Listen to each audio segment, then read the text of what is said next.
Buhari is dead and buried in a shallow grave in Saudi Arabia.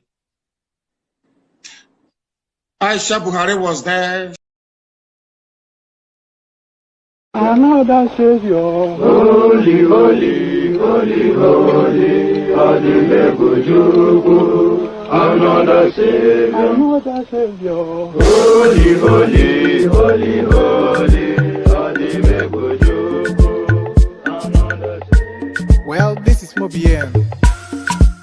This is dedicated to the gallant heroes of the Nigerian Biafra War and IPOB families all over the world.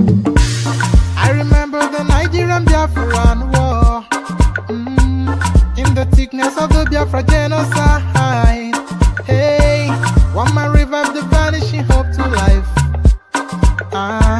Let the great Biafran army to fight, and they were singing out, holy, holy, holy, holy, is another Savior. They were singing out, holy, holy, holy, holy,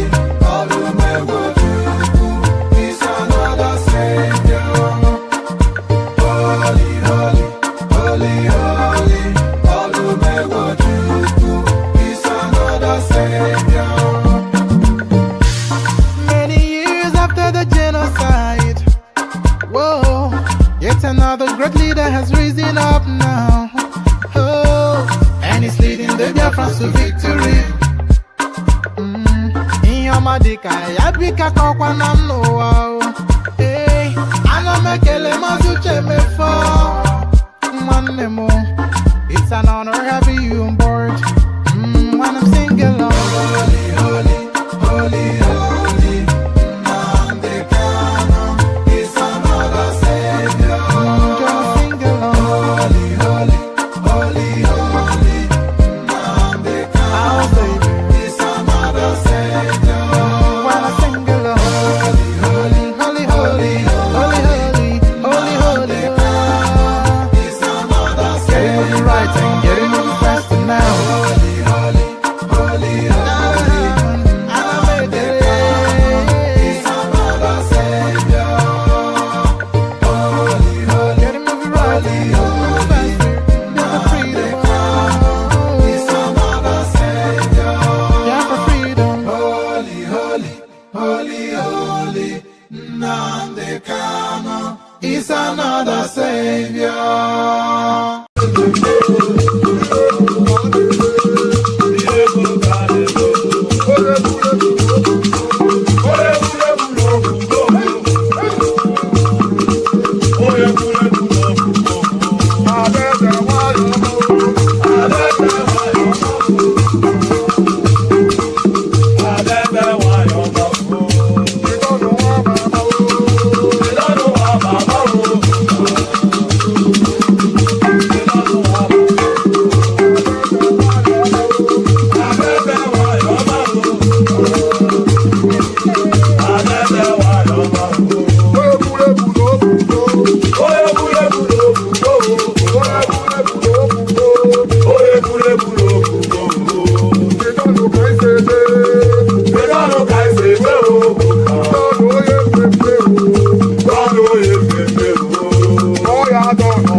baby subramia.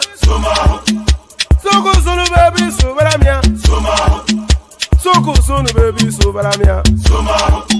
Soko sunu baby subramia.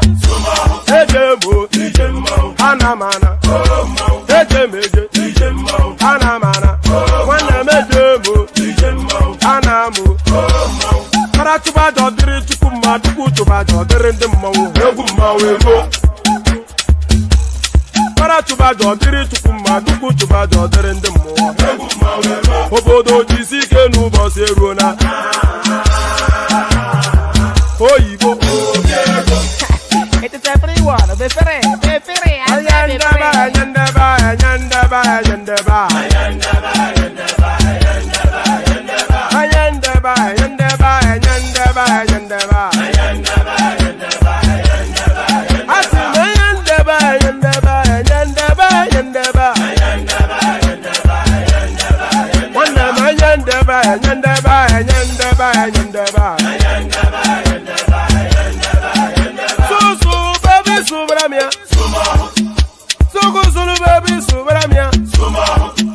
Soko sunu baby subramia.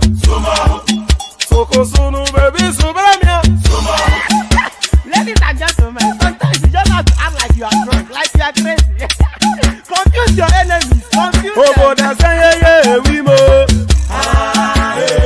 Yeah, we mo. Oh, that's yeah, we mo. No basa ega panto mo. Yeah, dia gugana. Okwitara kara mi nguru ma mi ga kwuru mu gwo ya baby mo. Abe Maria. How are you feeling? Ayandaba.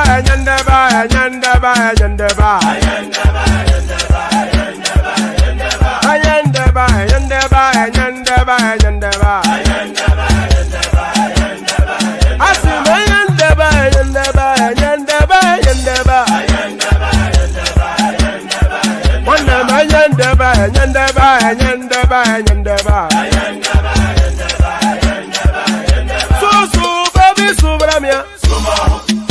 Soko sunu baby subramia. Soko sunu baby subramia. Soko sunu baby subramia. Asekwa nefo ya brand si akuna nyego bumkambasi ozo. Since I was born, but now I am getting youth. Akuna mota nwa akuna toga bu. Okay now.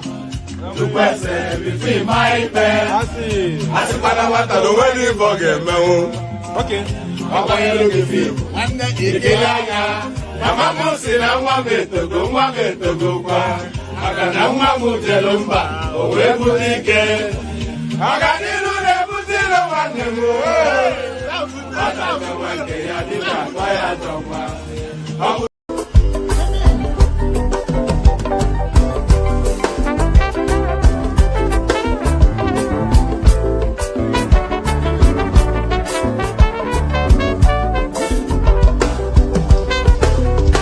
I don't suffer, no be small.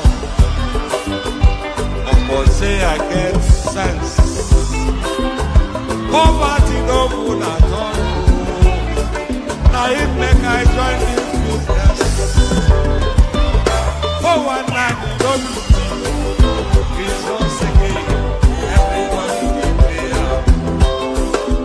If anybody follow move, my brother.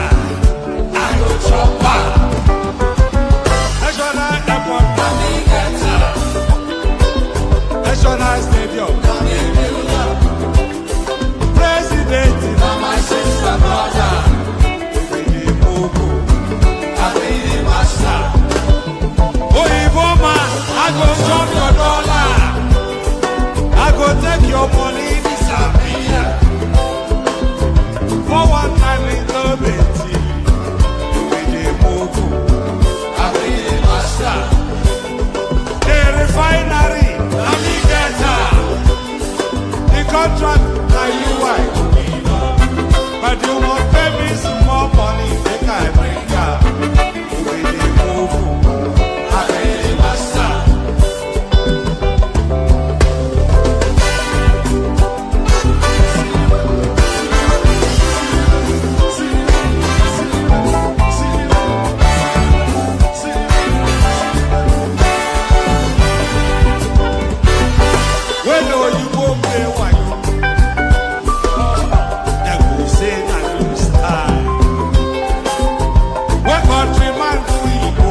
You know, when I came here earlier for I thought I was on the screen already. So, all right, enough of all that. So, he is the Mugun and you are the master. Yes, I think I actually said it the other way around. So, let me reverse it then, just to inflect it in your favor. He is the Mugun, you are the master. So, all that. Good day to you, good to be in your company, and all that. Good day to you, good to be in your company. Hope you've had a gloriously wonderful day, cascading into yet another session your friendly neighborhood or you are laughing man, one man went to mow. So one man went to mow, the eagle lands again. The eagle lands as it always lands. So the protocol remains the same. Pardon me. The protocol remains the same. Click on the like button just as soon as I sit up. I look a bit, just like a slob somewhat. Although sitting up doesn't improve that, I still look like a slob. You would say.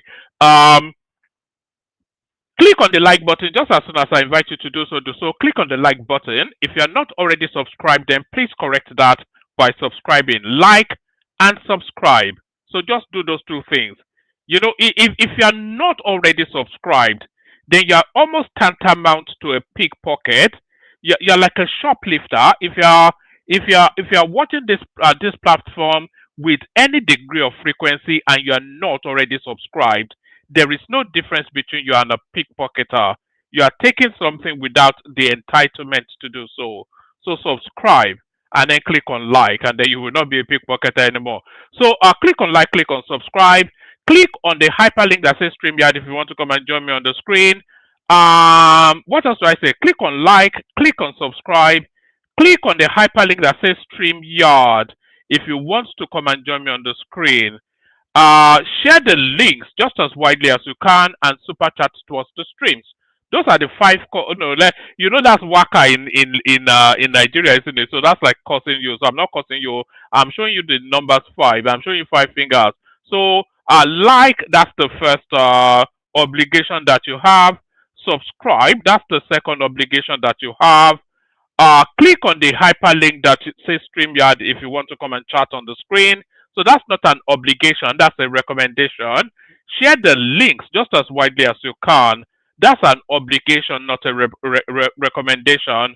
And then super chat towards the stream. So that's a recommendation and not an obligation. So there are three of the five call to actions that you are obliged to carry out. The other two is at your discretion but highly recommended. So all that. Good day to you, good to be in your company, all that. And of course, say hello in the comment section so I can acknowledge your presence and say hello back. We always like to start it off with our pleasantries. Today, no different. Often instances, it is always Agbado Motinobo that leaves the first comment. I wonder if that's the case. Oh, I think it's actually a guy called Drew. It says, as an antidote to Wike's madness, Delefaro to be tweet as an antidote. So Delefaro to me, of course, is a quantity and an entity all by himself. So that's Drew right there. Good to see you, Drew. That's Agbadorian right there, Omotinubu. There he is right there, Agbadorian. So keep saying hello in the comment section, just so I can acknowledge your presence. Say hello back. As you know, I have no friends, so be my friend by saying hello to me. And this is Tinka Island. I think that's a play on Tinkan Island, or maybe a misspell, but Tinka Island he calls himself, and he says hello back to you. We got Ufoma Michael right there. That's Ufoma saying hello. Hello back to you, Ufoma. We have DJ Dodoye saying hello there. Hello back to you, DJ. And then we have a chap in Dublin right there. That is Suraj saying good morning to all here in Dublin, Ireland. So good day to you, Suraj. And that is Adedeji Ajanoku. So that's Adedeji Ajanoku right there saying hello. So hello back to you, Deji, and all that. So keep saying hello in the comment sections.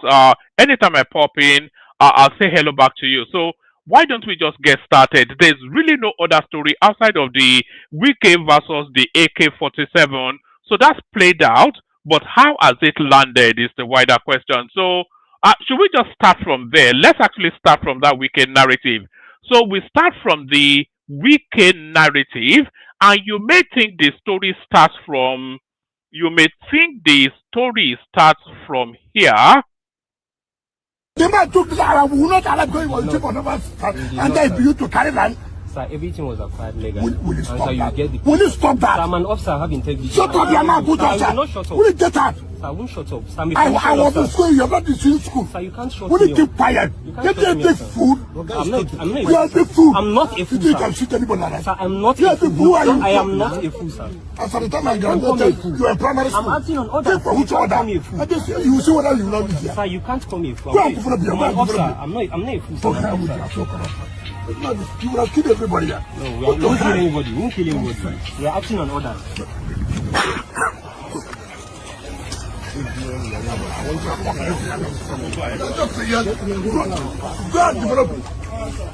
Go and develop here, let me see you. Regular officer, you won't come here. We are going to now get out.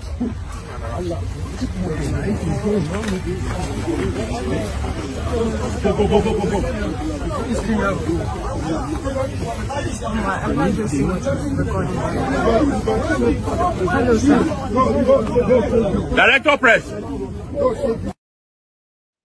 So, as I said, you may think the story starts from there, but it actually doesn't.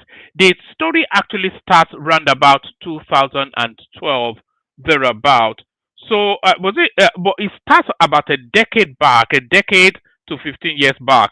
So, let's actually pick the story up from the very beginning in order then to have a broader understanding of where we are. So, this is where the story actually starts. So, we pick it up with this interaction between Maupe Ogun and Lere Olayinka, who is the spokesperson for Wike. So we pick it up from here and then we progress the conversation. Order. And I've also read online that the way we operate. How did we get to that sorry pass yesterday, Mr. Olayinka? Good morning. Good morning, my friend. See, we got to that sorry pass yesterday because of the way we operate in this country. No zero attitude to compliance. That is what we are, and it is painful.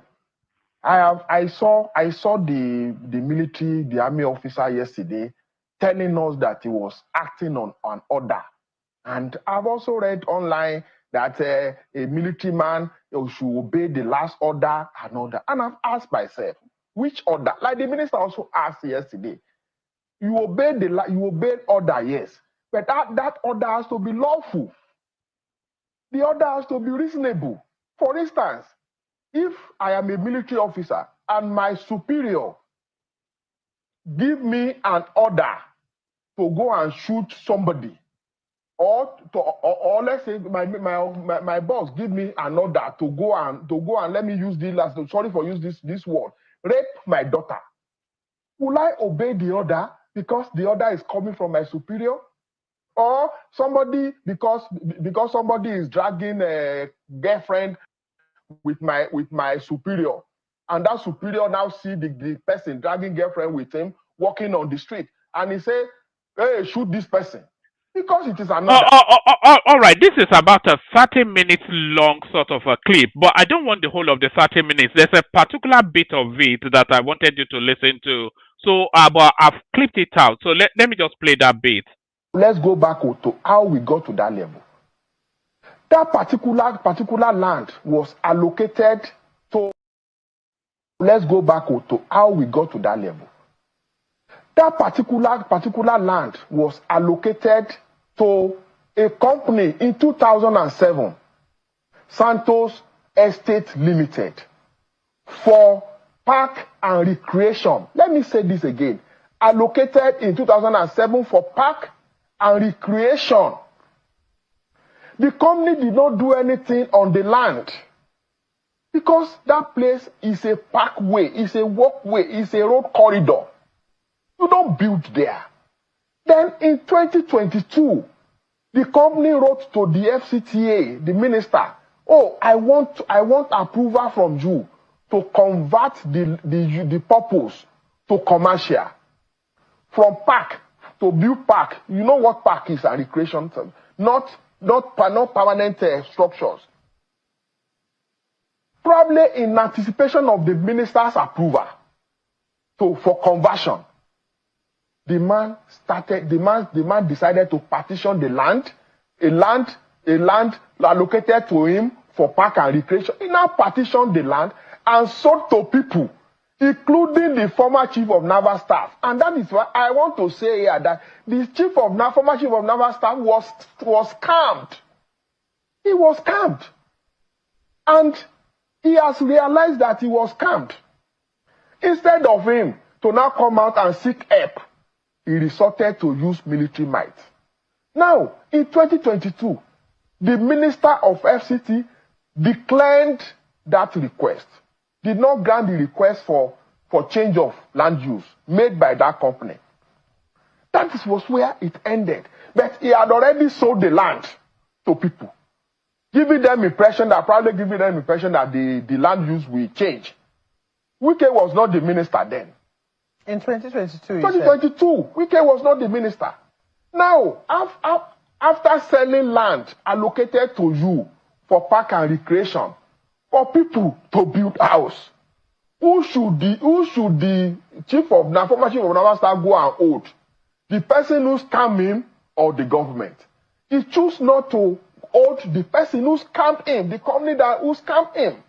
Now again, that particular portion has now been redesignated for the purpose of, if you know Abuja very well, you know how Babushi is. That is where you have Ministry of Works, Environment. That portion of the land, that parkway, is for public buildings and corporate buildings, not residential. Meaning that you cannot build residential house there. That is one.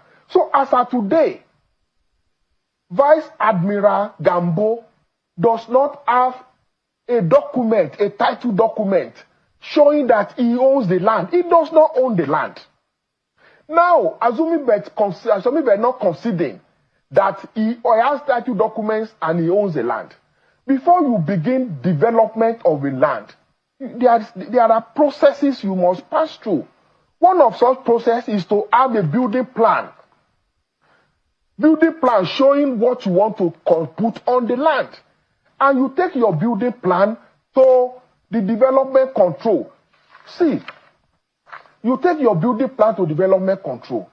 The question Nigerians should ask Vice Admiral Gambo is, did he take the building plan on that land to development control, and the development control approve the building plan? So this is the letter.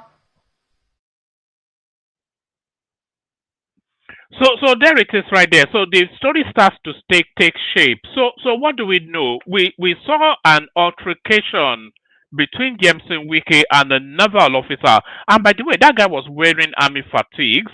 So I'm not quite sure about the legality of that even, because he was wearing army fatigue. But he's actually a naval officer. So there's that question already hanging there. But So that's the backdrop to the altercation. So we saw that altercation, but the backstory is exactly as Larry Olayinka just described then. So the story actually traces back to nearly 2 decades ago, where a piece of land, a portion, is not even a piece, but a portion, because it's quite a large expanse of land, was sold to a particular company for the purposes of building a park and a recreational center there, like for leisure purposes, for park and leisure. That's why that thing was sold. So this guy now held on to that piece of property, that parcel of land, did nothing with it until he waited for the value to grow, and then as the value grew, he decided then to apply for the repurposing of that piece of land. So he submitted an application to whatever relevant authorities within the FCT. So he submitted that application. Awaiting that application, then he started then to portion the land and sell it in pieces as residential plots. So that was what he did. So he submitted that application, but that application for repurposing was rejected by the FCT authorities. So now he has repurposed it without waiting for approval, sold it as a residential plot of land. The authorities have not approved it for that purpose, and the authorities now they then come forward to assert their authority. So and subsequently, by the way, the application to repurpose it was rejected, even though it was repurposed from a park and a leisure center, but they actually then repurposed it to like a commercial hub where buildings and offices are built. So it wasn't still repurposed for residential purposes. So now, one of the people that actually bought land from that company is a senior naval officer. But then, because of course the transaction is illegal, the authorities now seek to take possession of that parcel of land, and that is where the altercation came in. So now, the conduct of that. So now, well, you better super chat, Prince. It's been a while since you last super chatted. I think I'm multi-streaming on. I'm experimenting with something, so you may see me popping up twice. One in portrait and one in landscape. So I'm just experimenting with something. That's actually what I wanted to speak to you about, Benno. Yeah, so yeah, feel free to super chat. That's the oxygen of the platform. In fact, you always a big super chat. It's been so long you super chatted. So that's what's it called? Prince right there. You know this actual guy, this Prince guy.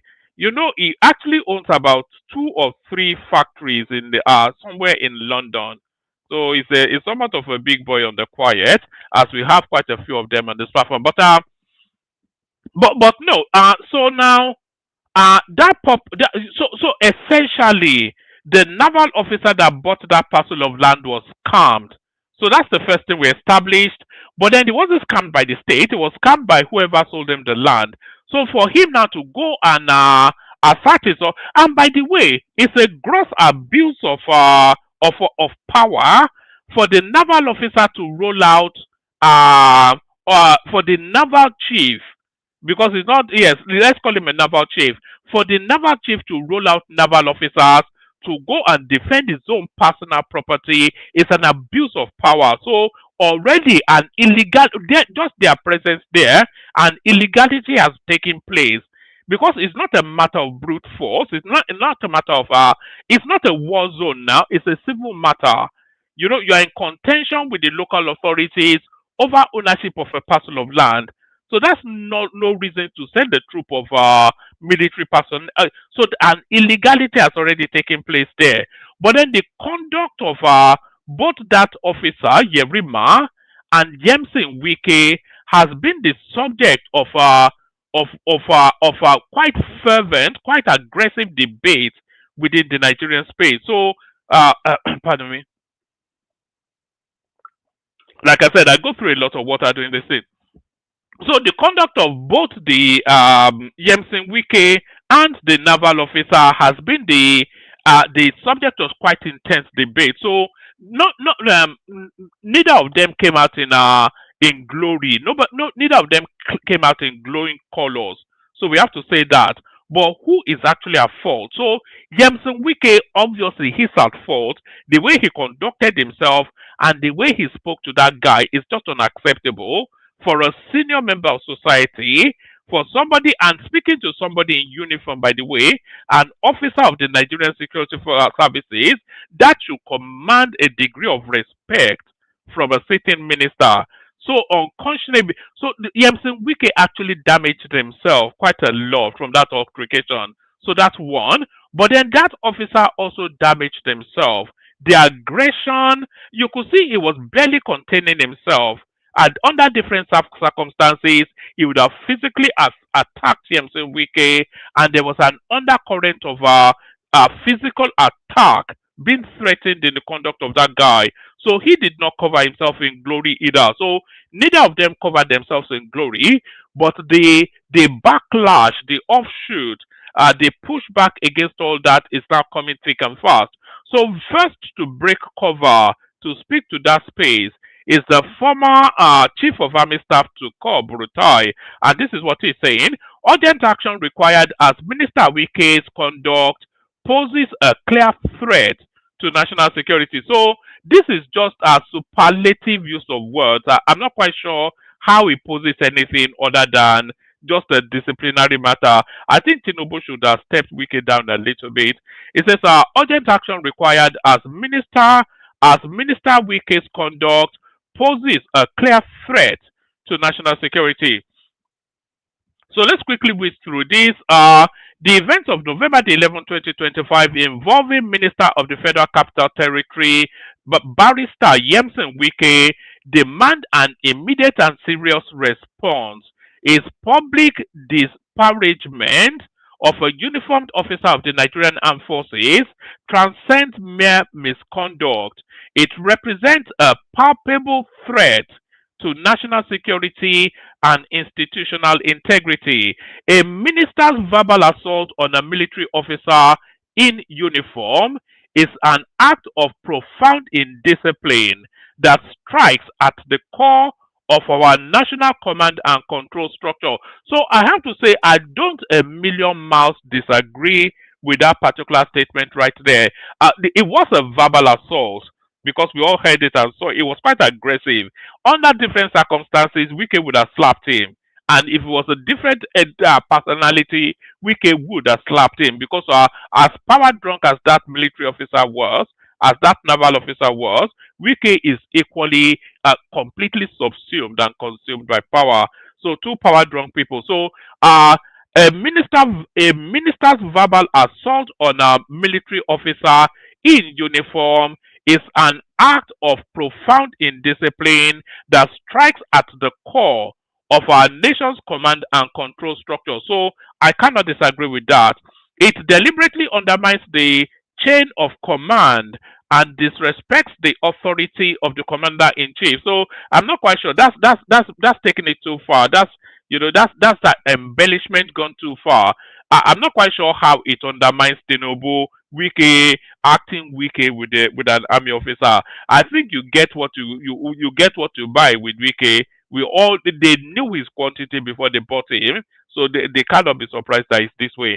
A minister's verbal assault on a military officer in uniform is an act of profound indiscipline that strikes at the core of our nation's command and control structure. It deliberately undermines the chain of command, disrespects the authority of the commander in chief, and grievously wounds the morale of every individual who serves under the Nigerian flag. Such actions erode the very foundation of discipline upon which our national security apparatus stand. So I'm not quite sure when discipline has ever been part of the Nigerian security structure, or if they're just a bunch of brutish hooligans. It says that this cannot be dismissed as political theater. Let's say it carries on a different page.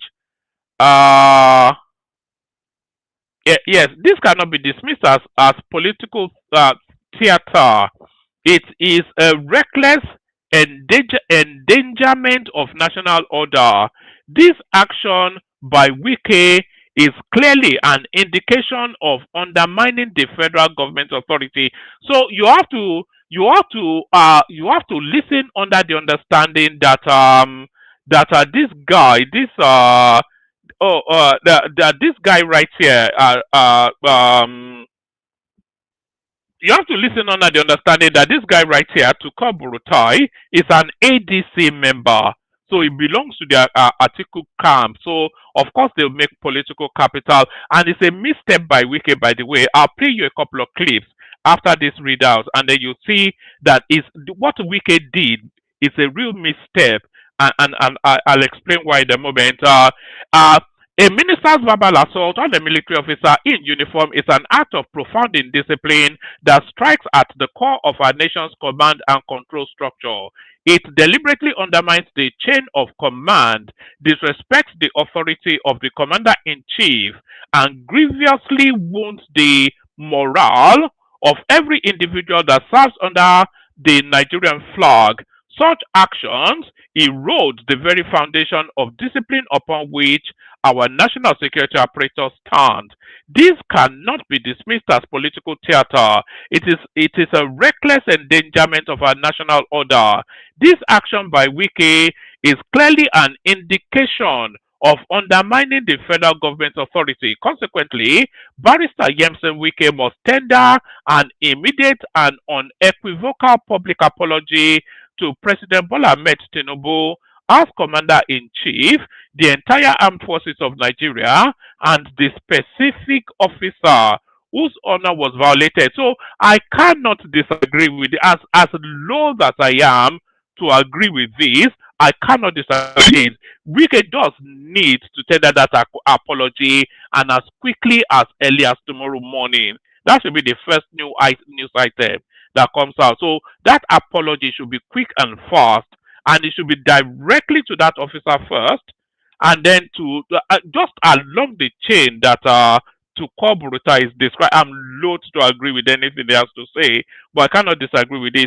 It needs to make an immediate public apology, not for just for his conduct in that particular interchange with that officer, not for being there, not for standing his ground, not for trying to assert his authority as but the way that panned out, it could have been done better, and he should apologize for that.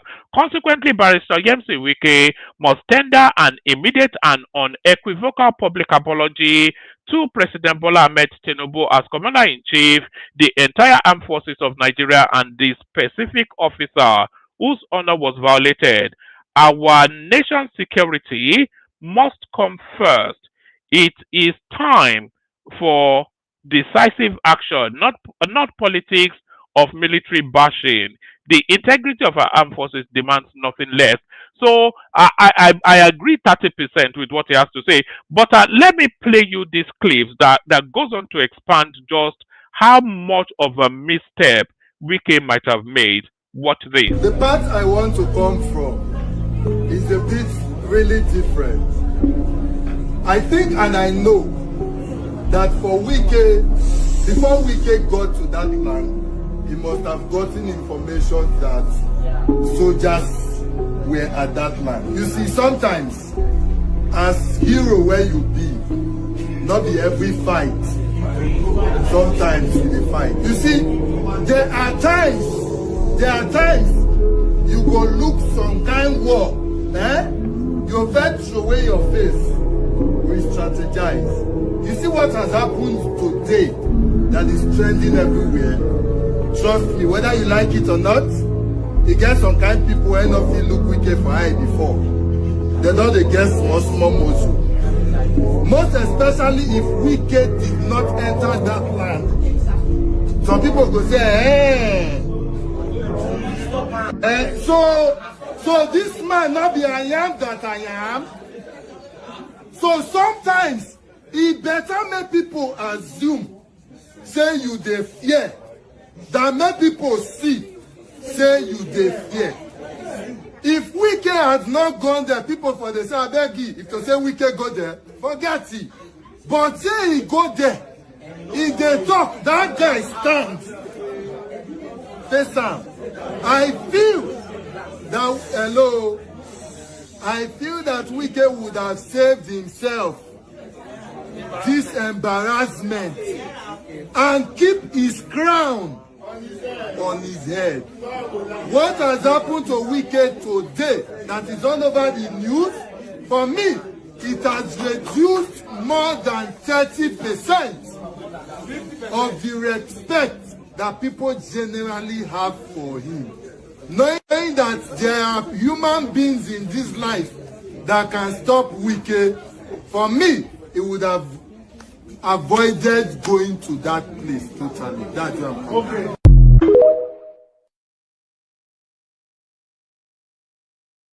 Oh, okay, so I have to say that I agree almost entirely with that guy. Wike has been demythified somewhat. Yes, somewhat. He has been demythified. His aura, the aura that Wike carries, that, alpha machismo, something that has been demythified because that officer stood him down. And Wike backed down ultimately and turned around and then, I wouldn't say he fled, or, but he backed down in that little confrontation or that big confrontation with that security personnel, with that uniformed man. So with that episode, it has demythified Wike quite significantly. That guy was suggesting that it has reduced Wike by as much as 30%, and I cannot disagree with that. So that guy has demythified him and has stood him down. So all these things that he will be puffing chest and flapping feathers everywhere now. A lot of that, a bit of that, a significant amount of that taken away from him just from that exchange. So there are certain fights that you need not take on. He could have still asserted himself without doing it publicly. He could have either, he could have managed it better. But Wike, as we know, is always all about machismo. But going back to that officer, I did say the headline: young northern officer steps Wike down because they own the country. So if that officer, if his name was Okechukwu, he would not have even had the thought to do that. One, he would not have had the thought to do that, and if he did do that, he would have been sacked immediately. He would have been stood down, or he'd have been deranked, or so he'd have been punished. If that officer's name was Bayo, he would not be able to do that, you know. And if he did do that, he would have been stood down, he would have been deranked, he would have been punished. The only thing that emboldened that guy to do that is because his name is Yerima. Watch this.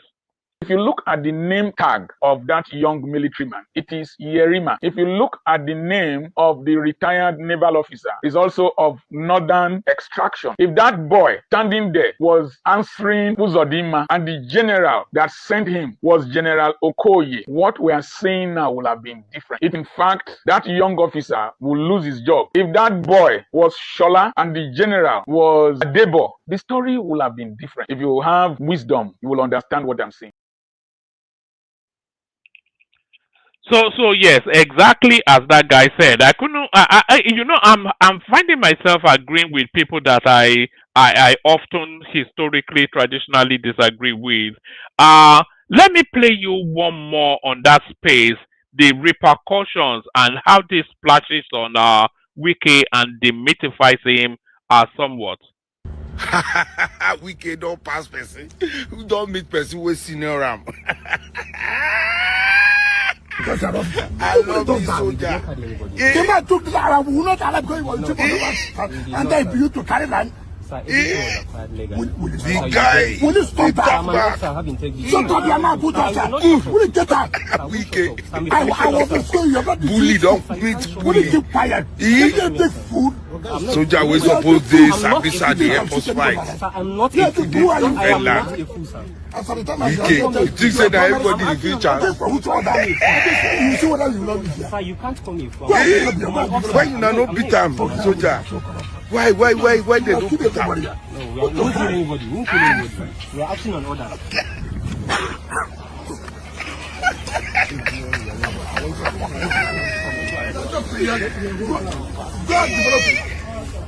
Go and develop the other to see you.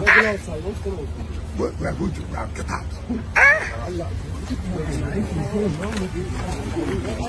If you think Nigeria is not a country of peculiar or particular concern, that means you yourself, you are a person of particular concern. Look at our country. So that's exactly what I mean. That Wiki has been demythified. Exactly what Isaac Fayoshe was saying there. But then I was also referencing that this guy only had the courage. He only had the arrogance to do that because he's a northerner, and he knows that the empire, the hierarchy, the patriarchy protects its own. The patriarchy in the north protects its own. And even within we already saw to call Burutai are coming out to say don't touch that boy. But even a senior member of the Tinubu administration has now come out to say that officer over Nyesom Wike what this. The last question, the first question, yes, is on the offer that was well, at the ministry and in the armed forces, we always protect our officers on local duty. So we are looking into the question and be rest assured any officer on local duty will be protected high. So we will not have anything to do.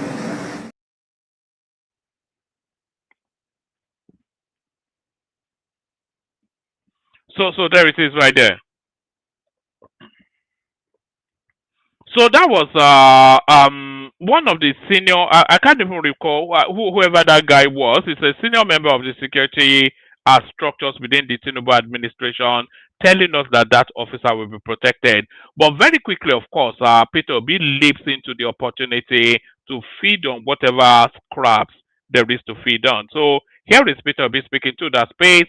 Peter Obi reacts to Wike's altercation with Navy officer in over Abuja land. So we cannot continue like this. We cannot continue like this.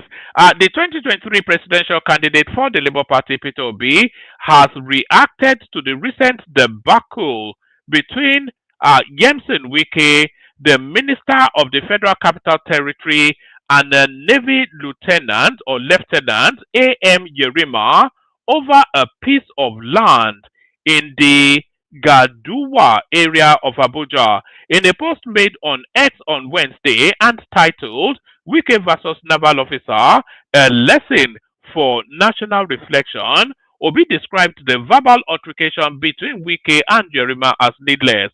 He also said that such action is an unfortunate reflection of the growing institutional disorder in Nigeria, where something which should ordinarily be a routine civic encounter has once again become a national embarrassment. So I cannot say that. I'm not quite sure. Maybe I drank something odd today. I'm finding myself agreeing with people that I instinctually find disagreeable. You cannot really get away from what Peter Obi is saying here. It says he also said that such action is an unfortunate reflection of the growing disorder, the growing institutional disorder in Nigeria. So there is an increasing just wanton abuse of power, no structure, no rule of law, no form, no order. That's why the the Okrika from Uma here calls you a zoo. So you cannot disagree with this. He also said that such action is an unfortunate reflection of the growing institutional disorder in Nigeria, where something which should ordinarily be a routine civic encounter, and that is exactly what it should be. Not even an encounter. I would have said a routine civic matter. It's a matter of the courts, not a matter of false posturing and rolling out to the troops. So on both sides. It's an indictment on the lawlessness and lack of structure in Nigeria. That's just a good window into the failures of the system in Nigeria right there. He also said that such action is an unfortunate reflection of the growing institutional disorder in Nigeria, where something which should ordinarily be a routine civic encounter once again become a national embarrassment. So there is no other categorization other than that category is a national embarrassment. A typical example coming out of a disgraced country. So that's then referencing Trump, who he has commissioned to come and blow up Nigeria. According to Obi, beyond the personalities involved, Wike, a minister, and Yerima, a Navy officer, who was at the incident representing his boss, a former chief of navy, Vice Admiral Gambo. The incident raises fundamental questions that demand honest national reflection. He also queried why the military would use its personnel for civil operations and if the right protocol. Yeah, a lot of things has to be addressed off the back of this. And the most, after all the dust settles, the biggest crime is an ex-Navy chief rolling out naval troops to go and defend his piece of land. If he has a court authority of ownership or an injunction, then even it's a police matter. It's not a military matter. It's a police matter. So if he felt that his parcel of land needed to be defended by force, then it is the police that he has to report to, not phone his troops to go and surround it with AK-4. It's just a wanton abuse of power and authority. According to Obi, beyond the personalities involved, Wike, a minister, and Yerima, a Navy officer who was at the incident representing his boss, a former chief of Navy, Vice Admiral Gambo. The incident raises fundamental questions that demand honest national reflection. He also queried why the military should use its personnel for civil operations, and if the right protocol were in place, should a minister's intervention in such a matter be in such an indecorous manner. The former governor further stated that there should be clear boundaries between administrative authority and the duties of security agencies. What does this say about our respect for institutions and the separation of powers? Why are our men and women in uniform so often drawn into civilian disputes? Why has the culture of due process and civility given way to public spectacle and confrontation? If our institutions worked as they should, would tempers flare in situations that should be handled by clear procedure and hierarchy? Above all, what example do incidents like this set for our younger generation about leadership discipline and the rule of law? These are not just questions about one incident. They go to the very heart of how our nation is governed. When public officials act beyond institutional norms and when security agencies are used in ways that blur their professional boundaries, we weaken both governance and public trust. We must learn from this episode. It is time to rebuild a nation where institutions are stronger than individuals, where public office is exercised with humility and restraint, where the dignity of our uniformed officers and the rights of every citizen are upheld. Well, so I cannot disagree. I'm not quite sure that this might well be the first time in history that I find anything that the retarded guy from Umar here of that this is the first time in history that I might find somewhat being in agreement with anything Peter Obi has to say. He also noted that any country that aspires to greatness and feels insulted when referred to as a disgraced nation, okay, so it then goes into the opportunism of it all. So that's Obi's response to all that. So that's Obi's response to all that. Um, so that's Obi's response. But what is the response of the wider Nigerian society? Nigerians react to Wike's confrontation with military officer in Abuja. So let's take the temperature, the pulse of the nation regarding this incident. Nigerians, including the former chief of army staff, Tuka Brutai, have reacted to Minister of the Federal Capital Territory, Nyesom Wike's confrontation with a military officer in Abuja Tuesday, November the 11th, over a land dispute. Correspondents reported that Wike was involved in a heated confrontation with an unidentified military officer, I think he has subsequently been identified, over an alleged land grabbing incident at the Gaduwa district of Abuja. A video of the confrontation captured Wike angrily accusing the officer of unlawfully seizing a parcel of land and questioning why the military was claiming ownership of the property merely because it was linked to former chief of naval staff. Reacting to the incident, okay, so we know what Burutai's reaction is. Is there any other person? Oh, similarly, okay, let's take a. We are skimming through Burutai's response because we've already done that. Similarly, former Minister of Aviation and Corps Marshal and Chief Executive of Federal Road Safety Corps, Osita Chidoka, said any law enforcement officer in uniform or plain clothes represented the president and the sovereignty of the Nigerian state. He said abusing such an officer was to diminish the authority of the nation. Minister Nyesom Wike's decision to personally enforce a directive at a disputed site was a fundamental misstep. Yes, I agree with that. In constitutional democracies, powers operate through institutions, not impulse, he said. Chidoka argued that the executive authority must be exercised or adjudicated through the courts, ministries, and lawful instruments of state, and not through confrontation. He insisted that no matter how justified a grievance, a minister could not become an enforcer. He said doing so would violate the very idea of ordered government. So I cannot say I disagree. You know, in a democracy, ministers act through process, not present.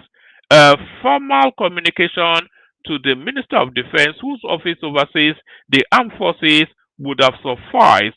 If the officers were on illegal duty, the established disciplinary system would have to be addressed. When a minister trades words with a uniformed officer acting under orders, lawful or otherwise, it corrodes discipline and confuses hierarchy, Chidoka said. He explained that the officer's duty was to obey the chain of command, not verbal instructions on a roadside, while the minister's duty was to act through lawful channels. So I cannot say that I disagree with anything he has to say, loath as I am to agree with him. However, a renowned human rights activist, Dele Frautimi, said the rule of law do not allow a naval officer to secure a disputed plot of land. Have you wondered if the order Yerima is obeying is legal? If Yerima, Wike, and the officer who gave the order are subject to the rule of law, would the officer be able to order a naval officer to secure a disputed plot of land? What is the role of the court? I detest Wike's methods, but my loyalty is to the law and truth, he wrote. So there it is. A mixed reaction. I think that's not even the everyday Nigerian. From the top echelons of society, mixed reaction somewhat. So let's whittle through then what else we have. Let's whiz through. So this is still Wike and Landa. How FCT Minister Wike revoked 30 hectares of land owned by top military officers, reallocated same to associates, including INEC chairman Amokwiton. So the land in Abuja, it reminds me of that. Do you remember that oil field, OPL something or the other? Each administration that comes in takes it for itself. So they just take it from whoever the last administration gave it to. So my voice is going a little bit, by the way. I'm sure you cannot hear that. Federal government unveils new plan to double GDP, tame inflation by 2027. So maybe do it a bit quicker because the elections are coming. So I think this is behind the paywall. So I'm not logging into anything, but the headline tells me. Let's see what we can read from it. Nigeria's government is rolling out an ambitious strategy to coordinate fiscal and monetary policies in a bid to double the size of its economy, bring inflation back to single digit within 2 years. The disinflation and growth acceleration strategy unveiled by Doris Uzoka Anike, Minister of State for Finance, and then the rest is blurred out because it's hidden behind the paywall, and I'm certainly not paying for any articles. So there's that one. What else do we have? Let's go on to this. We've spoken about that. We've gone to Peter Obi's reactions. Uh, let's see. DSS charges man for advocating military coup.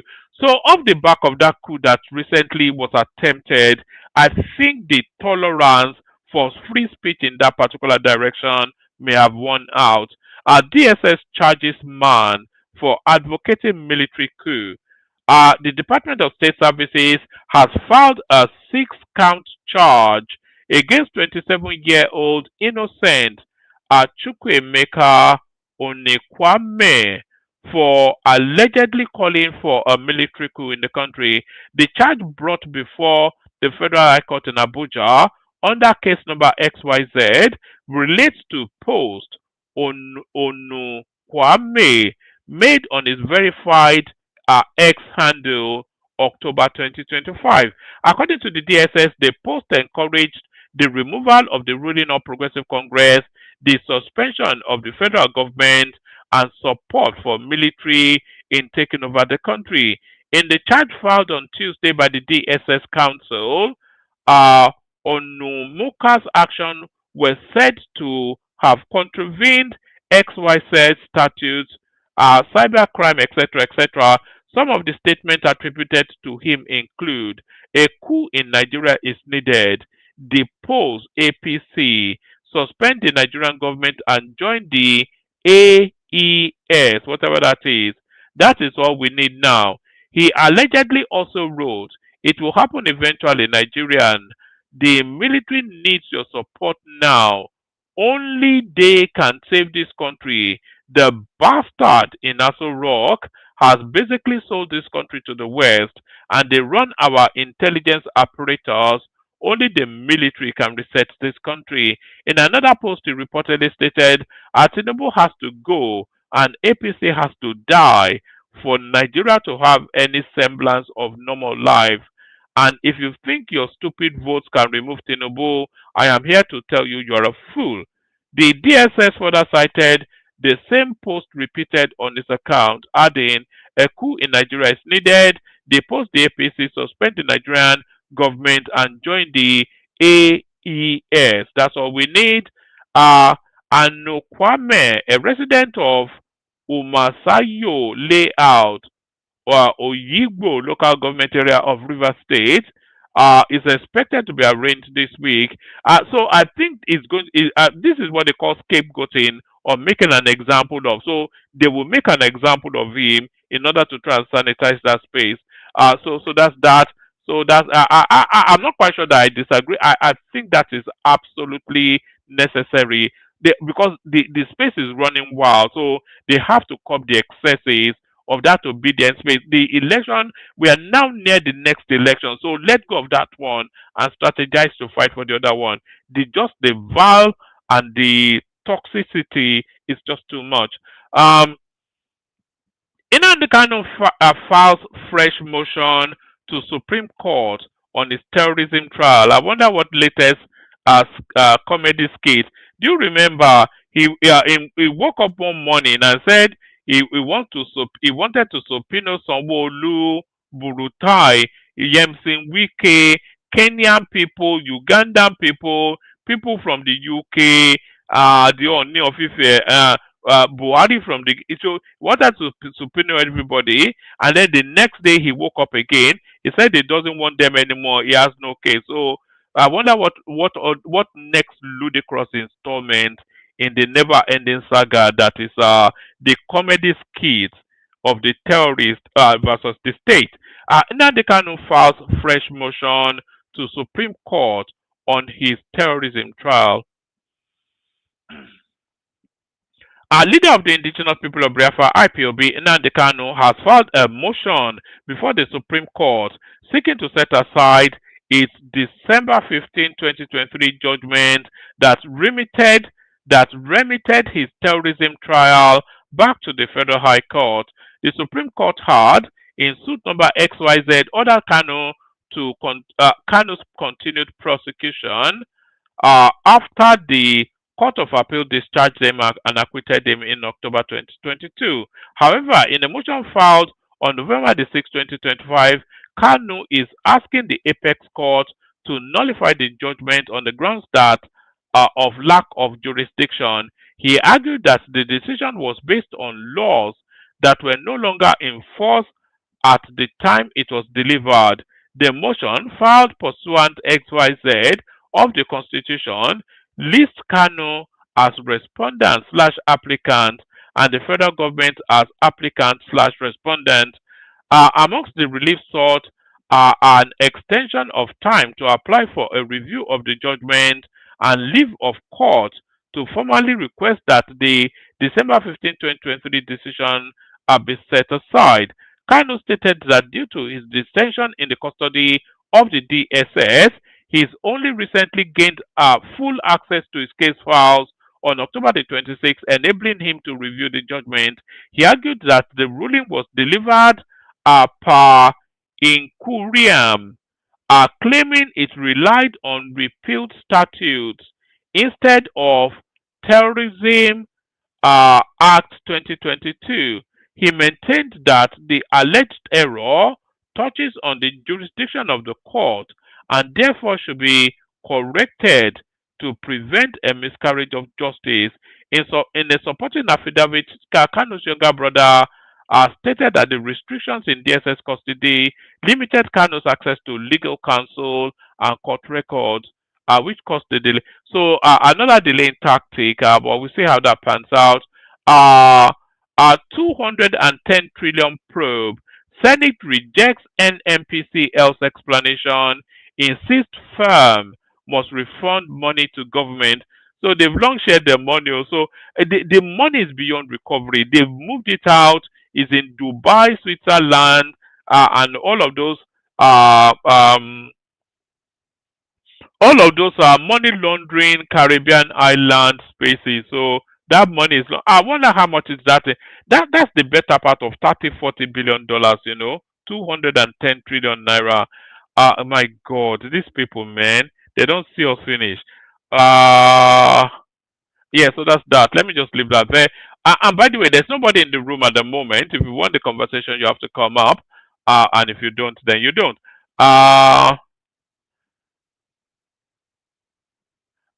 right. Let me bring you two more. A naval officer in face-off with Wike breached the law. This is from an SAN. A senior advocate of Nigeria and need some water. Pardon me. A senior advocate of Nigeria and constitutional law expert, Professor Sebastian Horn, has faulted the conduct of naval officer A.M. Yerima in his confrontation with the Minister of the Federal Capital Territory, Nyesom Wike, describing the officer's actions as a breach of the law. Reacting to the incident in a Facebook post on Wednesday, he condemned the officer's decision to obstruct Wike's access to a disputed plot of land in Abuja, saying the act could not be justified under any lawful military order. Brushing sentiments aside, I hereby condemn in totality the action of the naval officer A.M. Yerima, who obstructed the FCT minister from gaining access into that parcel of land under the guise of obeying superior orders. The duty of a junior officer to obey the orders of his superiors, even though strongly upheld in military and paramilitary circles, has its own limitations.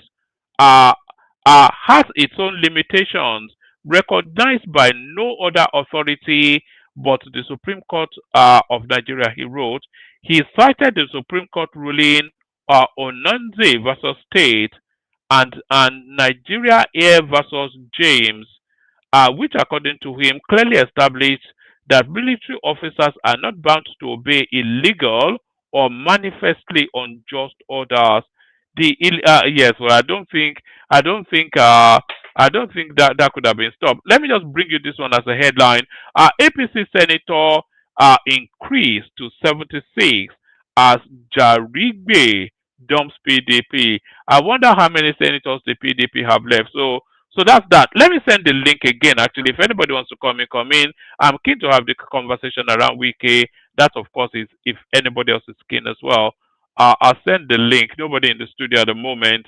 Although my voice is going anyway, so I'm not quite sure how much I can hold it. Let me play you what we have in terms of clips, and then we'll see what happens after that. Let me play you this one. This is a nuanced perspective on Tinubu. Sir. So this is a nuanced perspective on Tinubu and Trump, and this guy insists that they are more alike than they are different. And I cannot say that I disagree. I've always thought that anyway. But listen to the nuance that this guy brings. You know what's wild, right? The more you look at Tinubu, and Trump, the more you start to see two powerful men who mirror each other. You know what's wild, right? The more you look at Tinubu, and Trump, the more you start to see two powerful men who mirror each other, but in totally different worlds. Both came into power with a mix of controversy and confidence. Trump had "Make America Great Again," and Tinubu had "Renewed Hope." Both slogans sold the same dream: national rebirth through strongman leadership. But their energy different. Trump is loud, brash, emotional. He thrives on chaos. Tinubu is colder, calculated, and plays his card close. Trump dominates rooms. Tinubu controls the rooms. On business acumen, Trump built his brand, through showmanship and real estate flash. Tinubu built his power through networks, Lagos politics, loyalists, and influence. One sells luxury, and the other builds loyalty. On worldview, Trump sees America as a business deal, America first. Tinubu sees Nigeria as a complex negotiation, survival first. Both are transactional, but Trump's nationalism is ego-driven. Tinubu's pragmatism is survival-driven. And while Trump fights the establishment, Tinubu is the establishment. Yet, both see themselves as political geniuses who outsmarted everyone. At the end, you realize there are different flavors of the same recipe. Power as performance. So what do you think? Do you agree or you don't? Okay, come to the comments. Let me know what you think.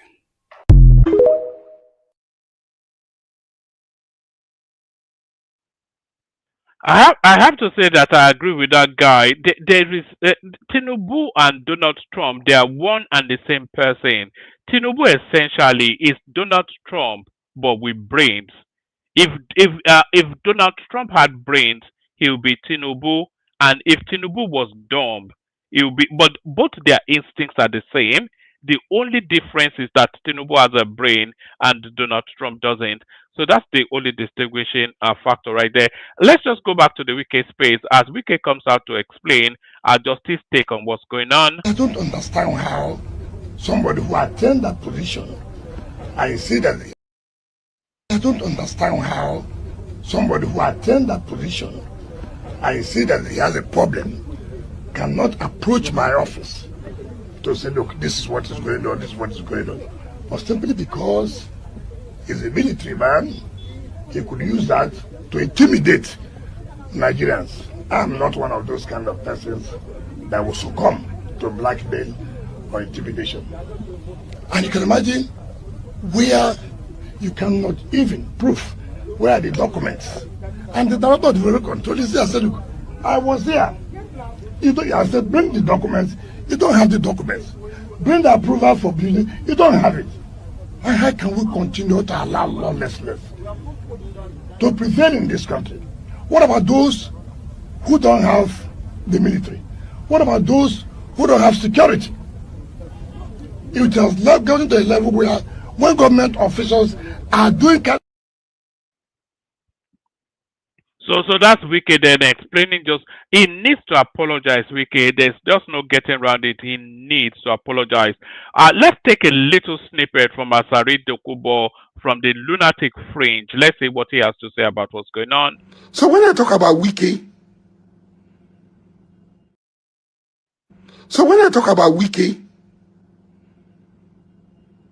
Wike, a serving minister in the government, in where he has the power of a governor, goes to a place and a military officer, because he's wearing a military uniform, will come out and stop him from having access.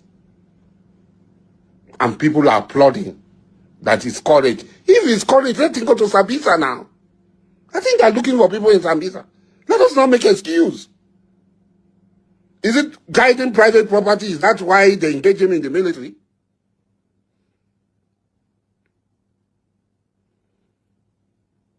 This is me. I don't do anything for you to like me. Hate me. If today you just hate me small, hate me more now. Because the truth I will tell, I've lived the way they want to live. A minister. Yes, I have to say I agree with that, Asari Dokubo. There's just nothing that justifies, there's nothing that explains a military officer being used in that manner. So let's leave that. Let's go back to Soludo celebrating his victory and then throwing down the gauntlet at Peter Obi. So now that Soludo has now gotten his second term, it will be full onslaught against Peter Obi. Watch this. Nobody likes to lose. Say painful. And but to some others who put in everything that they had in the process to unseat Soludo. And they crisscrossed one of them, for example, who put in everything. Organized, had his photo, even though it wasn't on the ballot, had his picture on the billboards all over the state. Just the same way, they let him on the Ojukwu raise his hand and asked the Anambra to vote. He thought that he would also come and raise somebody's hand and to unseat Soludo. You could touch the bitterness, you could touch. He came, organized rallies, marched through streets, went on community tours. I even saw the video where he was pleading with his own community not to let him down at the election. And the election came. He saw something that he never ever imagined in his life. But somebody who can't imagine it sits down sulking after failing absently. And but I can understand it. If you finish pleading with your community not to let you down, we allowed and then we felt in sympathy with him. We even ignored his polling units, at least let him, while we focused on the wards. Now, Apuga, we won all the 4 wards in that his community, all of them clear. Left him, we thought we didn't contest for his polling unit. We thought he can at least take his polling unit. But lo and behold, APC defeated him in his polling unit when Apuga took the entire other wards. So I can understand it. I can understand why, if you are a serial loser and you see somebody else ascending, you sought to stop us, you couldn't. In 4 years, what we have spent in 4 years is less than what he spent in 1 year in dollar terms. But in terms of the record, the people spoke.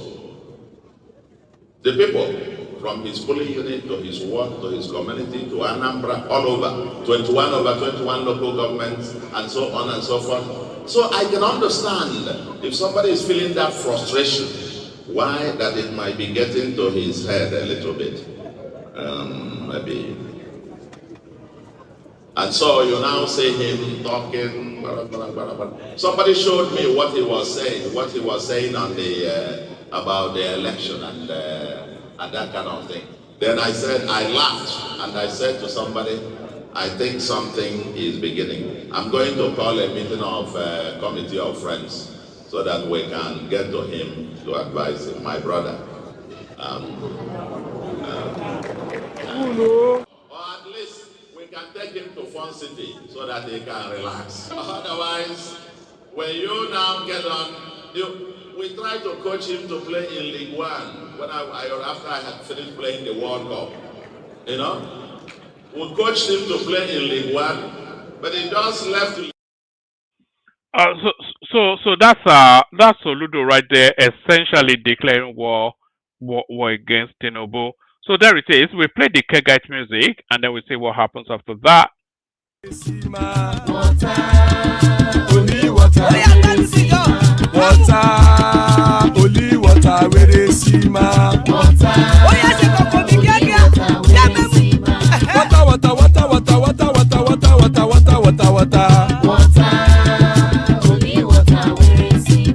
Hapa o naido.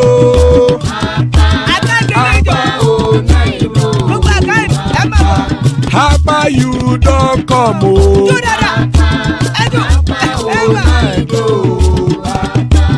Hapa o naido.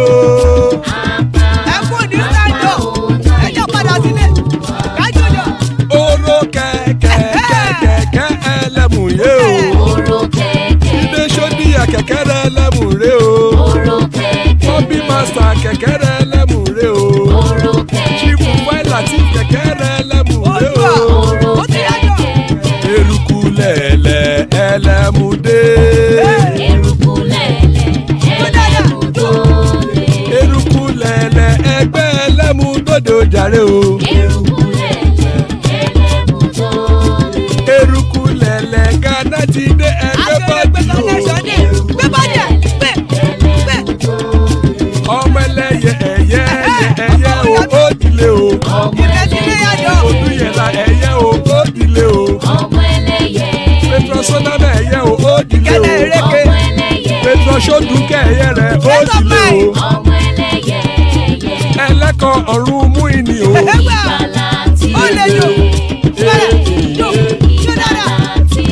Àkùkọ ọ̀run méjìkọ.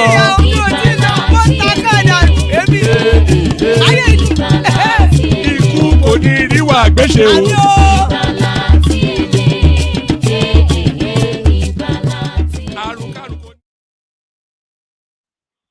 And there it is right there. Ikuku Niruagbese, may death have nothing to do with us. So joining us, Baba, always an epic session anytime Baba is here. Of course, even grander when Zita is here. Patoski, one of the most intelligent men on the platform. Our comrade Amori with us as well, and Patrick Glory. So that's the assembled so far. Still plenty of spaces. Anybody that wants to hop on. So because we have a decent complement of people, we do a 5-7 minutes monologue, somewhat rigid with the timing, so we get through fairly quickly. We start it off in the order that people came in. Baba, we just go with the order on the screen. So Baba, Zita Patoski, comrade, Patrick Glory. So Baba, floor is yours. Good to have you. Good to see you. So much going on, but Wike, he made a misstep, didn't he? Yes, one man. Thank you very much for the opportunity. I salute my co-panelists and the people of the commentariat. I salute you. My favorites are still not there, but AB is here, and I think I've not seen Oga, I've not seen Ayo, but I've seen a couple of others. I can't really remember their name.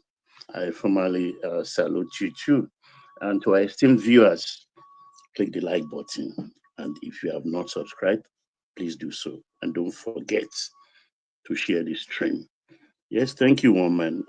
Zita, how are you? Okay, good for me, because I wanted to defer to her, so I'll take it. I'll take up everything then. Yes, sir, woman.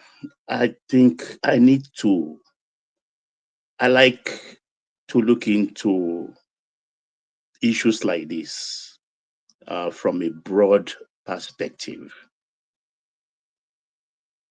not just moment by moment account as it happens. When these things started, what I noticed first was the statement from Defense Headquarters, and that shocked me to my marrow. It says, honor to serve. That is an honor to serve in the Nigerian military, unshaken, unbent, unbroken, from the Defense Headquarters. Almost immediately, that was what came out. Few hours. Honor to serve in the military, Nigerian military, unshaken, unbowed, unbent, and unbroken.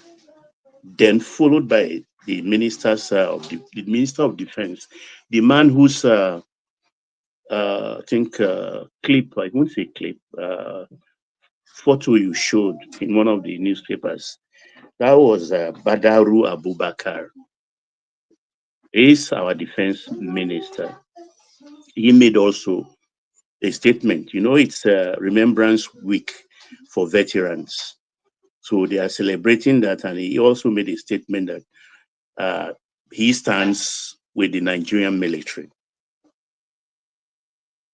Defense headquarters is populated by Northerners. I'm going to be very blunt, because Nigeria is about to go asunder because of impunity, and the Northerners are becoming belligerent. Because the statement coming out from Defense headquarters was through their spokesperson, who is a Northerner. The Defense Minister Abubakar Badaro is a Northerner. The present military, the Chief of Naval Staff, Abbas, is a Northerner. The former one who sent that boy there, Gambo, is a Northerner. And that boy himself, Lieutenant Badaro, is the son of retired Brigadier Mohammed Yerima. His father, the last post the father held before he retired, was the chief spokesperson of Defense Headquarters. That's his father. So he has pedigree. And like most generals, most colonels, both Air Force, Navy, Army, they left their boys there, their children, all of them, including the emirs in the north. I've said this before. Even Gumi has 2 children, officers corps in the army. They are all over the place. And this whole thing started during that low-cost years of Buhari, who was sleeping while they were dividing the resources of Nigeria. The military officers, top echelon, they divided Abuja. And don't forget, 35 years or more than that, Abuja, they've shifted the seat of government to Abuja. No Southerner have been the FCT minister. No Southerner. Wike is the first Southerner. That means over 33, 35 years, it has always been a northern affair. So they've really cornered all the choice properties, the land in Abuja. Wike came and trying to reverse everything. You can see Buratai, the man who's gaslight Zazaki's followers and butchered them mercilessly, even coming out almost immediately. Everything happened within 24 hours, siding with the military and asking Wike to apologize. For what? I know there are 3 hated men in Nigeria today. 1, Tinubu. 2, Akpabio. 3, Wike. I don't know in which order, but I know Tinubu is number 1. I don't know who will take the 2 or 3rd position. So a lot of people are looking at the issues through the lens, the hate lens for Wike. In a constitutional democracy, the military is subjected to the orders of the civilians ruling class. It's an established fact. No, not from a minister. Listen, Not let me from a finish. minister, You please. can come with your own perspective. Please, let me finish. In terms of what Yerima was saying, that he was... Sorry, Baba. You know that hate mob you were talking about. Zita is very much a member of them. When it comes to Wike, she's number Yeah, one hater I of know. Wike. That's why I made that statement. You see, in the trial of Nuremberg, after the Second World War, those SS officers, the goons that were doing Hitler's bidding, who caused the Holocaust, was in Nuremberg they started trying them. And the plea of most of them was that they were obeying orders. And the established rule for military engagement were drawn from what happened in Nuremberg trials. And number 1 there is that you cannot obey an unlawful order. You're on your own if you obey an unlawful. It's established. In the 190-something countries that formatted the world presently, you don't obey an unlawful order. We are in a country at war presently, whether we like it or not. And you could see the numbers of officers in that arena yesterday.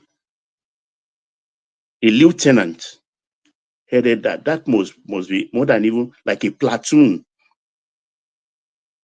right there. In a country at war where the services are needed, a retired man who wants to seize land, like they've seized orders and stopped orders from taking what is not theirs. Because if you check most of the receipts most of these people paid for choice lands in Abuja, you'll be shocked that every receipt in their hands is less than 1 million naira. Land that could be easily sold for 50 million, 100 million, they paid less than that. A lot of them traded on those lands in Abuja. So you were there. Wike is the landlord at the behest of the president of Nigeria, commander-in-chief, GCFR. Wike is the landlord of Abuja. And people may think he's reckless, but I think he set a tone to say impunity will not stand. Gone are the days, because all these people who are senior officers, they still think we are in military era, even if though we have about 6 electionary cycle. Because in those days, when you go, you will say, military zone, keep out. Any land you see, military zone, keep out. You dare not go there, even if you've paid for that land. You dare not go there. So they still have that mentality. They still have that hangover. People like Burata and all the rest. Because in Abacha era, they must be allowed the rank of captain then, or more than that. So they see anything they do, they can get away with it. That is why you bought something which is illegal, and they prove it to you. Because if it's not illegal, what stops him, like Wike said, going to Wike's office, introduce himself, present his paper? Because he knew He's doing an illegal thing. That's why he put the military there. In a constitutional democracy, you are using military to threaten people. That is very, very, very wrong. Very, very wrong. And the boy too, the Yerima, the whole thing stinks when I see. They even gave him an award today, some group of people. And I see a bigger picture here. Sorry, Baba, I didn't want to break your flow, but how much blame would you attribute to that, Rima? You referenced the Nuremberg trial and all that, but he has more regard for his hierarchy. The military are structured differently, and obey the last order is what they understand. So if they tell him go there, he will stay there until they tell him to leave. He's not going to yield to Wike now over the authority of his own superior officer. This is actually laughable. What's laughable? Laughable in the sense that I'm just hearing that in a democratically elected government, that the military take orders from civilians. This is the first time I'm hearing that kind of a thing.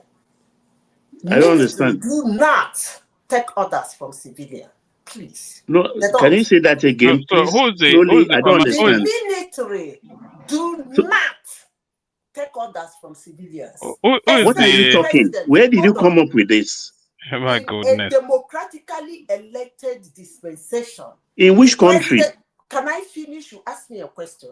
The president is the chief of and whatever. He gives orders to the defense staff, all those chief of naval staff, chief of what in a democracy. And they are the ones, those military officers, they are the ones to give order to those military officials. Military, no civilian commands an active military man to take order from him. It's not done. Go and check your record. They don't take orders from civilians. They don't. So I don't know why Wike will be screaming, breathing, hell on. Is it the level Nigeria? Anyway, when it gets to my turn, I will talk. Let me leave it. That's very good. Thank you very much. When they say somebody is the commander-in-chief, where you are now, whether in Europe or in America, there are commander-in-chief there, and they give orders. Yes, the order is to the head of the army or the chief of defense staff. Good, but this is different entirely. This is different. It's not an order. They are conducting themselves in an illegal manner, trying to seize a land that doesn't belong to them, and is using the military to harass the civilians. So it's a different thing. It's not like they are giving, the commander-in-chief is now talking to the chief of defense staff to say, go to war or anything. It's not that case. It's not the case in this. So if you appear in your house now in Port Harcourt and you see military, like it's happened before anyway, you see military occupying your house, where do you go? You first go to look for the commander-in-chief, or you go to look for the chief of defense staff. You first introduce yourself as a landlord. That how come the military, they are occupying your place? This is your house. You are the landlady. And they will tell you, no, we are our command gave us this piece of land. That's where we are at the moment. So go to our office and then sort them out. The next thing you do, you go to the police. So Wike is the landlord of FCT. He went there to see for himself what his workers had reported to him. He couldn't believe his eyes because they've given them order to quit that place before. They went now, they saw army there, blocked the whole place, and asked them to go away. So he has to go, he has a right to go.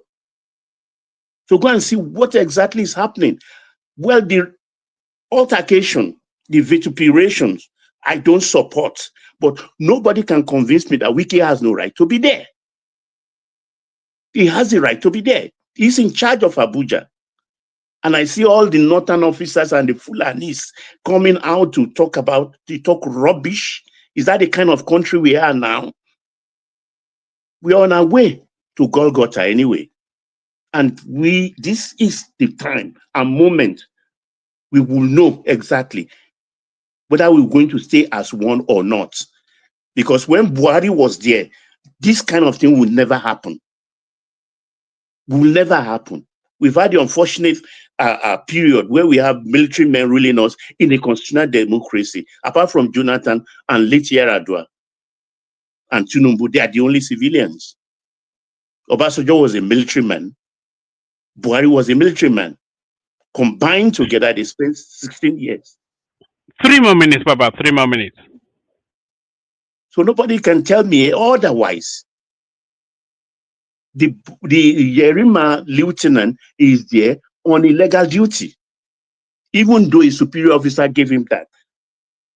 Because I listened to him when they asked the papers, he pointed to one of Wike's officers, the man in the gray kaftan, light gray kaftan, and said he has given it to you. And the man said, "You're a liar. You didn't give me anything. You didn't give me anything." So he has the papers. What papers does he have? How does he know how to interpret the papers? It is not a concerted scheme. I yield one man. Nonsense. All right, brilliant, excellent. I still want to push that space, but we go through everybody quickly, and then we open it up. More people should come in, by the way. I want a more expansive conversation around this. Curious to hear from you, Babati, as well. Anyone that wants to come up. But Zita, floor is yours. You were disagreeing with Baba. 7 minutes from you, Zita. You see, when you want her to speak, she won't speak. But when you don't want her to speak, she will. Can anybody hear me? I'm here. Oh, all right, there you are. Yeah, so it's a complex one. There are no winners in this, as far as I'm concerned, Zita. The conduct of Wike was quite disgraceful. Using military to go and defend your own personal assets, it's just unconscionable. People have to be punished. Wike have to issue a public apology as early as the morning. That needs to come because he embarrassed the government and he embarrassed himself. So that's one. And then the person that sent that officer to go and use the military facilities of Nigeria to defend a plot of land, that has to be addressed as well. So no winners, a plague on all their houses. One man, sometimes when I want to discuss issues, I do not want to assume things that were not present or things that arise for us to discuss that situation. Whether it's an illegal land, whether it is an unauthorized or illegal instruction, whether it is unofficial, whether it is official, I don't want to discuss that until when they put a case forward and they start judging it, and then those things will come out. I don't want to assume it. Anybody can claim anything now, but let me discuss on what happened. I said it a day ago. This thing happened on Wednesday, and we discuss it. Number one, it is actually disrespectful, disgusting, that a minister of the Federal Republic of Nigeria was near altercation in the federal capital. For those who talk about senior crime, in some places, Mike would have been called to caution. Number one, whether it's democracy or military rule, military do not take orders from civilians. They don't. They are not fashioned that way. Except the commander-in-chief, ma'am. Except from the commander-in-chief. And that commander-in-chief will not be talking to Yerima. Here is the guy's name, Yerim or whatever. He will talk to their boss, who might be a retired military officer, like chief of defense staff, chief of this, chief of that. We talk to that one. That one will now talk to the active military. Sit him down and explain reasons why that thing should be done. No civilian commands an active military man. It is not done anywhere in the world. That's why they're called the military. That being said, that military man was sent for a walk, claiming that the work is illegal or legal. I don't even know where military do legal work anyway, but it is what it is. It's for those who don't know the military. If you know how they work, you know that most of their work are actually illegal. Because if you want to bring it to the legal in the dispensation of civilian, it's actually illegal. He was sent to work. And if Wike is, by the way, let me say this in this global platform. Wherever Wike goes, criminality and lawlessness follow him. Since he became the FTC minister, yes, he's doing some work. But Abuja is in chaos, criminality, lawlessness. Is he not ashamed of himself?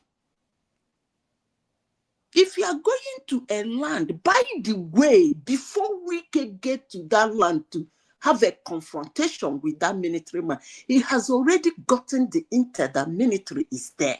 For those who wants to talk. That's just the simple truth. Wike knows. I think that was exactly why he went there. He went there because he knew he wanted to show his power. Yes. He thought he could step them down, but then of course they stepped him down. I don't know what gave him that guts. He knew, he got the intel that military was there. He sent some people in advance. They reported to him that they could not allow them to do their work. So he mobilized almost everybody in Abuja to go confront the military. Can you imagine? And it's a madman. He wants to leave Abuja alive. He has to change his style. This is not the first time. Carry on, madam. No, he had the intel that military is there. If I may interject in a few seconds. Let me finish, please, before I lose my thought. You can interject. When I'm done, you can interject as much as you want. He has the intel that military is there. A decent, well-organized, intelligent, and criminal human would have put a call through. Find out who sent that boy, those military there. If the person is quirky head, he's not trying to agree, he contact the president. After all, he's working for the president.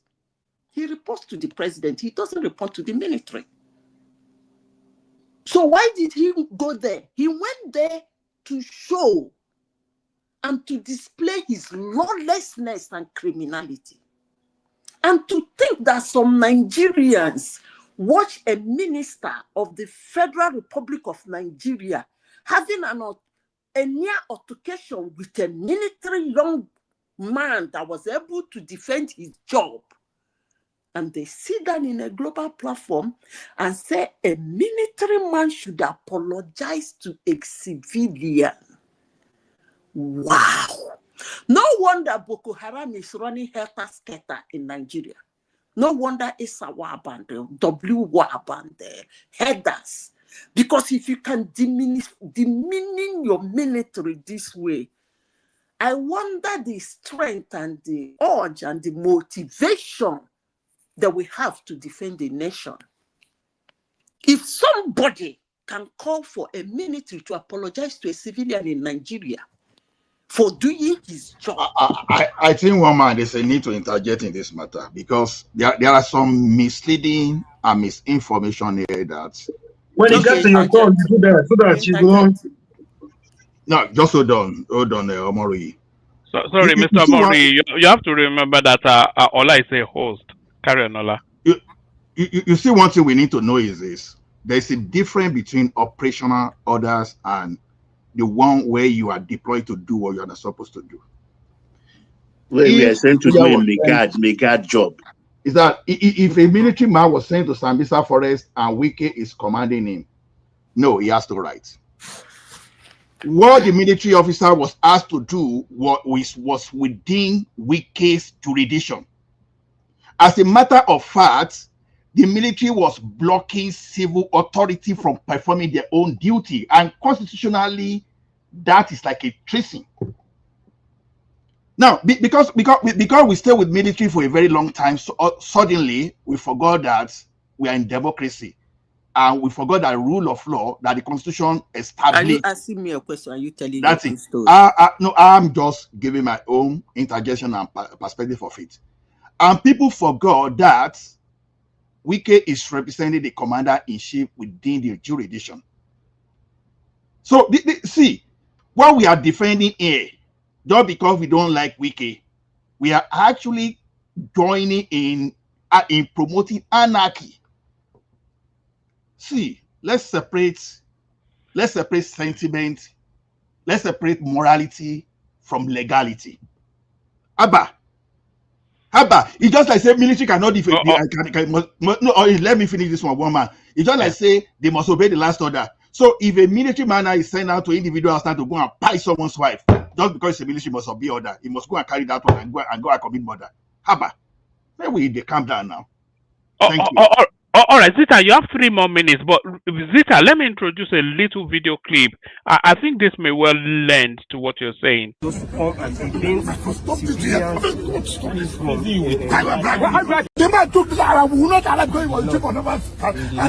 don't understand how somebody who attend that police.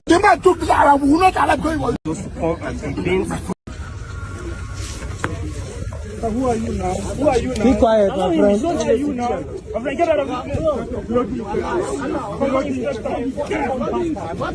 Nah, this, you know who?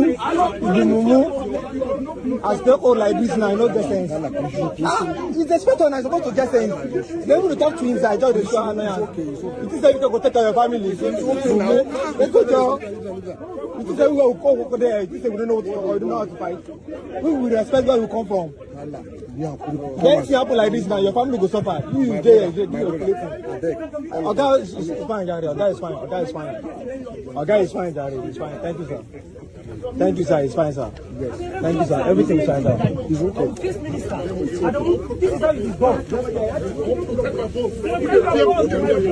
Oh.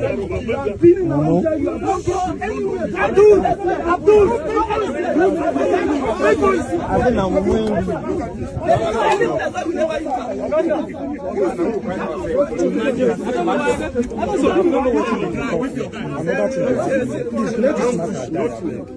Please, no, that's why I will not talk anything. But him supposed to be in our family. Let's see that's going on now.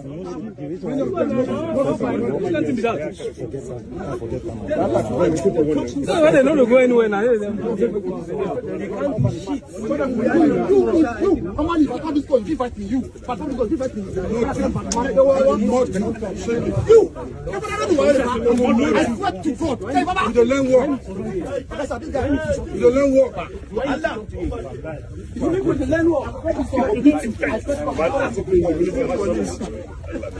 I said, when they train for this, what's it called? This way they train you, they say annoyance back. Don't worry, go drop rifle. Don't worry.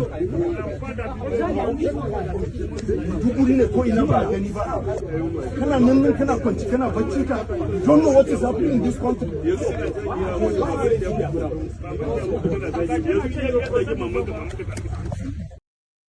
All right, Zita, you have about 3 more minutes, but I wanted to introduce that because what Wike has done was actually to create a very volatile situation. He brought a team of police officers heavily armed, and then the naval guy, the naval lieutenant, Yerima, on the instructions of his boss, he brought a team of military sort of personnel heavily armed. And you could see some of the languages there in the opening phase. The guy was saying, "Oh, Idowu, you be mumu. If anything happens to you, you think say Wike go take care of your family." So it was Wike unnecessarily charged up that situation. It's very annoying. If the It's army, very yeah, annoying. if the naval whatever, if they send troops there, he need not have gone there. Yes. There are institutions there, the court. There's a Yes. phone call to because even the person owning that property is a former army chief, navy chief. So he could make just one phone call and And they will diffuse. disappear. They will Yes. order them to leave the So he place. just wanted to show power, and then he brought And a it heavily backfired. armed. Brought a heavily armed troop of police or team of police officers to go and That's the confront level a this heavily. intelligence So can carry. it just needed one trigger, and there have been a shootout there. Very stupid. But carry Look on. at the people Three who more are minutes, ruling Azita. us. Look at who is in charge of federal capital territory of a country. A tout, a reckless speaking idiot. That's the person in charge of federal capital territory, and people are defending him. No courage, no understanding. He brought police to face military. What a joke. This is what they call a disgraced nation. He even slapped one of the DSS publicly for not Can you challenging the imagine? military. And As a people come bully, here it's an to animal. defend him. It's his jurisdiction. This is the jurisdiction. And you forgot that when All it right. comes to... Sorry, Zeta. 3 more minutes. I think people are eager to speak. So 3 Let more them minutes. speak. No, This no. one is You 3 more minutes. I'm still no, talking. You're telling no, me 3 more minutes. no. We have to push you a little bit now so we can move it around. But carry on, and then we move it around, and then we open it up. It is uncalled for. He's not the owner of the land. He's just walking there. And if there is any defense for the land in any country, it's the military. Go and read the Constitution. For the land, it's the military. So I don't know this Wike is the landlord. I don't know where you people got that one from, but it's okay. But what I'm saying is that I want to put my voice to it. The Wike's behavior is uncalled for, unnecessary, and very shameful. Secondly, military do not, I repeat, they do not take orders from civilian. Nowhere in the world, no matter the kind of leadership or kind of government you are practicing, the military do not take orders from civilians. I rest my case. All right, brilliant, excellent. So Zita, there's still a lot to push from what you're saying, but let's move it around and then we'll open it up. Patoski next, of course. And by the way, we're privileged to have Patoski in this particular conversation because he has a military backdrop to his history, but he's also very invested in politics. So hopefully a balanced view. Patoski. Yeah, thank you, woman. I don't know. I will talk about it, but it's not something I really want to speak about because it's just a mess up. First and foremost, I will first of all address you. One, your headline is divisive. We need to. Nigeria is a sensitive place. It's for the clicks now. You know the game now. Yeah. But one Baba spoke along that line. He said, Northern officer confront Wike. He has nothing. It's just an officer, a young officer from NDA, young boy, was sent there and confront Wike. And only Northerners have their people in the army. The father of that boy is a general and is there. Obasanjo's son is in the army, is a brigadier currently. Oyinlola's brother is a major general, is a GOC, First Armored Div in Kaduna. I know so many officers, Yoruba officers, even Yoruba former minister. One of Obasanjo's friend, Shole, his son of blessed memory, just died, I think, 2 years ago. The guy was a retired major general. All of them. So, and then when they invite people to join the army, the Northerner did not say they should not join. Recently, they are calling Lagos. They say they can't feed their slot. Do you blame that on the North? South is they are not presenting their people to join. Do you blame that on the North? So we should better speak the truth to ourselves. And mind you, you say chief of army staff, chief of naval staff, he was a northerner. Don't you know that chief of defense staff is a southerner? Don't you know that the chief of army staff is a mix of Yoruba plus Igala? Don't you know that we have southerner? Even the commander in chief is not a Yoruba man. So that narrative is not. Don't let's say because Fulani people this and that. No, I'm more enlightened than that. The major issue is not a Fulani issue. I will speak about the major issue. Now, with respect to Wike, Wike is doing his job. Let's be objective. Wike, they had an order. Somebody was restricting. He has sent people, and then he's going into that civil ground. That's not a barrack. That's a civil ground. A civil official of a representative of the commander in chief is going there to see what is happening. And this young boy was put in the middle. A vice admiral is a lieutenant general standing and giving an order to this young boy who is just a sub-lieutenant or a lieutenant of the navy. He cannot refuse that. And then Wike is standing before him and calling him a fool. You can see that boy playing right. Say, I'm not a fool, sir. I'm not a fool, sir. He was still respecting Wike. The boy was just trying to keep his job. And if that guy had refused the order, Did you have answered back though? And did you find his tone somewhat aggressive? no, his tone The was little not. boy. He said, I'm an officer of the armed forces. I'm an officer with integrity. You can say, shut up, with integrity. That's very aggressive. Anyway, that is not right. Wike Okomoroso. That's just the truth. We need to get him to understand that he doesn't know how to speak or address people. You don't have to say the guy is a fool, the guy is this. Who are you? Does your oath of office give you the constitutional right to call any Nigerian, not a military man? I'm not after the uniform. That's a verbal assault. And it's a crime. He can go to the police for that. He can be taken to the police and they charge him for assault. Verbal. You call somebody a fool. Forget about whether the person is uniform or not uniform. No. You call somebody a fool, this and that is a verbal assault, is wrong. And apart from the fact that it's uncivilized, it's a disgrace to the office of a minister. If I'm a minister, I will be ashamed. Even if I'm not a minister of God, if somebody call me minister of church self, now that with ministry has behaved like that, I want to remove minister from my name. Sorry, Patoski, you carry on, and I don't even want to break your flow. But do you think Wike is somewhat demythified by this altercation, especially as that officer stood him down? But because No. he backed down ultimately. Do you think Let somebody else go and try that now. Let do somebody else you go and think it's try been it. demythified somewhat? Go and buy land illegally in Abuja and say, yes, go and stand because Wike has been demystified. Your money is gone. Your money is gone.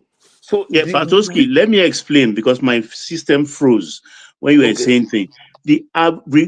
I came to my conclusion about what I said concerning the military and being northerners.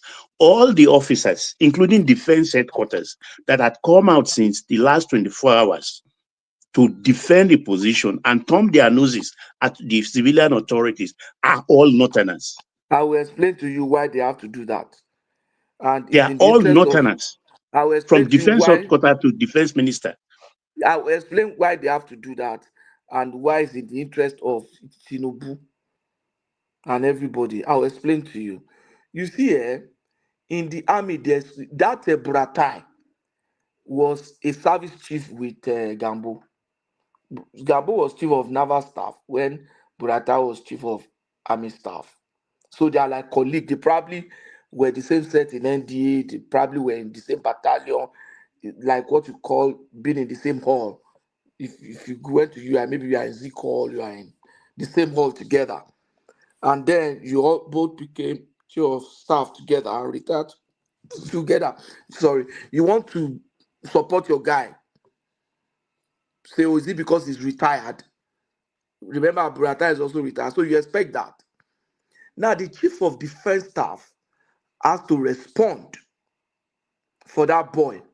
Because I said Chief of Defense, Minister of Defense has to respond to that boy. Because that boy is an officer, and if the Minister of Defense will be able to speak to Wike minister to minister, all this that boy is saying, the Minister of Badaru will not say that to Wike. I'm sure they are going to raise it to cabinet, minister to minister. If that man did not say that, it will affect morals of soldiers. Forget the fact that that guy is a northern now. A soldier from Southeast will be saying, what kind of nonsense is that? All of us that are dying in the forest, they are talking to us anyhow. It will affect the morale of soldiers across all tribes. Soldiers know they look like this, so they don't look say. God bless you, Batosi. They don't. They look at that soldier. They're almost that someone look out across the distance now. Soldiers were already speaking and say we will they die because that soldier carry bike cross one way. You the harassment, and the soldier was even begging. You see, soldiers were already saying what kind of nonsense is this, blah blah blah, going on YouTube, and our soldiers are in discipline now because those days you don't expect soldiers to even go on Twitter, YouTube, and recording them video, doing social media. No, that's part of the lack of discipline that has come into the Nigerian army. That can be a topic for another day. But for soldiers' morale, they have to speak for them. The way they achieve, the defense headquarters has spoken to them, and when defense headquarters speak, yes, who will speak for defense headquarters? Is it not the defense spokesman? I'm sure that defense spokesman cannot speak without the order of Oluyede, the chief of defense staff. Sorry, Patoski, 4 more minutes. So that defense spokesman could have spoken at the order of Oluyede, or are you saying okay because they want to speak and they should quickly appoint a Yoruba man to speak? No, now the person who's occupying the office that is supposed to speak will be the one speaking, and they must be seen as protecting that boy. They must be seen as that. It's a moral issue. When Burata is saying it's an issue of national security, it looks like it's an overkill, but that's what it was indirectly pointing to. The soldiers are not well paid. This one, and then the next thing is you are speaking to them, and then they will ask you what is their gain. Yeah, when they see you civilian, some of them are not as intelligent as those soldiers went to one local school. Do you know what it costs to get admission into NDA? Have you tried the exam? But it's not like they send that Yerima to go and guide a barrack, Forget a barrack that. or anything. Let me give you an example.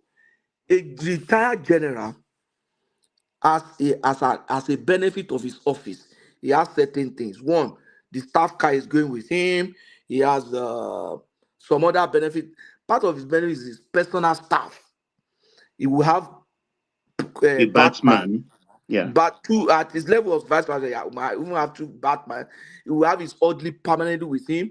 He has 3 guards or 4 guards in his house. And if they have 4 guards, they will be regular guards. That boy was probably a guard commander in that man's house for that time. But they have almost a platoon there, not just 4 people. No, he will just call I'm sure he will just call Naval Headquarters, maybe one Naval commander, say, I beg, give me 3 boys. But I'm saying that guy could be the guard commander in his house. If the man is living in Abuja, he could probably deploy some of the people in his house. So I'm gonna go block that place. That guy was probably the guard commander on duty that period. So the guy is entitled, just like your civilian house police or people men protecting them. He did God's house today, as at time I left, even when the man had died, soldiers are still guarding his house because of his wife. His wife is still alive and he's entitled to it. And his still has soldiers guarding his house. Restored during the coup was withdrawn, but after Padua, I think it was restored later. Obasanjo has soldiers, everybody still gets soldiers.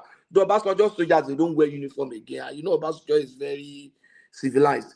But that's his entitlement as part of his retirement benefit. I'm sure anyway, let me not say I'm sure, but at least probably drafted some of those soldiers to go and do that. So my concern is that boy has been put in the middle. If he refuses the order, he can lose his job. And Wike will not give him another job. If he obeys Wike, they will fire him, he will be punished, they will lose his job. You understand? So you will see that I was responding to Wike with respect. Oh, you are a fool.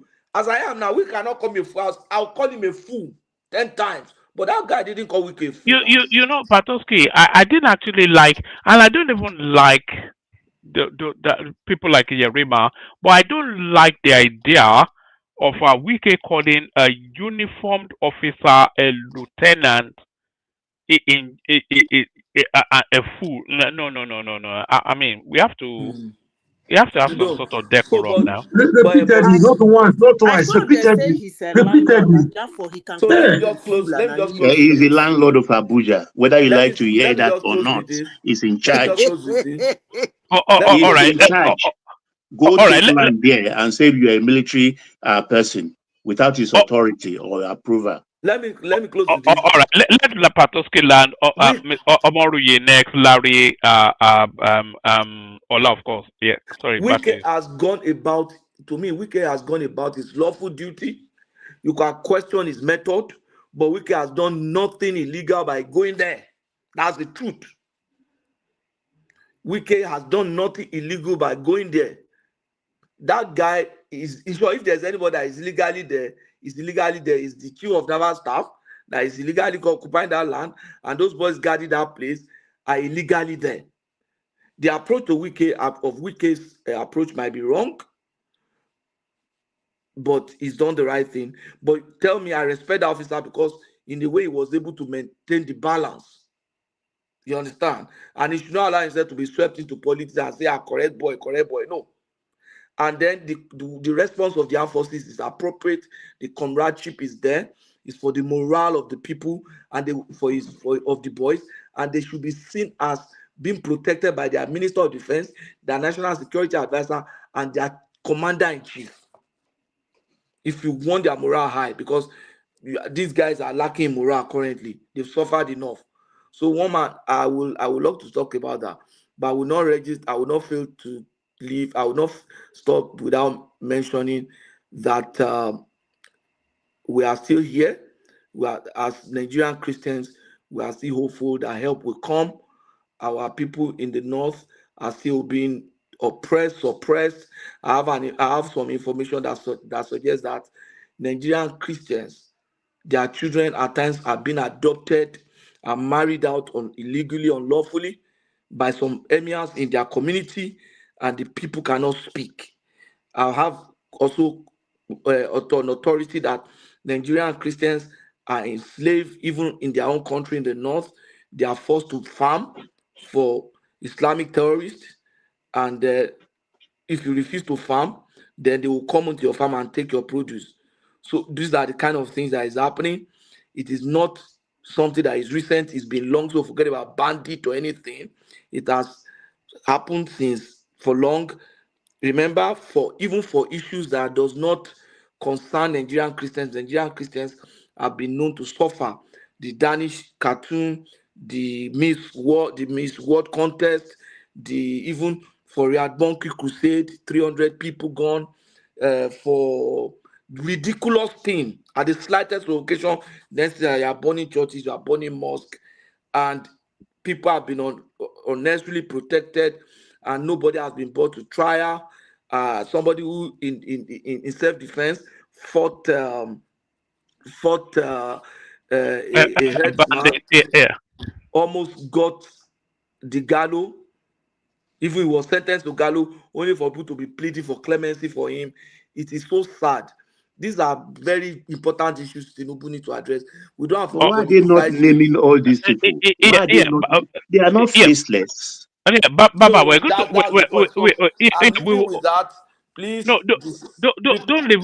Hold on, Patoski. We'll open up that space because there are even narratives of the former, now current, still emir of Kano in that against the will marriage of Christians to Muslims. So there's so many anecdotes on that space, but I'm just eager for people that have not spoken to speak, and then we Yeah. open it to that Then I to. would love to when it goes round. Please, that's my cause for some time now. So in case if I go off and speak about it, please bear with me. I can't go there to go and minister No, or it's to do topical. anything. If only to to bring my voice to it. But I'll reinforce it. It didn't start today. It did start in 2023. all right. And it's not a Tinubu campaign, opposition campaign. So it should be seen as such. Thank you. All right, brilliant. That's the excellent. I did promise you that Patoski straddles all the conversational hubs for today. So next up, Comrade Omoruye. So from Comrade to Larry, Comrade, floor is yours. The topic doesn't even need any introduction. What are you making of the goings on, Wike versus the military? Thank you very much, Mama. You know, sometimes the last time I voted for you, maybe tonight will be the second time I will vote for you again, except for the caption. But the headline is said it's a clickbait. I wish you could just check that to reflect the reality on ground. Please, I apologize. I mean, I'm appealing to you because just you see, this is we call Nigeria a country. We have not divided. We are still one, right? We have to be very careful the way things are going. We are sitting on a keg of gunpowder. It could explode at any time.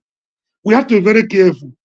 So they say those that don't learn from history could end up in the wrong side of history. We fought a civil war that was not necessary, that would have been avoided. At this critical time, we cannot afford the second one. We cannot survive it.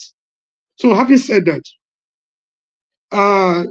each time Baba comes to this platform, I have my utmost regard for Baba, because of his wealth of wisdom. And tonight, I could see he was angry because of the reaction of the young military officer.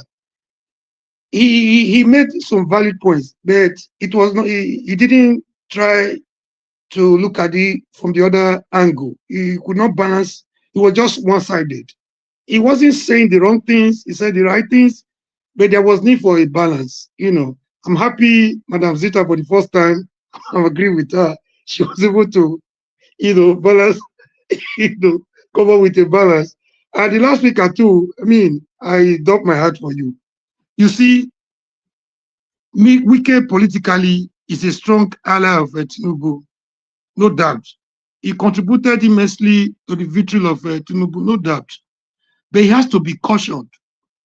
Port Harcourt is different from, Rivers is different from Abuja. Abuja is the capital city of Nigeria, not the capital city of Rivers State.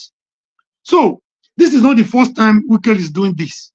You remember when we had a foreign president, was it from India or from somewhere, when he was drunk and he broke by protocol, he went in front of that guy would have, collected some bullets that day because of what he did. That one was ignored, it was overlooked. Probably the president just decided to ignore him. What happened today? We should be happy that it did not escalate beyond that level. There would have been casualties. You know what happened? That coming of Wike was not the first time of coming there. He sent his boys, his speed workers, to carry out his, assignment. On getting there, the police, the boys that were working on the site reported to the boss that police were disturbing them from carrying out their duty. So what they did, the police, the field workers of Wike reported to him that there were some military there that were, disturbing them from doing their due diligence. So what you saw there, you could see the crowd. One man, you could see the crowd. It was like, okay, pata na die. So he mobilized every Tom, Dick, and Harry. All the data boys, all the police, all the DSS, you could see like he was going for war. Like, we are going, who is the boy? Who bought that boy? Who be the soldier? See, there's something in law. If somebody hits you and you hit him back immediately, if he dies at that spot, you have a defense. Then somebody hit you, you go back home, you change your clothes, treat your wound, you come back to kill the person. It's a different ball game in law. It's a different magnitude of offense. Having said this, Wike was prepared for war. You giving the police at your, all your police and DSS guns to go confront, You already knew military boys were there in a decent environment with a decent minister. All what he had ought to have done. Who is that boy? Who sent him there? He doesn't even need to deal with that boy. Look for the August contact. We already know the owner. Oga, I'm having my boys are having an issue with your now that you are the owner of social property. Can you come to my office tomorrow morning or at your convenience? When will it be convenient for you? Can you come and see me so that we can talk about it? That would have taken care of that thing. And before I proceed, I see one guy attacking me in the comment section. I know his name is Nyesom. No matter how many times you change your name, I will know you. You won't be comfortable with my submission because of the day I told you not to be praying to be cleaner to anybody. You are a human being. Be aspiring to be this president, not to be a cleaner to somebody. So you don't like my voice, you don't like my submission. I don't even care about what you say because I don't want to have any dealings with you. Somebody that is praying every day and fasting to be a cleaner to a fellow human being is not somebody I want to discuss with. So Wike was prepared for war. So the boy was very loyal. You know, one thing, I give it to that guy. He was obeying order from his boss, his superior, you know. So you could see he could also keep his cool by saying, sir, I'm not foolish. Sir, you can't shut me up. Sir. He felt humiliated, but the only way he could respond, if I were in shoes, I will sort that guy back. If you tell me I'm not a fool, I will say, don't say it. If you say it again, I will say you are a fool. Heaven will not fall. So we just have to be prayerful and be, you know, happy that, look, okay, compare this scenario to what happened in Lagos during Sanwo-Olu. An officer was sent somewhere. He got there to see, we're not supposed to be here. This is illegal. He said, I'm acting on an order from above. He was telling him, sir, he was still bowing himself like the normal Yoruba man that he is. He was according the governor his due respect. You know what Sanwo-Olu did? He said, okay, reporters were there. Everybody was on camera. He said, hold on. I'm going to call his boss right now. I'll call the governor. I'll call the minister. I'll call so and so person. I assure you, I will get result within the, you know. That is diplomacy. That is the humility. That is the decency for you. It's just not, it's more than just being a minister. You know, so I don't want to, you know, if I go beyond this, I think I will be attacking Wike so that it will not look personal. Wike did not act as a decent human being. You know, if you are a bully, you are a bully. That boy, military man, is not Fubara that you can shout at and get away with it. I mean, he's a human being. Even if he's not a military man, he's a citizen of Nigeria. He doesn't deserve to be called a fool. Arrest it there. I don't want to get angry. In fact, I will be shouting more than this. All right, Brilliant. Comrade Omori. So two things. You know that Niger man is actually your fellow Edo man, so he's an Oba Otokwaye something. But I want you to stay just as long I'm as you shocked can. actually.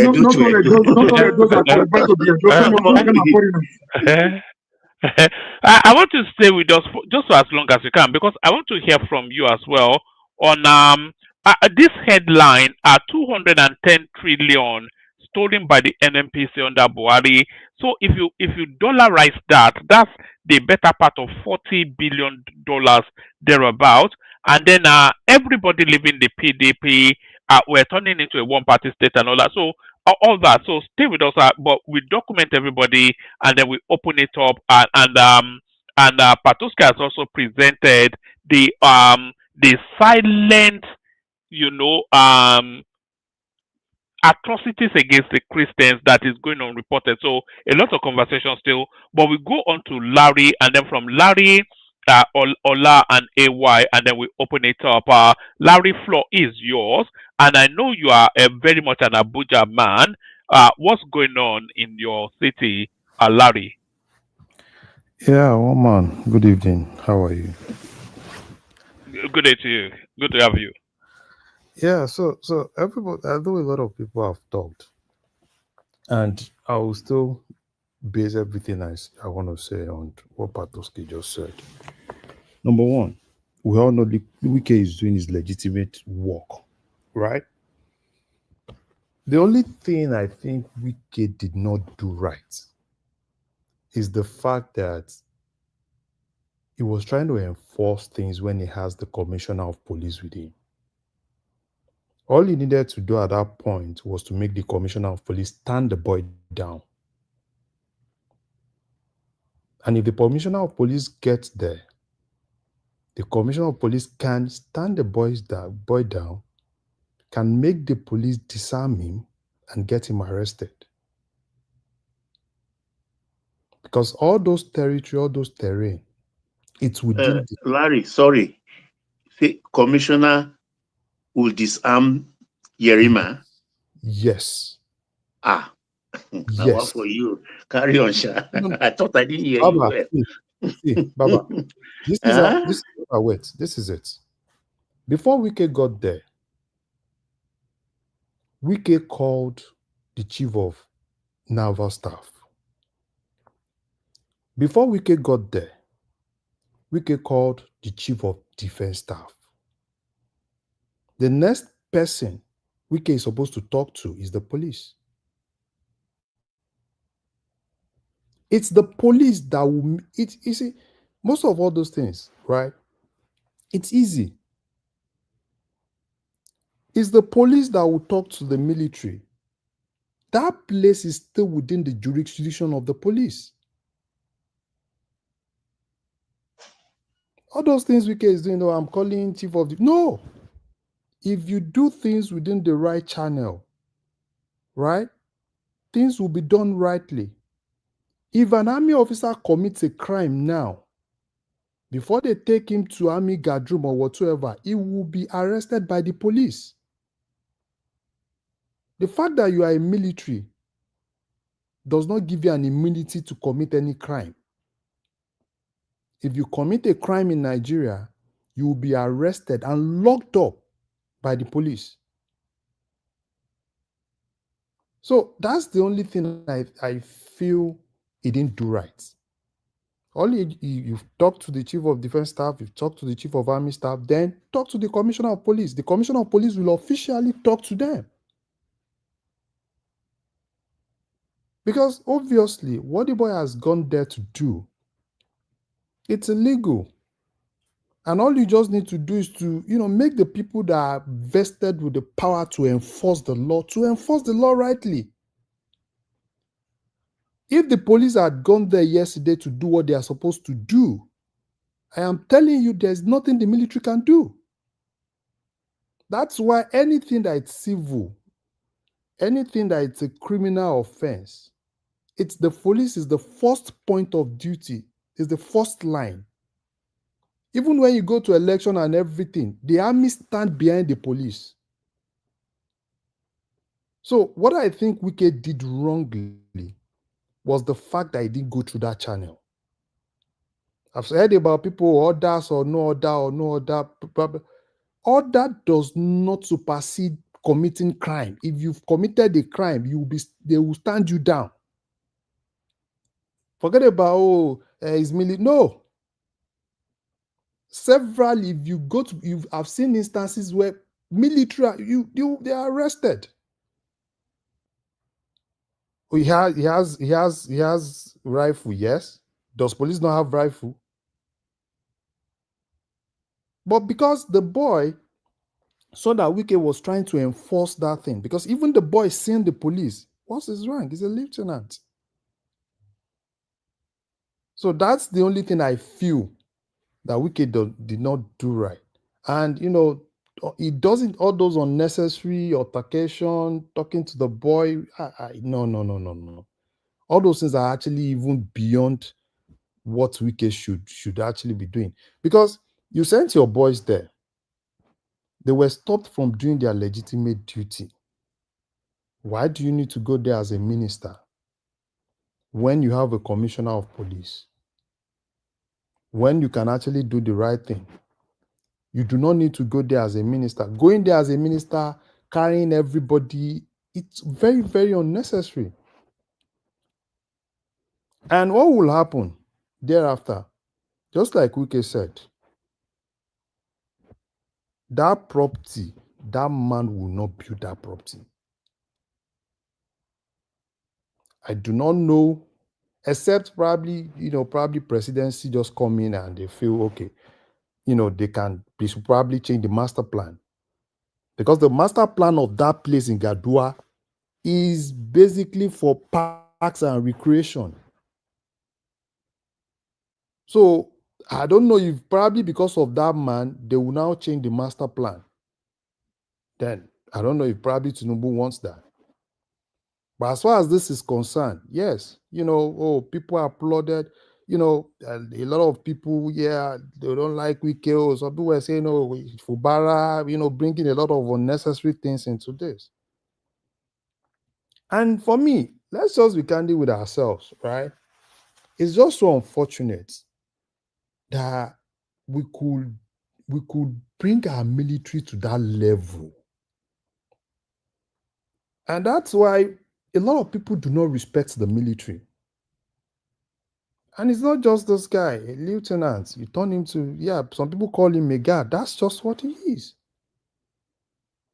To the point that you see MC Oluomo moving around. Who do you see within military guys? A lot of those guys, all those Agbero guys, don't even use police again. It's military everywhere. You see a Fuji musician everywhere. What do you see? You see military guys. And you expect people to really respect the military? No. And for Buratai, it's just so unfortunate. It's so unfortunate because spaces where you actually want those guys to talk, they don't talk. For some weeks now. 3 more minutes, Larry. 3 more minutes. Yeah, I'm not even going to use up to 3 minutes. For some weeks now, we've been talking about, the US said these, the military and all those things. These guys, you won't even know probably if these guys even exist. And it's even a shame. He said, oh, Wike's conduct is threat to national security. What's threat to national security than Boko Haram, killing themselves, killing people and all those things? Is that not what is just a threat to national security?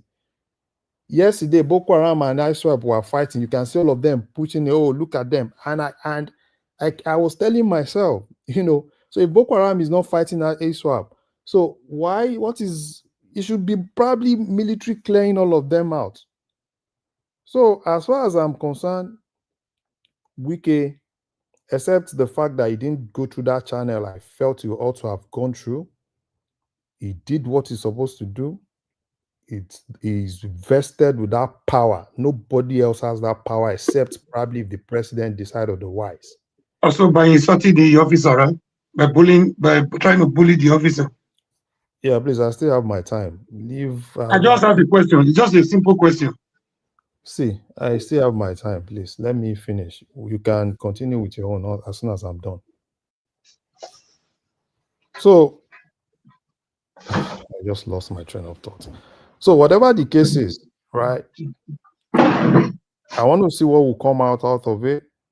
Hopefully, these military guys, all these generals, as good as they are, if they can all come together and put those energy rather than fighting for their colleagues and stuff like that. And even the chief of defense staff that I saw chief of defense staff talk. I never even knew that we had that guy as chief of defense staff. The minister of defense, rather, because that guy has been missing in action for a long time. So seeing him today, I'm like, oh, so we have we have a minister of defense. Sorry, Larry. I didn't want to break your train, but it's curious that he didn't even speak about the shootout between the Boko Haram and ISWAP in the Lake Chad. He's not speaking about that. He's speaking about some illegal naval officer that's being called to order. Yes, that tells you where the priority is in that country. That's what I'm saying now, because those are. Boko Haram, and people are happy. Oh, Boko Haram and ISWAP are fighting, or they are killing themselves. Have they even thought of a situation where the two of them come together as one to fight the Nigerian military? So, the Nigerian military should just try and do better. If they really want people to respect them, they should do better. Take all those guys from doing mega. Sorry, Larry. Before you round up, do you think the Nigerian military they've surrendered that Lake Chad basin to the insurgents? Because I don't see the presence, I don't see the structure, I don't see a plan. There was actually a comment that came out of the security spaces, and they were saying, "Oh, we are aware of what is going on. We're happy that they are slaughtering each other." That's what was coming out of the security agencies. that you are happy that the bandits, the insurgents, the terror people are duking it out. Yeah, that's how bad it is. And why are you not there, like you said, to wipe them all out? Yeah, You know? that's how bad it is, because that's where you think our military should come in. And even if you look at that Lake Chad, that side, right? The people that are really doing the main job, the Chadian armies and the Niger army, they are doing very good job. Very, very good job. They are doing very good job across the axis. Our own people, rather than them going And to those Cameroon places, too. yes, they are doing a very good job along the axis. What is our own people doing? They are busy land grabbing now, Yes, fighting they do either fighting land for grabbing, land. or probably the Navy guys want to go to Niger Delta, right? They want to, that's what they want to do. They are not ready to fight. So if we are talking about our military, I don't respect them. That's just it. Though I respect those other guys, those junior guys, right? I respect those junior guys that try and do one or two things. But some of all these other guys, fine boys, somebody's son, somebody's cousin, and all those things, that are being posted to They are too handsome for fighting. That's yeah, the being Nigerian posted army. to juicy They consider places. themselves too handsome It's for all about fighting. juicy places, juicy appointments. But they need to pay them well, I beg. Entry Put point them in supposed to be juicy, 150,000, not this put them 104 they are paying them. put them in juicy spaces and everything. So whatever the case is, for me, I don't even care, if Buratai or chief of anything. In as much as they are not doing their legitimate work, they are, as far as I'm concerned, they are as useless as anything. That's what I just think. Thank you, woman. Oh, all right, excellent. So, Larry, there's one other topic I want you to speak on. Once we've done the rounds, is this headline here? Our federal government unveils new plan to double GDP, tame inflation by 2027. So I think they are trying to leverage the stability in the currency to roll out more ambitious stuff. But let's whip it round and then we bring Yeah, it back. yeah. So Another we thing that you are not putting on your headline, probably you've not really been following the finance side of Nigeria. The Nigerian Stock Exchange is shedding a lot of money. Over 4 point something trillion was shed yesterday. All right, you have to explain to us why, because that doesn't sound like good news. I Yeah, have a yeah, lot yeah. of I have a lot of Nigerian stock, Yeah, for especially like First two Bank. weeks now. For like 2 weeks now, the stock exchange in Nigeria has shed nothing less than 7 trillion naira. Our risk has increased now with this. Is that No, is that it's to do with With the this currency Trump, exchange? Or? no, no, with it's, this it's Trump the narratives. The Is it? CPC it's the designation contributed too. Yes, now no, Or with is Trump Trump narratives and panic, Abi? everything. no, They no, are Is, no, is, no. now. is, It's the but is that a buy window though? Woman. Is it a buy window? No, Is it a it's window to the buy? CGT that are making people to do panic selling. All right, a lot of panic selling is Yeah, happening. but is it a buy window? Is it a window to buy? Yeah, it's Yes. kind of like a window If to you buy. if you can take the risk or you And can take wait a it out, lot of it's a people are buying shedding time. a lot of people are shedding their stocks now because of, or except probably if government come out with a better position on the CGT. Because I can't even imagine you want to charge a CGT of 30%. Even here in the US, it's just 15%. So No, that's I don't think it's CGT though. It's not CGT. I will talk about that when. All right. As you make that interjection, take the floor, Ola. So Ola, if people think Ola is a host, it doesn't. Ola is a panelist as well as a host, so he gets his own turn as well. So Ola, floor is yours. Yeah, one man, they shall man, Sami, though. You see, the thing about this military thing is this because our people they surprise me a lot because we talk at convenient. When it is convenient for us, we say the military they are not supposed to do this. But once they look like they are acting against our enemy, suddenly we start ailing them. So what am I saying is this: we should know that constitutionally, the ministers they are ranked higher than any service chief because that's one of those things I learned during this saga. That any service chief, once you are not a minister, you are ranked far lower than any cabinet minister. because the cabinet ministers, they are representing the CNC. So the CNC may decide to say, okay, I want to be the FCT minister myself. He just delegated his duty. And whatever Wike was doing is backed up by our law. So what that officer went there to do was just an illegal duty, nothing more than that. So when people are saying the military, a military man doesn't take order from the civilian, this one is not a matter of taking order from the civilian. You understand? The military should understand the law and should be able to act in the interest of the law of the land. You see what that chief of naval staff retired did, and what the officer in the middle did was tantamount to like you are when you commit crime against the constitution. What do we call it? Or you are undermining the commander-in-chief of the armed forces. So what you just did was just like you are committing a serious offense against your country. But just because we don't like Wike, we start trying to justify, say, okay, the man is trash. No, for once, forget about Wike. Let's talk about, because if for all the moral police now, the law has nothing to do with your morality. Your morality is just about your perception. It's subjective. You understand? You know, that's why some people say, oh, woman, are you supposed to wear trousers? Some people, they allow that. You understand? That's moral. Moral is not a standard. It's just the way you define it for yourself. But do we have the law that states that that define your duties and your boundaries? Yes. What the soldiers did was far, far, far out of their boundary.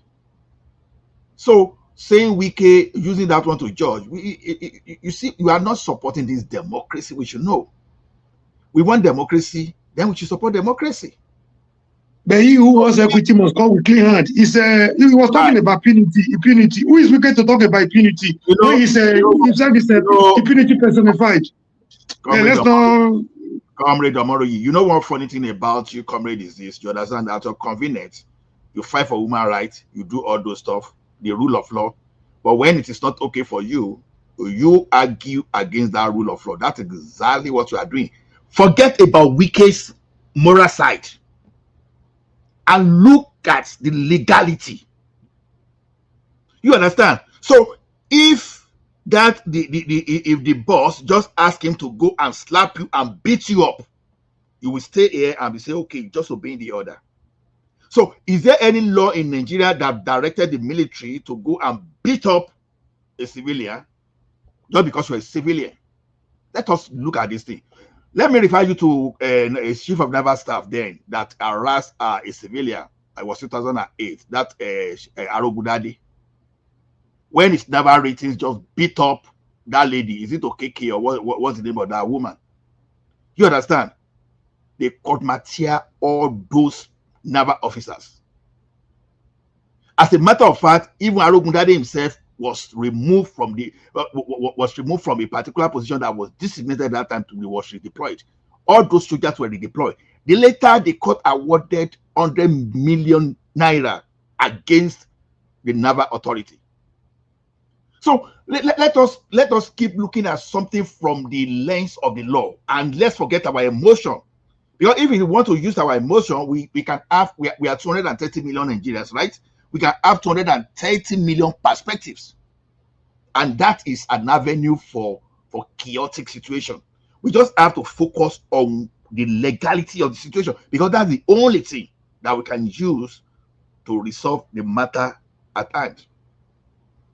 So all this, please, let's not keep this moral. That's what I'm saying. Keep your morality in your pocket. And let's trace what the law is saying. Someone happened to be the head of the authority. Wike is like a governor of a state. The difference is that he's even representing the president and he's enforcing the order. Wike is not using his own, you understand, his own pronouncement. You understand?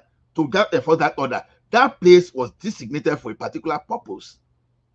And the crook estate reallocated, expecting that, okay, it will be able to change that thing from the original designated thing, the purpose, to residential.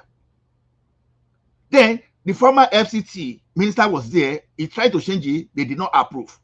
They didn't approve that redesignation up to now.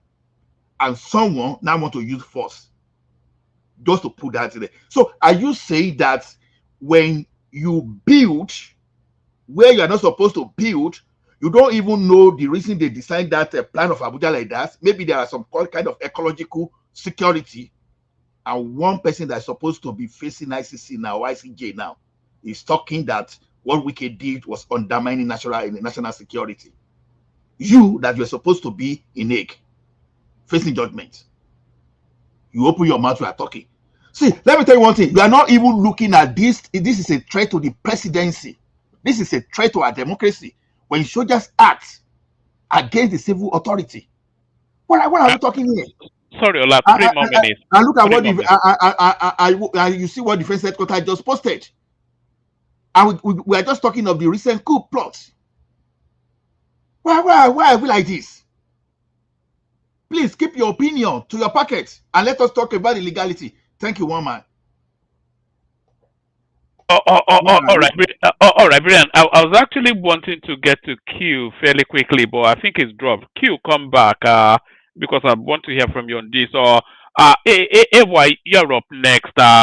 So we're talking about Wiki, who are a lot of. Let me actually play you this. Let me play you this AY. Then off the back of this, you may want to agree or disagree. The part I want to come from is a bit really different.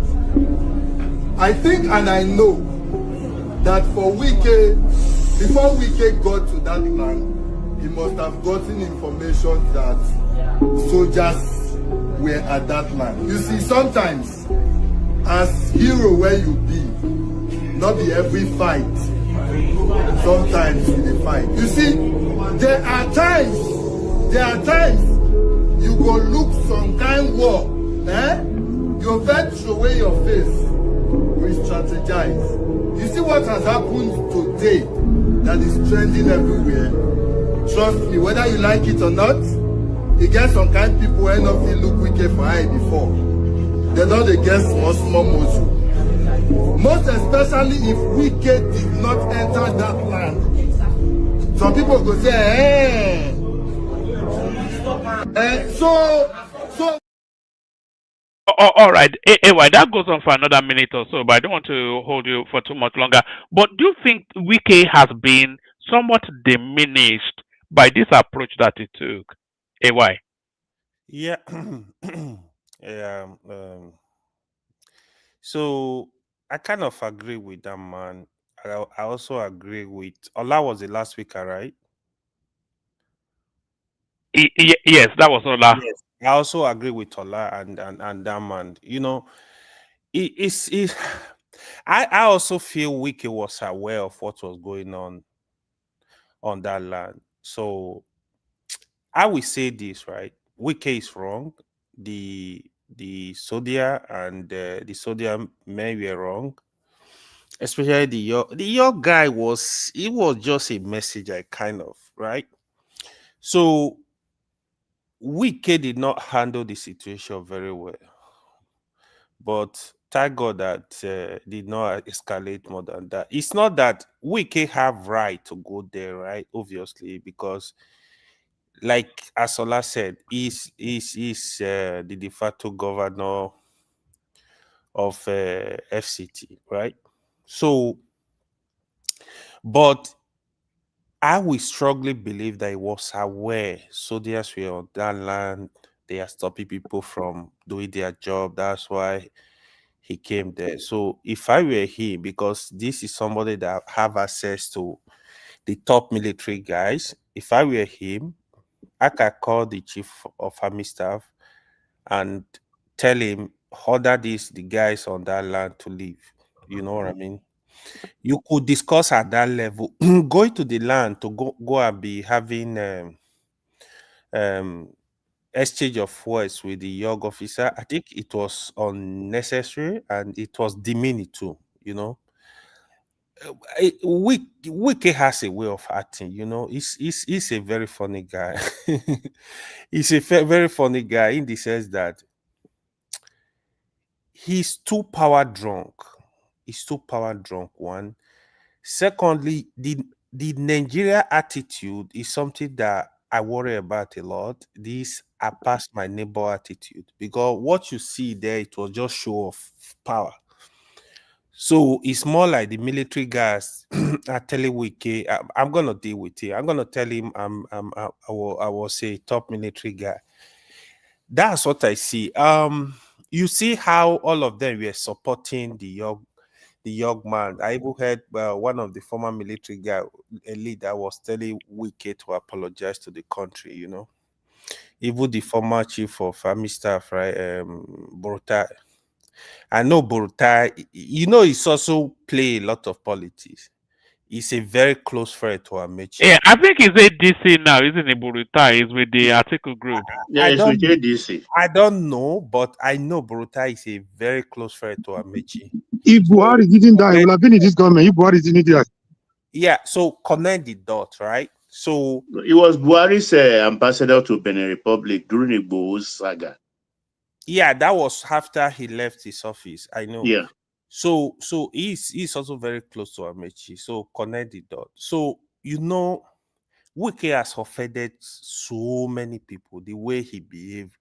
I don't like people behaving in that way, you know, because power is transient, right? Even if you are the president of a country, it's gonna come to an end. Where is the almighty Abacha? IBB is on which OBJ is only the one that is still jumping around, but his age, anyhow, you know, he's gonna be preparing for his death. So life is, it takes life too hard, like thinking like he's the king of king. I don't know what he thinks though, but he needs to calm down, because if he's not careful, I made this statement before. If Wike is not careful, Tinubu will be forced to replace him. Tinubu, they will push Tinubu to the wall. By the time they mean Wike, they will push Tinubu to the wall.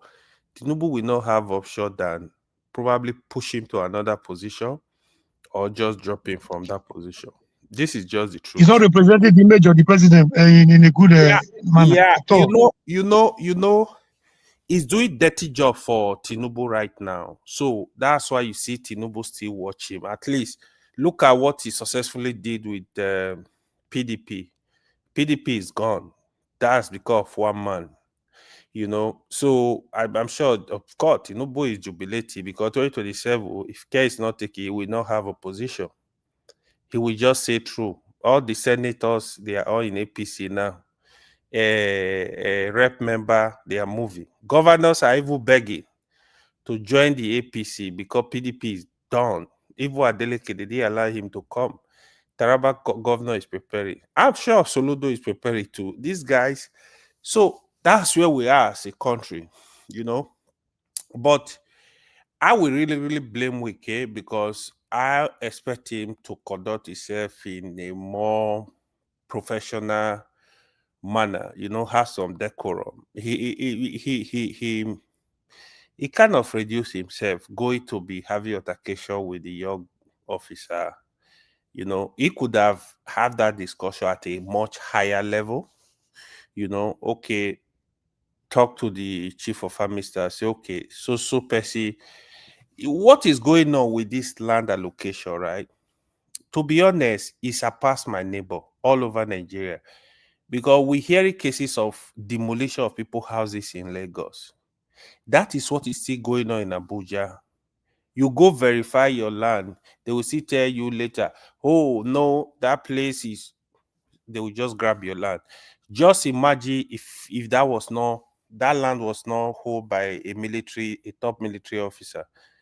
They just grab. My brother Iwa, it gets worse when the land is taken from one person and is given to your crony the following day. That is It's annoying. Yeah, that is where the injustice is coming from. So most of those land, that line they discuss, if you know Abuja very well, you see the green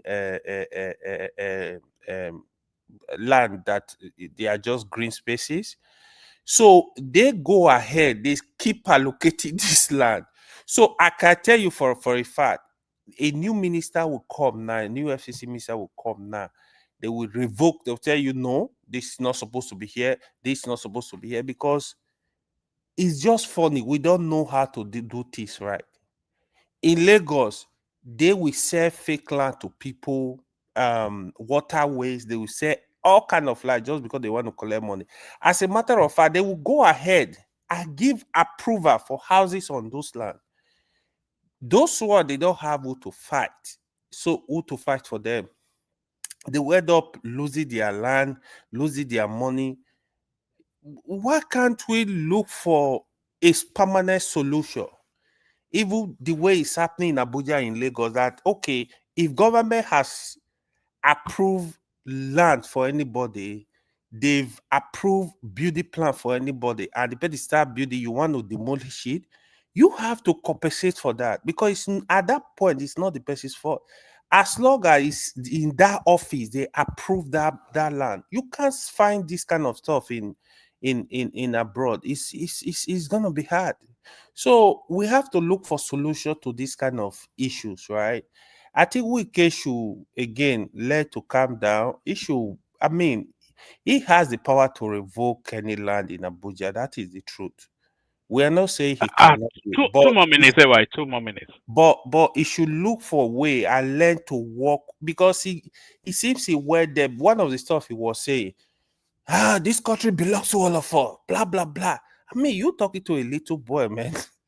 So you could even have some cases where, okay, you feel like, okay, these people, they are giving me trouble, they don't, you can escalate it to the president. If the person feels it's too big for the country, escalate it to the president, you know. But I think next time, hopefully, he's gonna learn from that lesson. I think that was, look at like Omori. I think Omori mentioned the similar case with Solu. In So Lagos, the police he officer. was able to manage the professional as okay. The person, the guy was saying to Showolu, oh no, I can't call him, sir. Please, you can give him a call. Showolu, after everything, said, don't worry, I'm gonna give him a call. I will reach out to you guys in a few minutes. I will call this one, I will call the IG, I will call. That is how you have contact with these people. You can't be talking to their Sorry, why? But both of them actually managed that situation better. Sanwo-Olu managed it better, and that police officer that Sanwo-Olu was confronting, he also managed it better. There was an element of arrogance and entitlement in the tone of this naval officer. The way it was almost trying to physically confront Wike. You had Yes. the impression that it was ready to Both start. of them were ready for war. Both of them were ready for casualties. Exactly. That is why I'm blaming both of them. But in the case of Showaru, despite I know Showaru, I like Showaru as a governor, even though a lot of people don't give him credit. Showaru has tried, I don't know in terms of development much, but Showaru is very professional, very respectful. I see him No, on AY, look at that Ugudu incident you are talking about. Buhari was in power. The Fulani IGP was there then. But Right. fortunately for Sanwo-Olu, that DSP that confronted Sanwo-Olu was a Yoruba man. Okay. So he didn't have that kind of leverage because he knows he's in APC, he's in power in Lagos, but at the center, there's nothing going on there. Yeah. Okay.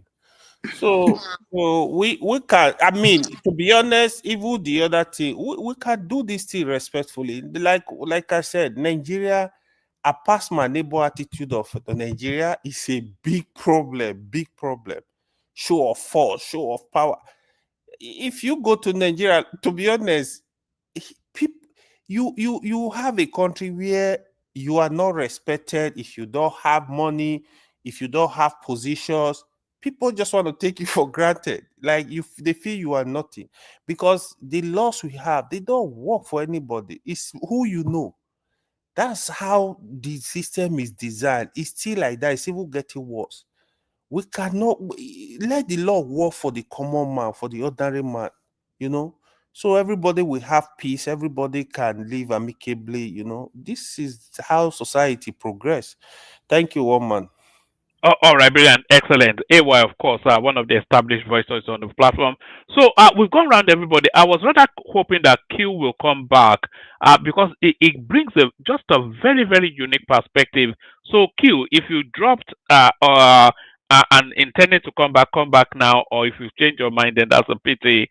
But it's a northern voice, very much in the tone of Asan, but a lot more conservative than Asan. Hassan, of course, is rubbed shoulders with us too much now. He's almost become like a Yoruba man. Patoski was opening up a particular nuance when he was making his submission. He was talking about the plight of Christians in the north, and they are somewhat like a lesser than citizen within that space, to the point that he's almost talking about narratives of enslavement, forced marrying of very young girls outside of their faith and into. And there was a particular incident when some girl went missing. I think it was somewhere in the southeast, and then they found her in the palace of the Kano emir. That was Sanusi Lamido then. That was in his first incarnation as the emir of Kano. And then the girl was somewhat married off, maybe against her will or not. So this narrative of the subjugation of Christians in the north, Patoski insisting that we're not giving it enough attention, and it's a lot wider and bigger a problem than we are discussing or aware of. So, is anybody aware of familiar with what Patoski was trying to infer there?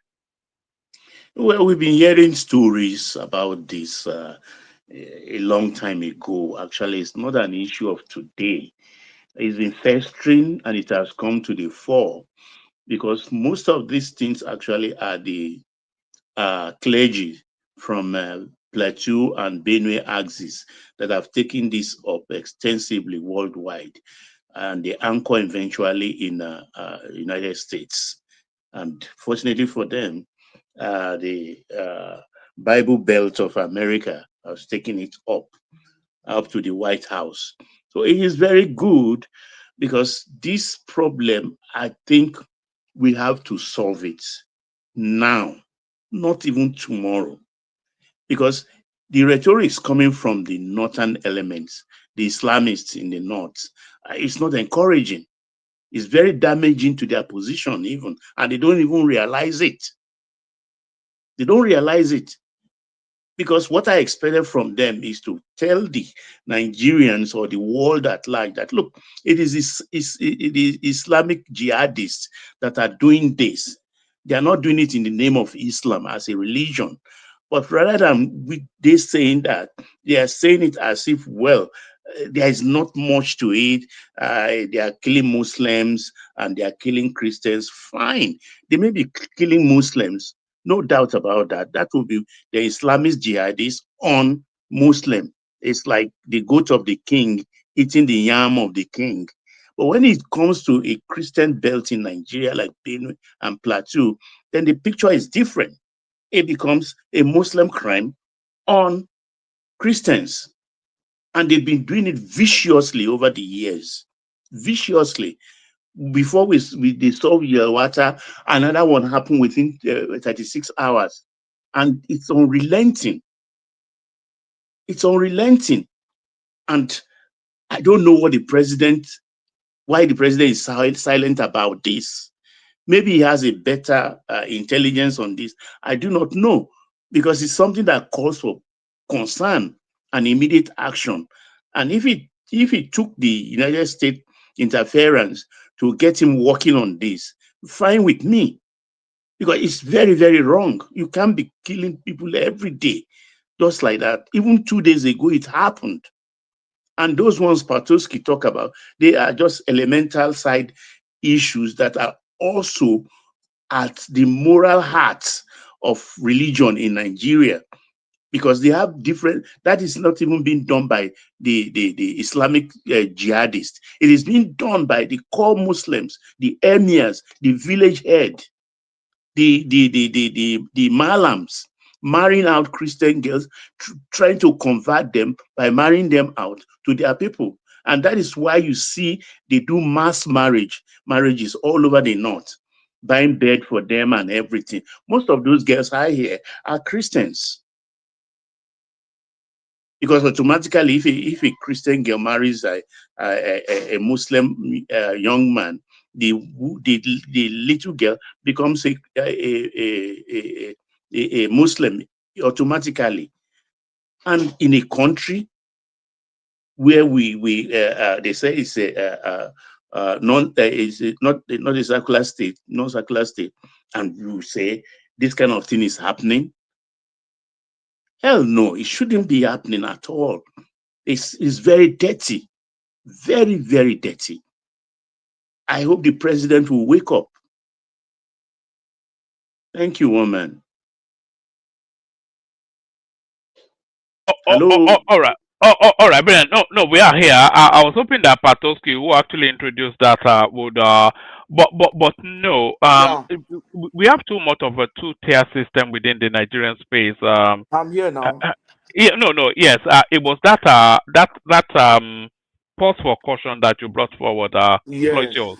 Yeah. Thank you, woman. I'm happy that you brought it up again.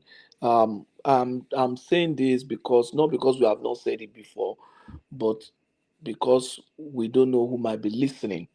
And the way the narrative is molded up, we need to set these things according to the order. And in recent time, we've had Fulani headers, and because of politics, we say bandits. Don't call them Fulani headers, call them bandits and stuff like that. And then kidnappers, we have different narratives, but you could see these are elements, criminal elements that have evolved over time. And if we get it right, I said it in this place. Last time I spoke about Abubakar Gumi, the Ahmed Gumi, the guy who is at the front of the negotiation now. And I say we will not understand Ahmed Gumi's position without looking at his father. And I'm happy that Baba is here. And I'm sure if I start speaking, he'll remember now and he can lend credence to some of these things I'm saying. Abubakar Gumi was an Islamic scholar in the north, about the most prominent Islamic scholars in the 80s and 90s. And until his death, he was about the most prominent. He was a young man under Ahmadu Bello, and then when Ahmadu Bello died, he tried leveraging on his relationship with Ahmadu Bello and the contact he had made with Ahmadu Bello when he went with Ahmadu Bello to Saudi Arabia, and they had the opportunity to meet the king, and he had the opportunity to meet the Wahhabis guys, and they came up with their own sect and their own strand of Islam, which is called the Izala. The Izala group, they were extremists in their practice, and their teachings were very, very strict. And then they sell themselves as those practicing Islam in this very strong sense of it. And then one of the things that he did was, most other scholars who were not adhering to his brand of Islam, he outspoke them because he was a very articulate person, and he was seen as Very fiery preacher. very fiery preacher. And he was, I think he was the imam, or he was like the head of the Cardinal Central Mosque. So Cardinal Central Mosque is strategic. It's like saying Ibadan. The way Ibadan was to the southwest was Cardinal East was to the north. So he was at the center of political center of. Sorry, Patoski. You carry on, but I can barely keep my eyes open. So let me just acknowledge that's Prince right there. That's Tima Jack right there. I've been Patoski, but I need to build. That's Tima Jack right there. That's Prince again. That's Tokwe O, of course, who has not been with us for quite a few sessions now. That's Sheson Fashe right there. So thank you to those. Anybody that wants to still, we've got Patoski, we've got Ola. So the conversation carries on. Patoski or Ola or anybody else, if Q turns up, please give him the window to speak. It doesn't come often, but sometimes it makes sense. Oftentimes it does. Thank you, everyone. Okay, moment. Yeah. So this guy came up with his own brand. He out debated the rest, and even was even to the south. Baba, you remember Jubril Martins? Jubril Martins was a very prominent Islamic leader in the south. I think he was the father of Jubril Martins Kuye. Hey, is it Ola that is in charge? Ola will not let me speak. Oh. Don't worry, I'm here. Why do you say that? Why, That's what Ola does. Ola will not block you. Don't worry. Allah will not block you. So at the end of the day, if you Baba, you remember Jubril Martins Kuye too? That's his father. And then this guy went against Jubril Martins because eventually Jubril Martins was a lawyer, somebody that is enlightened, and they just felt his own type of Islam is not tolerable in the north, especially because he was an Ahmadiyya, and the Ahmadiyya sect, they were a bit relaxed. You agree with me? The Ahmadiyya are to Islam what Jehovah Witnesses are to Christianity. And it was, I think, Ghulam from Pakistan. Sorry to correct you. Ahmadiyya are not considered Muslims. Ahmadiyya, they are not considered. Don't compare them with the. It's from Pakistan, actually. It originated through Ghulam. From India. Pakistan, not India. The guy is a Pakistani. No, the guy is an Indian guy. It's India. The Mahdi is an Indian guy. Ahmadi is Indian. The Ahmadi is an Indian guy. So at the end of the day, the Sheikh Gumi became very prominent, and because he had his own political lineage as well, one of the commitments he made was that never will a Christian rule over Nigeria. Sure, there was a time he made that statement that it was over his dead body that a Christian will ever rule Nigeria. Baba, if you still remember, those were things that were said to that were traced to him, or things that he said. And with that kind of mentality, they develop and bred this type of Islamic practice in the north, such that at the slightest provocation, for the silliest thing, the next thing is that they start burning the houses, attacking Christians. If there's anything, they just blame it on Christians. Even things that happened outside Nigeria. You remember the Matasine were just going out shouting Allah Akbar all over the place and killing Christians. That's the experience. Look at the Miss World things that Miss World was going to be held in Lagos. And then the next thing was over 300 people or so. Or how many people died. Look at the Reabonki Crusade. Because they wanted to have a crusade in Kano, there was riot. They have not even had a crusade though. There was riot, and the next thing was that they start burning houses and buying people just because of that. Somebody did a cartoon in Denmark. But the next thing is that they start killing Christians in Nigeria. Even Saudi even UAE didn't buy Christian because of that cartoon. In Denmark, that's nothing. Look at people now. You just sit in your house. Somebody has committed something, and then you start buying you. Even Christians in the north were condemning the cartoon, and because they know that the thing will come on them. That's the fate of those people. So when people come out and say, no, we have to be in America, no, that was long before now. And nobody had ever called these people to order. I have had experience. Some of us didn't school in the north because of that too.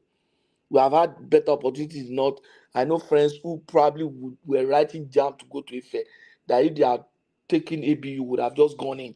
But because of that concern, then I have records, I have friends whose parents were living in the north, had businesses, and came to the south to start all over again. A number of them in Abeokuta, they were in the north, they have their businesses, they have built houses.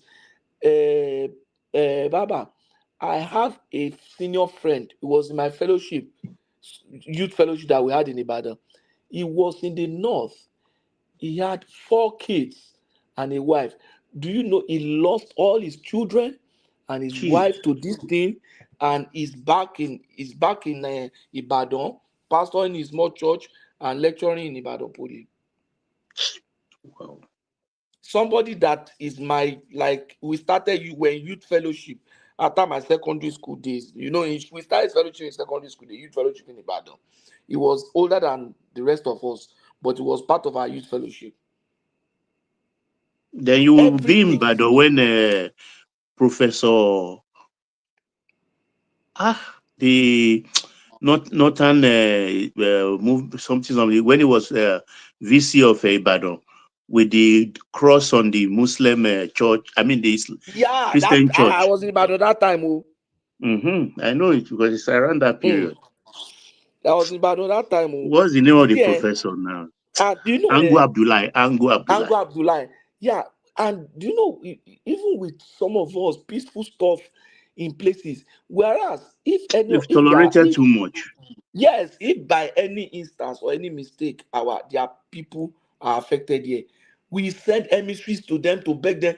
Look at what happened in Edo State recently, that the northern hunters were mistakenly taken for kidnappers. The And governor of Edo Pobula State to had to go go to to the north, Kano to beg or virtually Kaduna. begging, and these things happen to our Even people, paid money. and nothing happens. Nothing happens. Baba, I know people who have businesses. They've spent years in the north, built houses. They lost everything. They ran, they came back, forget everything. When they tell you their experience, and when they hear people say, there was nothing like that, they just feel like they feel betrayed. That fellow Christians in the south are saying, Okay, Patoski, this is the caveat. You understand? When you limit it to Christian genocide, no, I have not you finished. are So let me land. I'm telling you, I'm starting from the scratch. This time there was no Muslim killing. This time that I was talking about, no Muslim killing. I'm talking of my Tasine.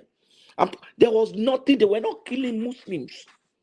Those times when there was a protest for the Danish cartoon, was a Muslim killed for Danish cartoon? It was churches that were bombed. Was any mosque bombed? There were churches that were bombed for a cartoon in Denmark. Can you imagine? You are sitting in your house, no provocation. I was listening to Abel Damina narrating Zone Express. You know that guy is from Kaduna. He said his father was pastor of Assemblies of God's Church. I listened to him too. He Yeah, said one day they were just in the house, no provocation. They just started sharing Allah Akuba, Allah. He said they just narrowly escaped. He said they burnt that the church, and their house is attached to the church. You know, pastorate. It was burnt. They had to start all over again. You see, there was a time he was in the school because he used to preach in the school. They were shouting around, but fellow students were looking for him to find him. He said he slept in a female hostel and had to run out of town. When I was going to the north to serve, my brother called me and said, this one you are going to the north. Don't preach. It was like telling me, I know you can debate, you can do apologetics. So, like, he knew what I used to do back in the start. I said, please, don't do. I went to the north for some camp. After 2-3 months, he redeployed me. He deployed me to Abeokuta. You know that kind of experience. You are just not free. And that time we are not talking of this death that Muslim and Christian died. That time no Muslim was dying. It was Christians. Yeah, Patoski, what we are saying, Now it has evolved. it is, you know, it is even worse than what it used to be. That is what we need to address. You know, It the has, one that was happening before, we are all Mhm. aware of that. But what And is that one is still happening now? going on. That's what we are saying. No, I know, I know. No, see, why some of us are saying it's dangerous to play it to Christian, Muslim thing is this. But it is disheartening for them not to acknowledge it. Wait, now let me just put my position in place. I said this thing yesterday. When you look across the country, we have Muslim in almost every ethnic nationality in Nigeria. But the truth is this: when you look at the people that are carrying out this crime, they are mostly from a particular ethnic nation. You understand? They were the one that were bold enough to threaten Autumn. They were the one threatening this Akeredolu of blessed memory.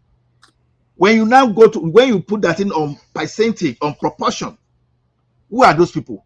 So when you don't mention this, then No, we I'm have coming to that injustice. too. Oh no, let me just make my point now.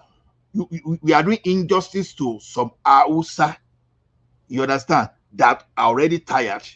We are having injustice against some Ebira that are already tired. All those maybe John person or all those people that are already tired.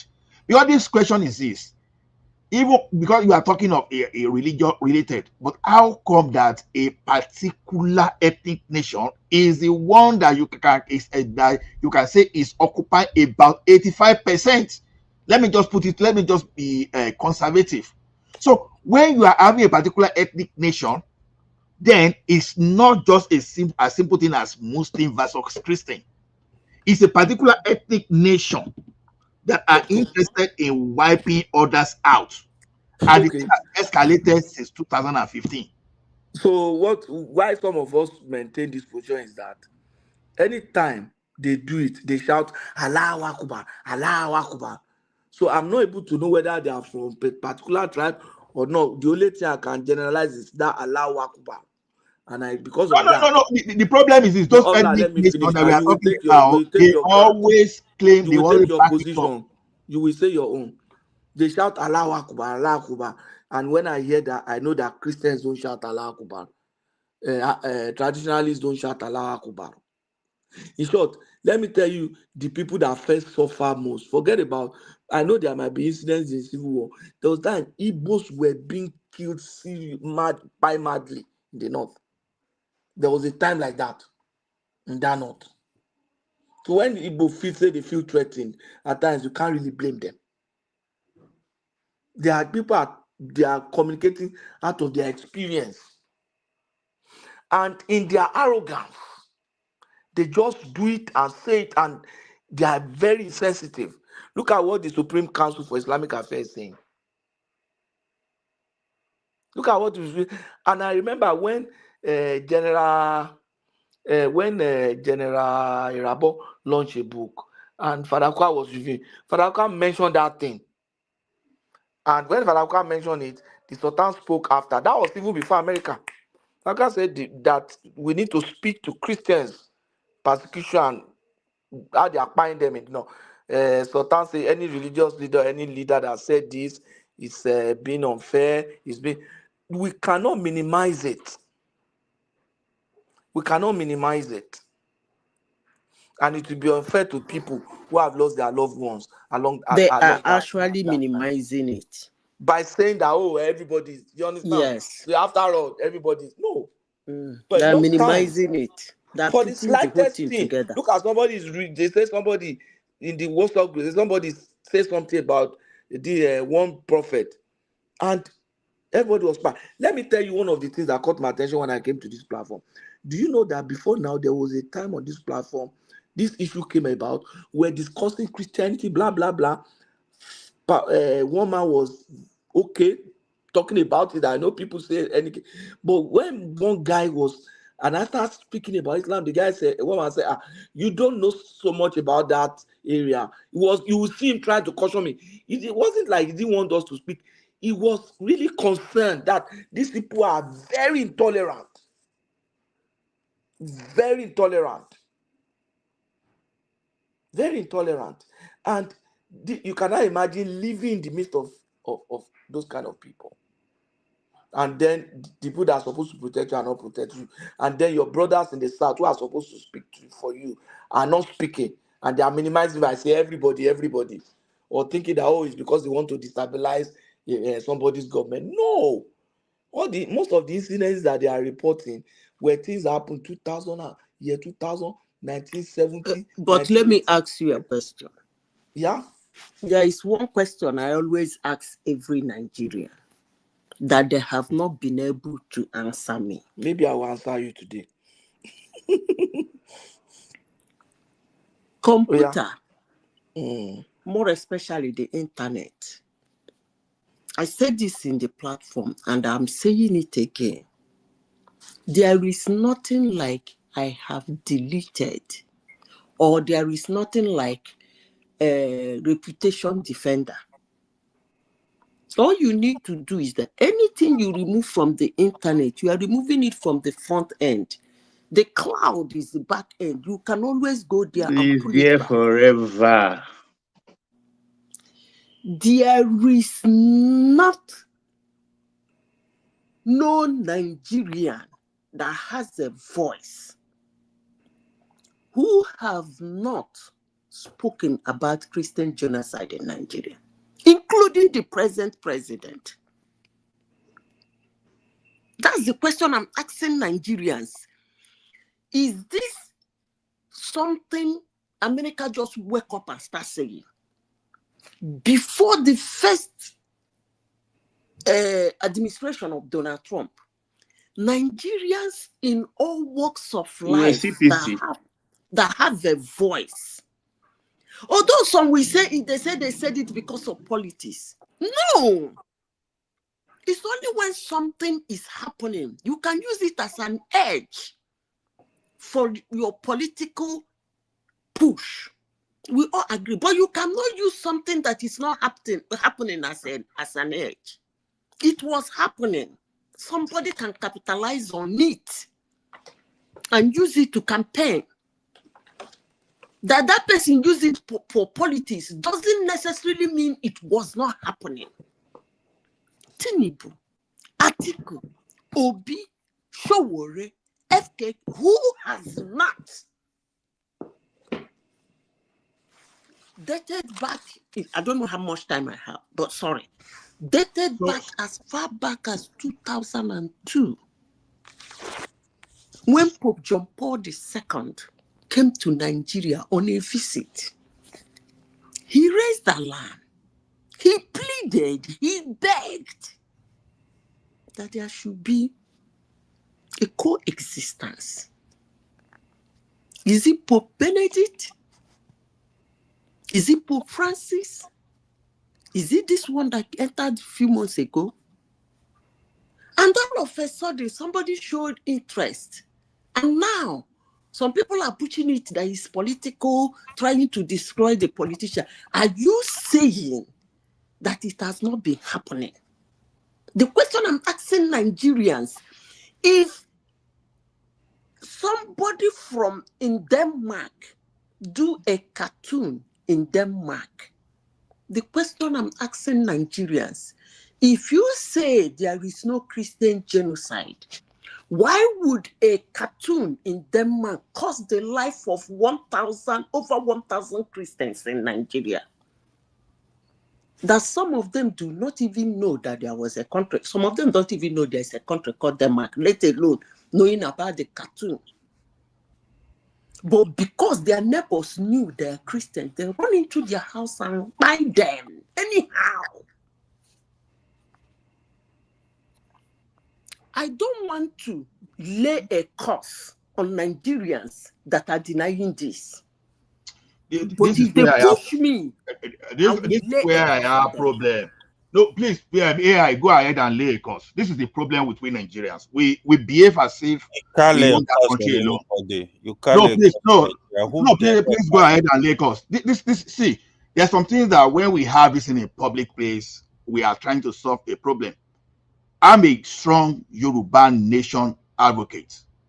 and I know what Yoruba Nation presented to United Nations, and they tried to reach United States of America to present to. While we're doing this, more than 15 communities were displaced in Ogun State. People ran to Republic of Benin from Ogun State. And if I said, if I share the picture of those documents sent to United Nations here, some of you may not be able to sleep for 1 week. Who were those people doing all those stuff? The same group of people that were doing the same thing in a Benue, in Taraba, in Plateau. That's why I'm saying that when we are limiting this thing to Christian, this thing, I understand all those ones in the Kano where they do all those things. Yeah, but what we have now has escalated beyond what we were seeing in the 80s. So if you want to solve this problem, we know we have an issue, one ethnic nation that think their father owns everywhere, that they are going to Atlantic Ocean to dip their to dip Quran there. These are not Hausas. These are not Yorubas. These are not Jokos. These are not Libira. These are still the same Fulani militia terrorizing everybody up and down, not only in Nigeria, but in sub-Saharan Africa. So by the time we limit this thing out to Christian Muslim, then who fight for us in Ogun State? Are we not supposed to live in Ogun State? No. Are they not Christian in Ogun State? Can so I come? No, you will come in. This is why I'm saying that please, you can come in. I want to say something. This is the aspect of this Christian genocide argument that really is I'm beginning to wonder what is going on.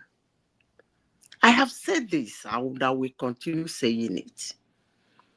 Insecurity in Nigeria that takes the life of Nigerians, whether you are a Christian, whether you are a Muslim, whether you don't even do any religion, whether you are sometimes, even when you are not a Nigerian, you visit Nigeria. That is a total different thing. Nigerians can fight and stop that. Yes, the United States gave them almost 400 million worth of weaponry in August to fight insecurity. That is a different thing. Christian genocide is a total different thing. It's not something you fight with arms and ammunition. It's not even something you fight with police and military. It's something you fight with a stern, strong deterrent law. Because those Christian targets are not being done by most times militia. It's sometimes being done by Christian neighbors. Their fellow community men and women, where they live, their fellow market men and women. So it is not, when you join the two together, you begin to downplay the enormity. You begin to make it as something that is insecurity, that when Nigerian government quench the insecurity, it will fizzle away. You begin to see it as something that a particular group is going about doing. No. The woman that was, let me finish. I hope it is really annoying that people are trying to mix the two together. It is not annoying. We just want you to understand. No, you said it now. What are you finishing? You said this over and over. Madam, hold on. This is why you say I don't allow you to speak. You are looping in cycle. You are repeating the same thing. We understand when there's a clash between Christian and Muslim in Kano. We understand that many Christians were pied. But the question is this: we don't have a situation whereby they chase these people away and claim their property and land. But what is happening in Benue, Jos, Tarabana is this: these people, they will buy whoever they, whether you be Christian or be Muslim, and they will take over your land. It happened in Ogun State. They are telling you that this thing has gone beyond the story of the things you are speaking about. Oh no, Ah, no. how do we even explain to you? Ola, Okay. can you listen to me? You are talking about a total different scenario. They're talking about these people. When you talk about these people, you talk about the terrorists, the militia, Boko Haram, Fulani herdsmen, lamb grabbers. And I'm telling you, that is a different thing. So Hold on. how is it different? What It's is that? different Explain because, it to us. hold on. It's different because arms and ammunition, fight against them, can push them away. If Nigerian government mean to fight them, then we fight them and push them away. That's why I said it is a different thing. Now, I'll give you an example why I said it's a different thing again. A woman that carried megaphone, and was singing Jesus' praises in the morning. It's not Boko Haram that pied her. It is not Fulani herdsmen that pied her. It was not Isawap. It was her neighbors that chop her into pieces and left her corpse in the street.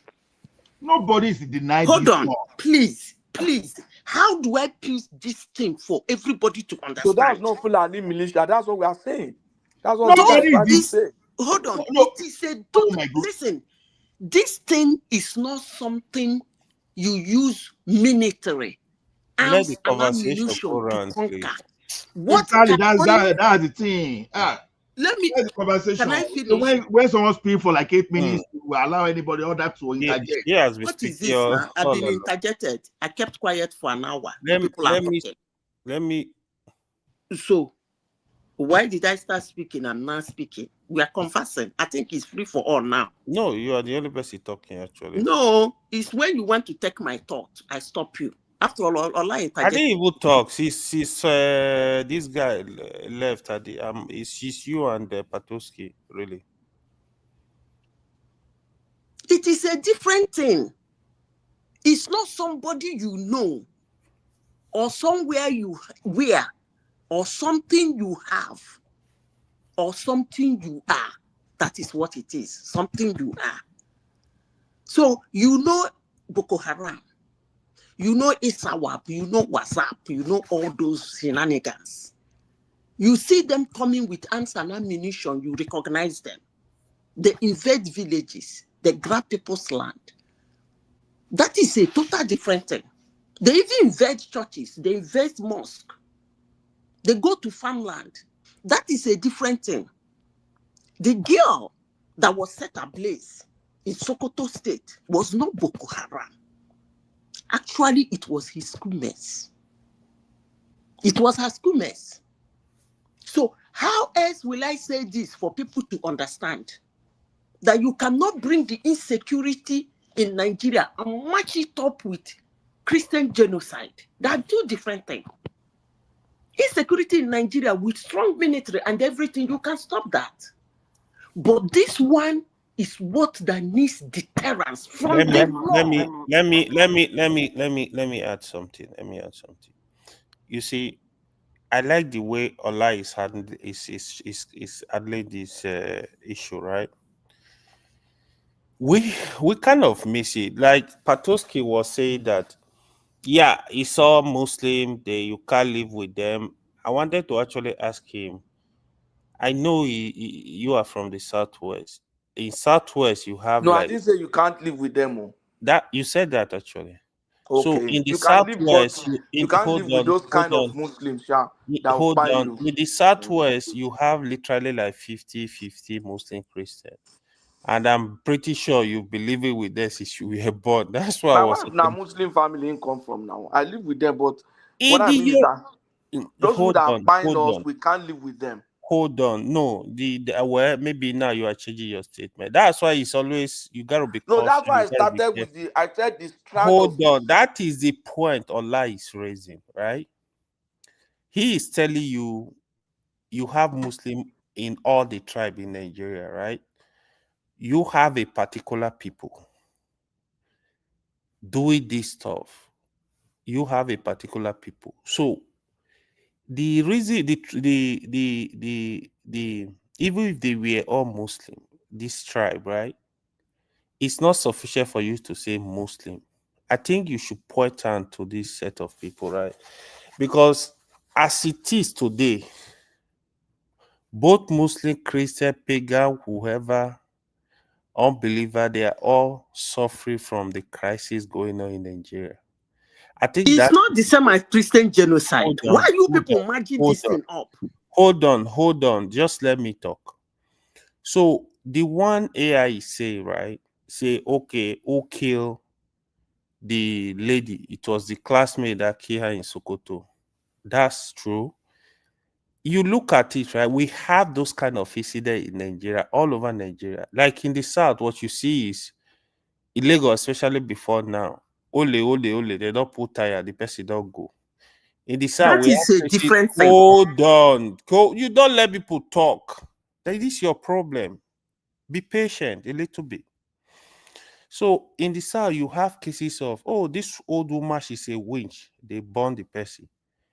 This kind of incident, the government need to make very strong laws that will protect people against jungle justice. If you do it, you kill somebody, identify the person. Once you pick them, make sure they are dead as well. So I think we don't have laws that we serve as deterrent to the mad people doing this kind of stuff all over, no matter who you are. No soul is better than a soul. If you kill a soul, you should go by a soul. The one for the herdsmen killing people in other states from Plateau to Borno to Benue to Zamfara to Katsina to Niger, all these ones, it is the responsibility of the government as well. Because what Ola is saying, this is getting out of hand. Now, it's not only all these states are measured, it's literally even in our highways. They just stop a bus, take all the people in a bus, for example, inside the bush and demand for ransom all over the country. To the extent even a lot of states in the south now, people are not able to go to farm. It is a serious issue. That is why some people will see it. These people don't identify if you are a Muslim, if you are a Christian, if you are outside, if you are Igbo, if you are Yoruba. They don't identify you. If they have to kill, they will kill. If they have to kidnap, they will kidnap. So we have problem of insecurity in Nigeria that is so serious. If I were the president, with this Trump thing going on right now, I will declare a state of emergency. As a matter of fact, instead of the president, if he was serious with security, instead of you being Minister of Petroleum, occupy that position. Sit on the head of the security. After all, you are commander of the armed forces.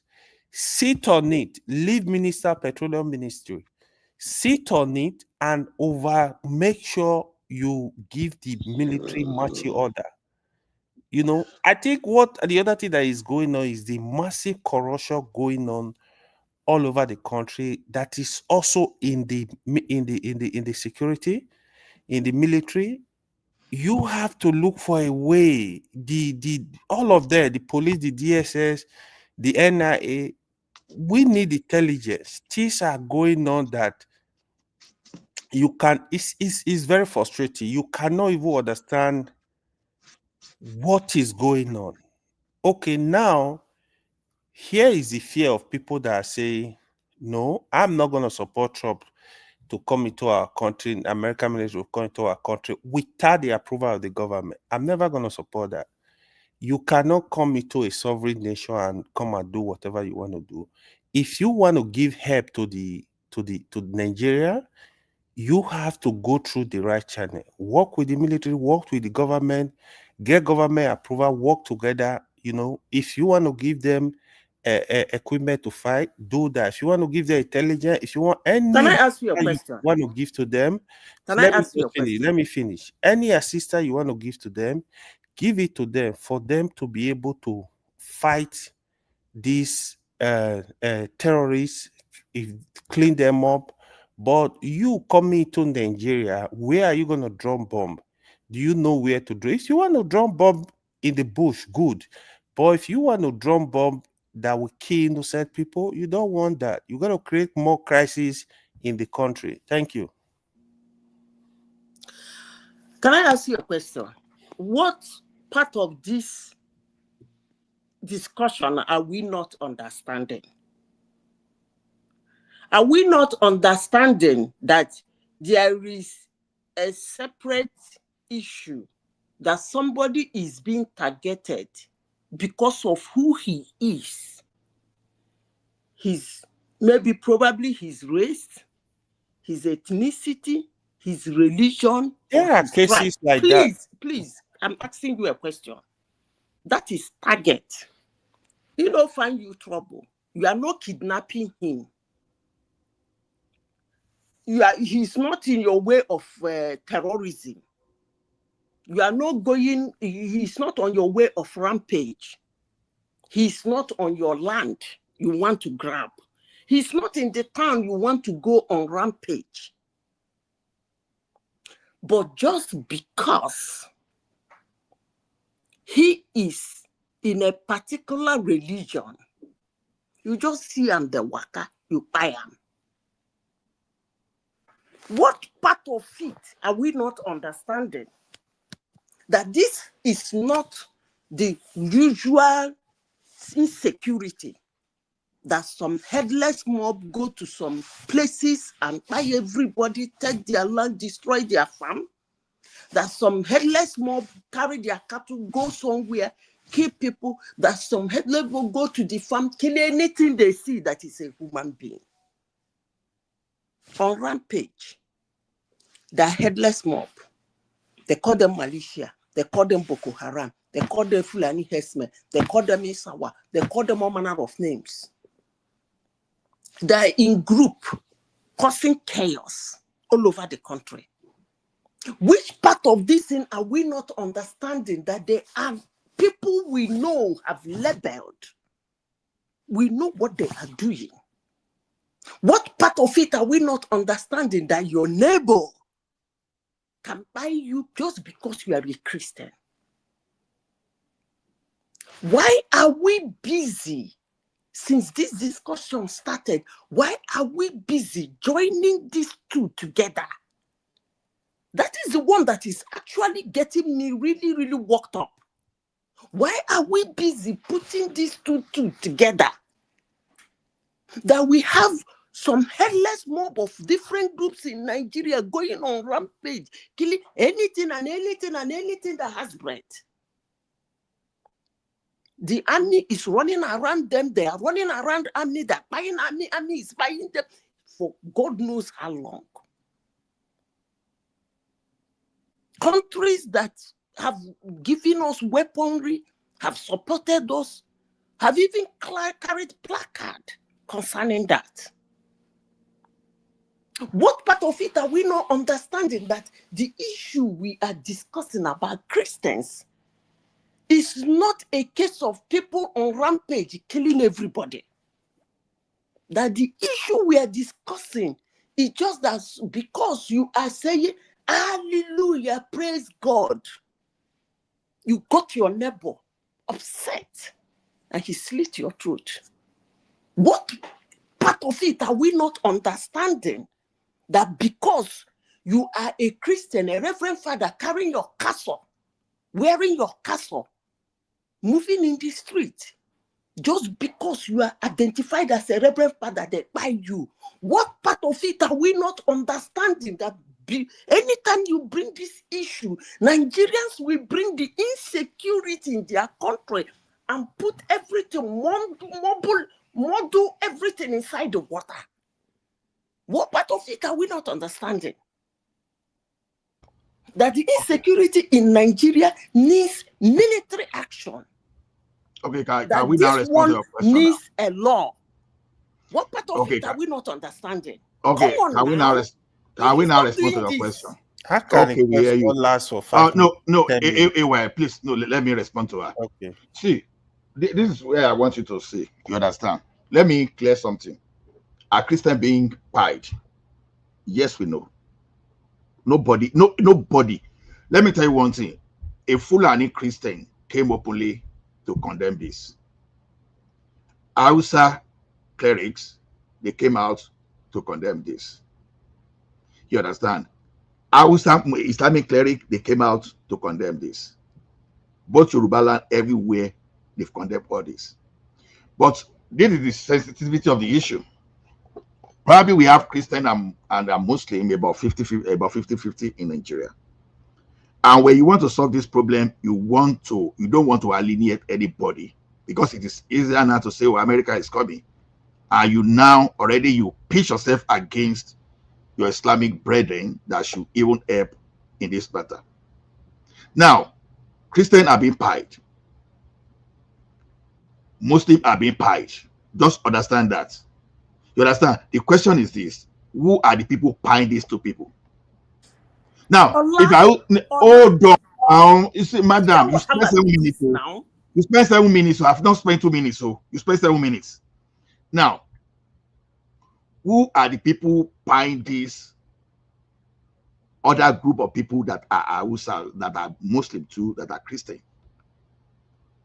What I'm saying is this: they are still the same group of people. Okay, what was happening in 1982 up to 2015? Yes, they were paying Christian. It was clearing. We complained. We all shouted about it. But the thing took another dimension from 2015 up to date. You know, before, whenever they fight in Kano or those, everybody will go and everybody will come back to his community. But those people that have been displaced since 2015 now, they are in that IDP. And instead of coming back to their settlement, we are seeing foreign names that we cannot understand. Maybe someone take one local government and rename the local government from the indigenous people. Our country is seriously under siege. It's beyond. So the question is this: if you now focus on Christian genocide aspect of it, what happened to the remaining aspects? Knowing that the same group of people are carrying out this thing. And instead of all dealing with those people brutally, then we now gather together that, okay, for this thing not to go, to reoccur again, is there anything within our law we can change? Okay, if those people bringing Sharia law to the state level in the northern part, now that we have Hausa supporting us, we have the Middle Belt supporting us, can we just take this thing out of our constitution? You need all these people to work for the solution. But by the time you pitch yourself against them now, by the time you deal with those people, finish, you now come back to another crisis, because you've already told your neighbor. Ola, Madam, this is my 2 minutes plus that I spent that you are interjecting me. No, well, please go ahead there, no problem. We can go ahead. Ola, what kind of problem is this now? Why are you people mumbling this thing together? Come on now. We are not talking about insecurity. I know they argue this matter again. I know they argue again. Even me, I'm tired of it. I don't even know why. We've discussed this more than 3 times. I don't understand.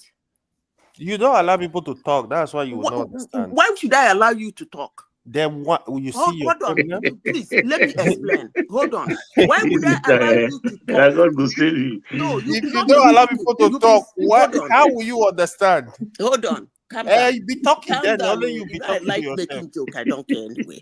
See, what is what is communication? What is communication? What is communication? Why would I? So you yourself laugh. Why? Why would I allow you? She knows that she's deliberately doing it. She No. I'm not deliberately. Okay, let me make a truth. Let me make a truth. No. Maybe we allow Remy to talk. Remy, go ahead. Let me make a truth. Can never talk. Kele is even here, self. Maybe he doesn't like us. Okay. What do you want to change the topic, or what are we discussing about? Because I don't want. We are not changing the topic. Speak on the topic. Okay, if I want to speak on the topic, I do my own little research about what is going on. And according to what I found out, although there were a lot of killing, both Christian and Muslim, but there is a kind of religious war going on in the northwest and northeast, and also in the north central. People from the northwest, especially Muslim, they counter a lot of Christians in the north central, that they continue to kill minority Muslims. Sorry, by minority Muslim, especially in Benue, especially in Plateau State. They mention some of these this city or this town or area, which I cannot really put on my head. So what I see is that in minority, if there is a minority Christian in some state, there are tendency to be, if there is any religious crisis, there might be a kind of repressive attack on them. And the same thing happened. They also mentioned Zonga Qatar or something like that. When there was some Christian Zongo deliberately, Kataf. yes, when there are some Christian deliberately by some Muslim there too. So as we stand up today, I think Olaf make a very good argument. If you are coming to support a particular religion against one another, that means you are bringing a big division. And if what Madam Zita wants is for people to acknowledge that there is a genocide against a Christian in Nigeria, because I think you are tilting towards, if the little one I had from you, I think you are not going to get that answer.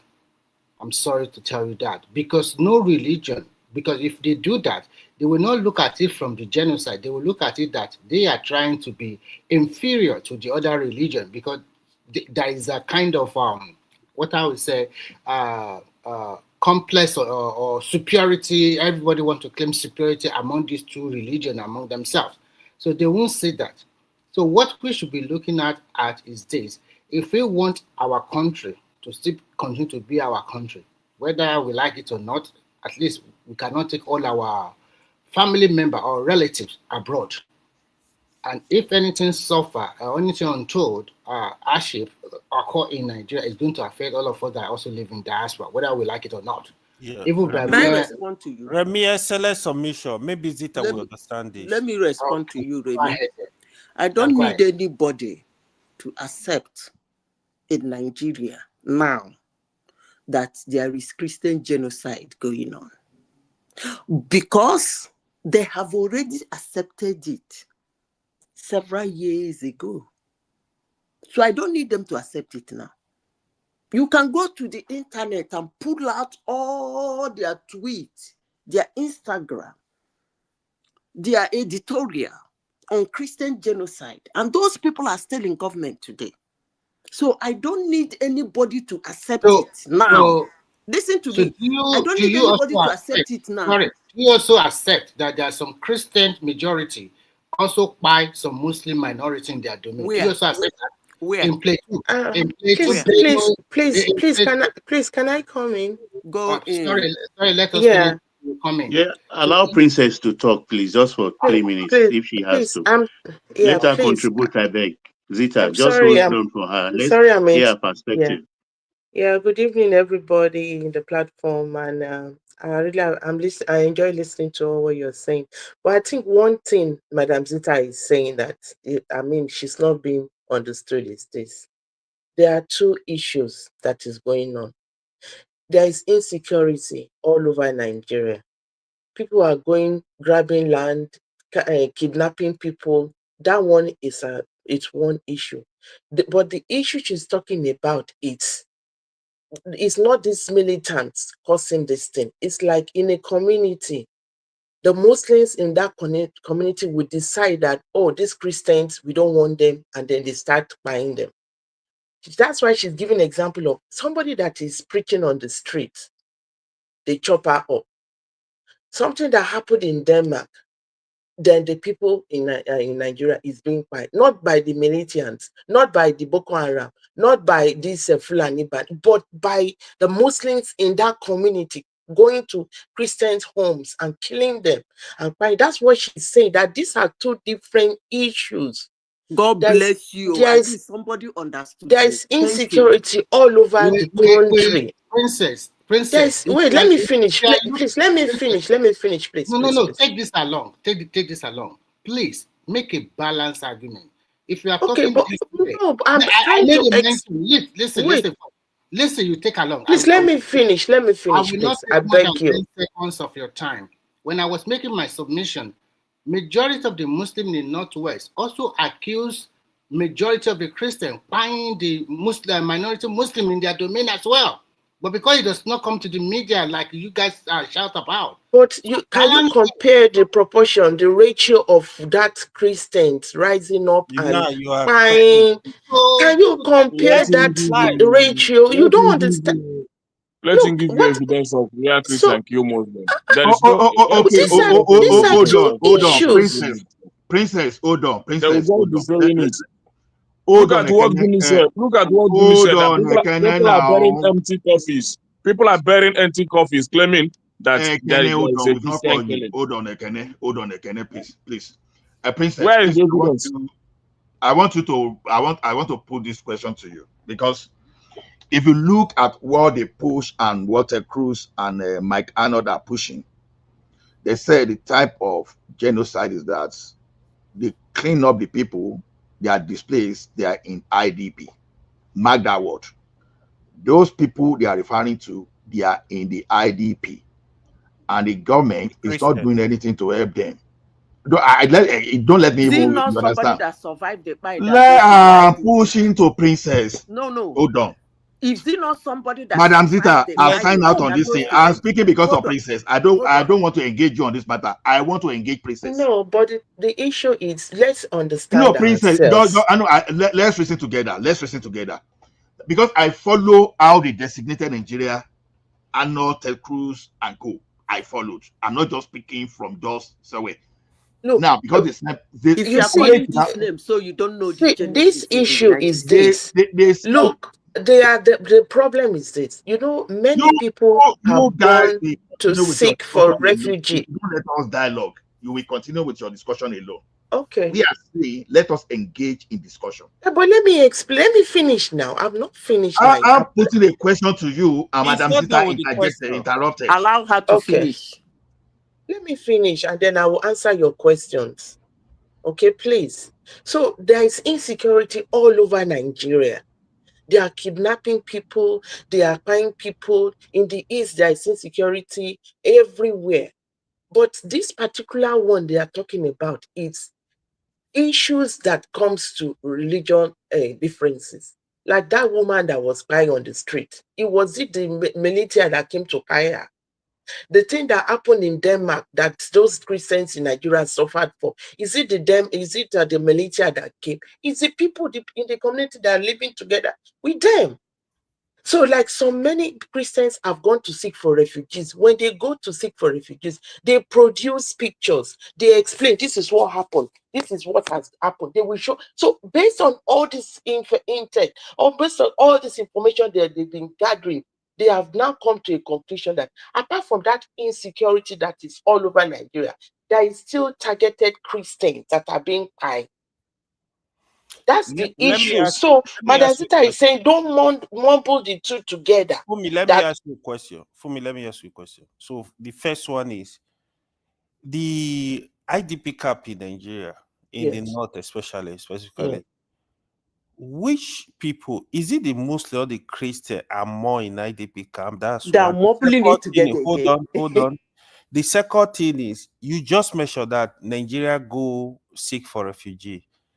Me and you and everybody here knows a lot of Nigeria that travel abroad seeking refugee. They've never lived in the north. No, I'm not talking. I'm talking about the true cases whereby they take pictures of their community, of Muslims buying them, not. That's what I'm saying. There was a post. Wait, let me finish. There was a post that one man, I saw it over the internet today.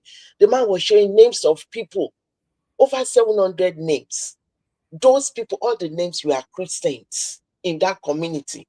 You understand? So that's what we are talking about.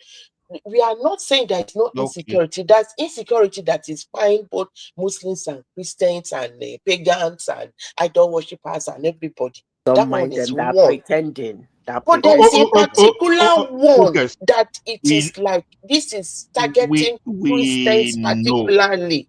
So that's what she's saying. Don't mumble it together. Princess, we because know. I've been feeling so. Princess, we know. Okay, then let's talk. So that because since she's been saying she's trying to explain herself. It's like people are not understanding. That's why I said let me come in and explain what she's trying to pass across. Wait, talk. Princess, this is what we are saying. As far back as 1982, I'll be hearing about this religious crisis in Jos. For you to know that this is not something. So by saying that we don't know there used to be religious crisis, that may be the line. Even in Kano. Even in Kano. We are talking, why is America beaming searchlight on Nigeria now? That's the problem.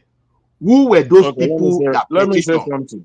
Let me say something. Can I answer? I'm speaking. I was saying you want to say something without landing. Can I answer you? Which can't be this now? Can I answer you? So I just be making contribution. I'll just drop from nowhere and say, let's say something. Can I answer you? Please let it talk. talk. Don't answer me because I've not even finished. What are you answering? You asked a question now. What are you answering? What are you answering? Let's take it easy now. This is not something for us to no, I'm not engaging AI. I'm not engaging AI. Hold on. No, I'm not engaging AI. We don't need to be agitated. Let's calm down. Let's understand each other. I'm not engaging AI because she didn't let me talk. So it's better not to engage. Now, I want to engage you say people. What question am I answering? I want question I want to answer. I'm not engaging you. I'm engaging. No, wait now. Calm down. I won't respond even if you ask. Was why are they beaming the light in Nigeria now? That's the question I said. Let me answer you. Can you give me 1 minute to answer you? Hello.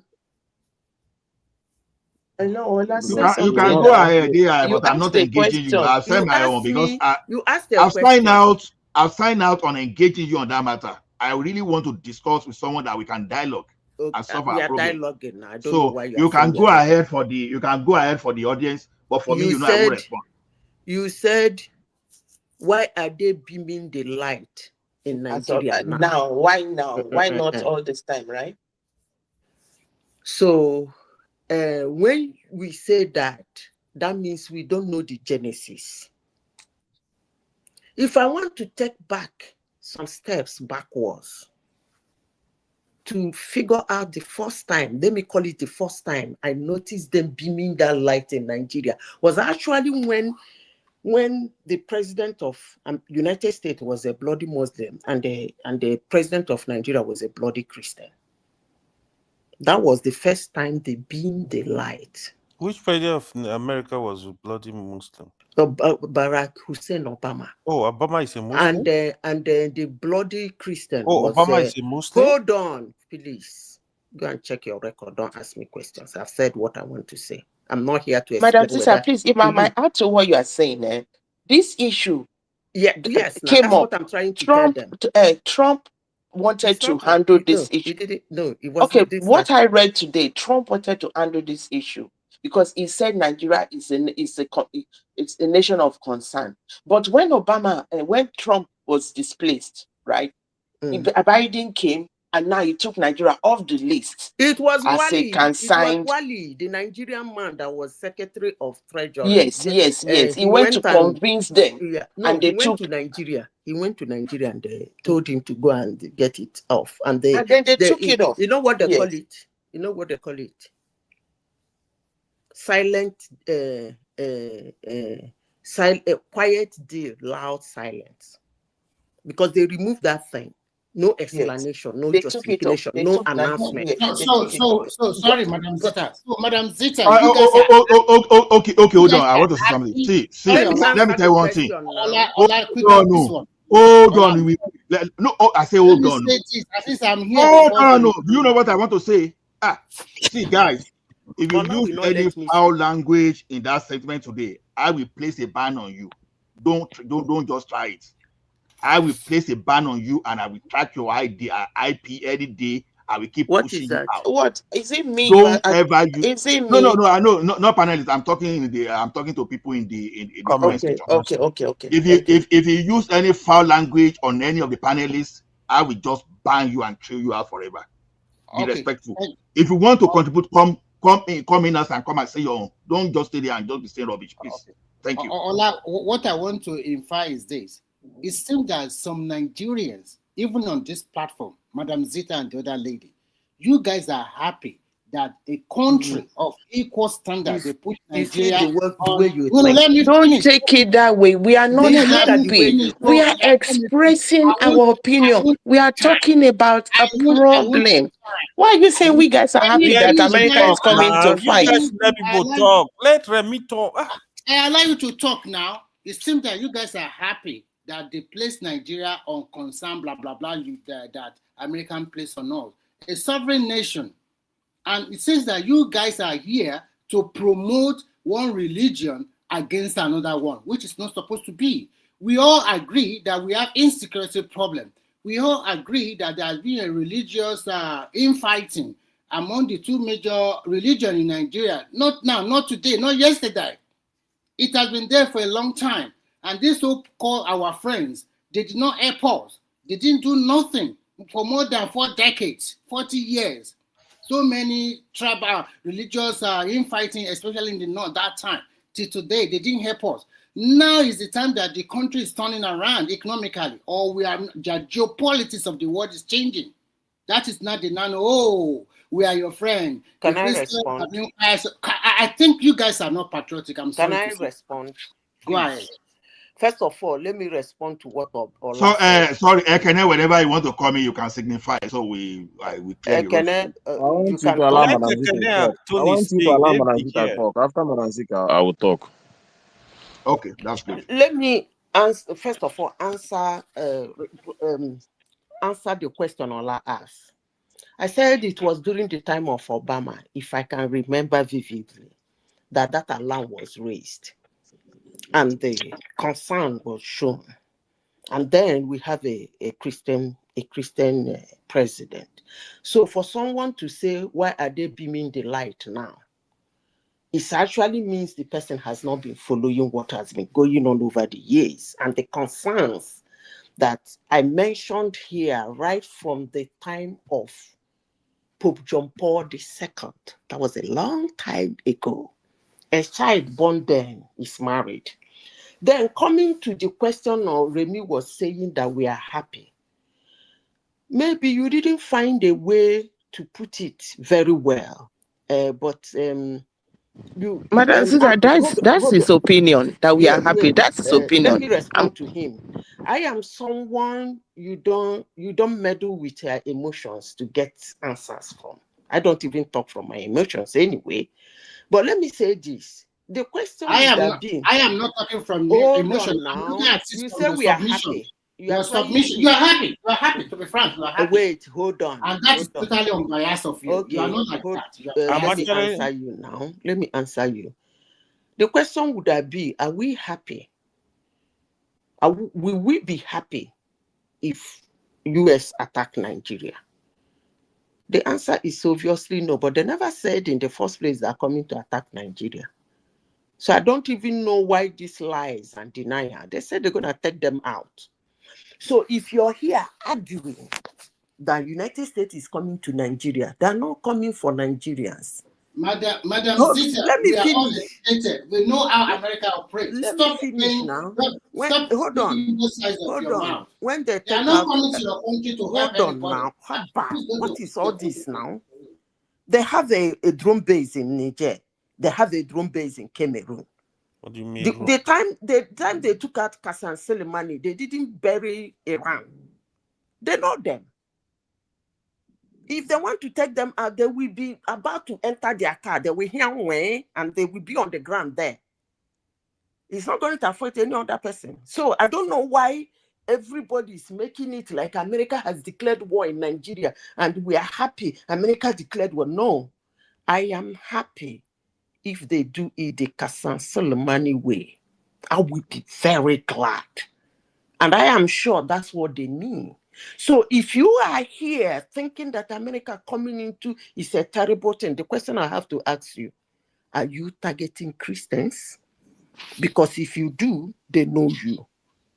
And wherever you are, they can So get you you. see, They at the end don't of need to the day, kill 7 Nigerians to get being you. emotional with it. See your submission. It's not, to me, it's your submission. I don't know what to say. But what I want to say is very simple. Whether they are coming Well, what to, I don't even understand you. There is a problem in the country, and they are trying to find solution to that problem. You are unhappy about it. I should deny you. So you want that problem to continue. I'm so disappointed in you. I'm so disappointed in you. Are you happy about this thing that's been going on forever? We are turning it around to another thing. We are. But you are saying that we are not patriotic. We acknowledge there is an insecurity. Because it has not affected your family. That's why you are there saying all this. Can I say Let something? us talk. Sorry, Ekene, you talk after me. Sorry, I beg you. We all know there is insecurity in Nigeria.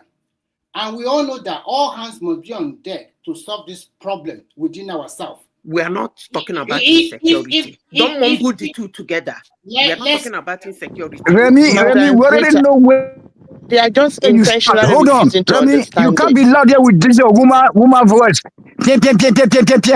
There is problem in Nigeria. Somebody is coming to help us. You know what I'm saying? It's not about Christian or Muslim right now. Hold on.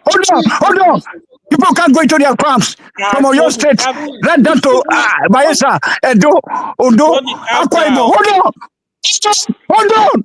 You're not here to come and defend the government that didn't send you message. People are suffering. Let them come. It is not about Trump is looking for a way to come in. That's why they are just pointing at Christian, whatever. They are coming to help us generally. So right on. So let me talk now. I think you are always like that every time. I don't know whether something is wrong with you. What I'm trying to say is very simple. We have an insecurity problem. All hands must be on deck to solve our problem. If truly you are a true friend of this country, you can provide us with equipment. You can provide us with military armaments. You can provide us with logistics. You can provide with military which intelligence. They have done. You can. Which you have done. Let me say something. You are not even allowing. Let other people talk now. You see, so let me. When I finish again, saying I've not been talking.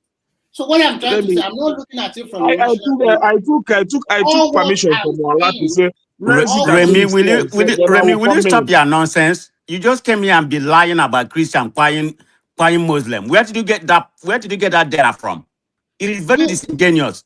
You know, you come in, it is very disingenuous for you to say there's no targeting of Christians. Allah, please control. You and AY are having a religious. They have a mission to come and problem. Yes. I think you guys are taking it in another entirety at all. You came in. Why not give another people an opportunity? Remy, it's not your turn to speak now. When Allah asked me to speak, I said let Madasita finish. Let Madasita finish so that I talk. Madasita have already finished, and I want to talk. I want me to talk now. Want me to talk? Immediately. Okay, fellow Nigerians, hold on.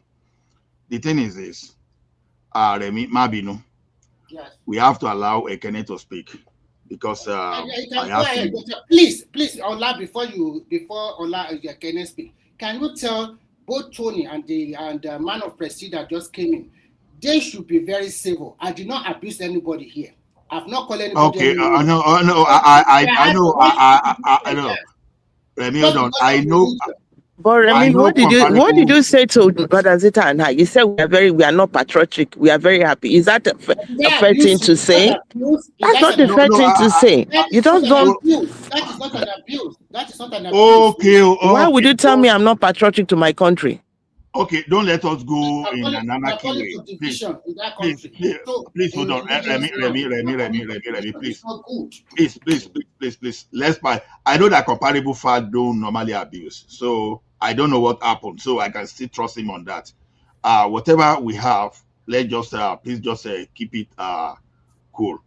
So like me now, I don't quit that business now because Madam Zita don't send me on a wall. So I'm not contributing to this one for now. Ekene, please go ahead. Okay. What I want to say is people saying that Nigerians are not patriotic when they are trying to talk about the issue that the American raised. America did not raise the issue of insecurity in Nigeria, which Madam Zita is trying to tell everybody. Everyone knows that when America is talking about what they want to do, they're talking about the Christians being targeted in Nigeria, and which is very true. When you look at the kind of attack that these people face in Benue and Plateau, they just go there and chase them away and occupy the community. And these people will leave their villages and be living in IDP camp. Who are those people? Are they not Christians being chased away to live in IDP camp? You people are here saying that there is no Christian and killing and all that. Look at our massacre. There are many instances that will get you annoyed even if you are not a Christian. Why should a fellow Nigerian go to a church on a church service Sunday and begin to buy people? Since then, I don't think there is a serious justice being done to them. Okay, what about the one in Madala when they went to that Catholic church? Come on, who is this? Let the speak. No, I'm just reminding. I'm reminding him of the one in Madala. There are many instances that you cannot even stand up as a Christian in the north to even carry your Bible to walk about and declare that you are a Christian. Even seeing you with a Bible in the north is a very serious crime to them. And you say that there is no targeting of Christians in this country. And you are saying, do they have any right to intervene? They have all the rights, 120% right, because you also go to them to receive arms, to receive money. Check your record. The American government has given you trillions of dollars, billions of dollars to solve this problem. They have given you weapons. Check Buhari record. Check the amount that the US has pumped into his government to solve this problem. But still, this thing continues. You go and collect their money to solve the problem, and you did not solve the problem, and you don't want them to speak. Since you every day you go there to take money for insecurity issue, they even give you support, they give you arms and all that. Now they say you are not doing it, let me do it myself. You want to say which right do they have? Which right do you have to go there and collect their money? So all these ammunition that which right do you have as your Nigerian government to go and collect their money to solve insecurity problem? And let me remind you that the first people that are not being patriotic to this Nigeria are this current administration who went to the American government to go and label that Goodluck Jonathan is killing Christian in Nigeria. Yes, they did it, and they are the non-patriotic people. And if they have not solved this problem, if they have been able to take this problem to the American government, then I think the American government is now responding to their issue, which they bring to their notice in the previous years. Allow me to speak. You will speak when I finish speaking. Don't cut off my decision. So this current administration, we are the people that are not patriotic by taking Nigerians to the American government and say that Goodluck Jonathan is killing Christians in Nigeria. I did not do that. You didn't see me in America, but you see their pictures there.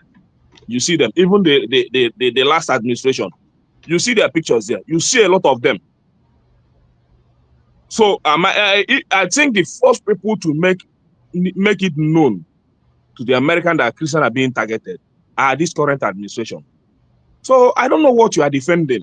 So and now American is telling you, we have given you enough to solve this problem. You cannot do it. And the American is not saying they're coming here to take away Nigerians. They're coming to take away evil people that are taking away the life of Christians in this country. Look at what Gumi is saying. Look, I just read the man's statement yesterday. Okay. I was very disappointed. Let me finish.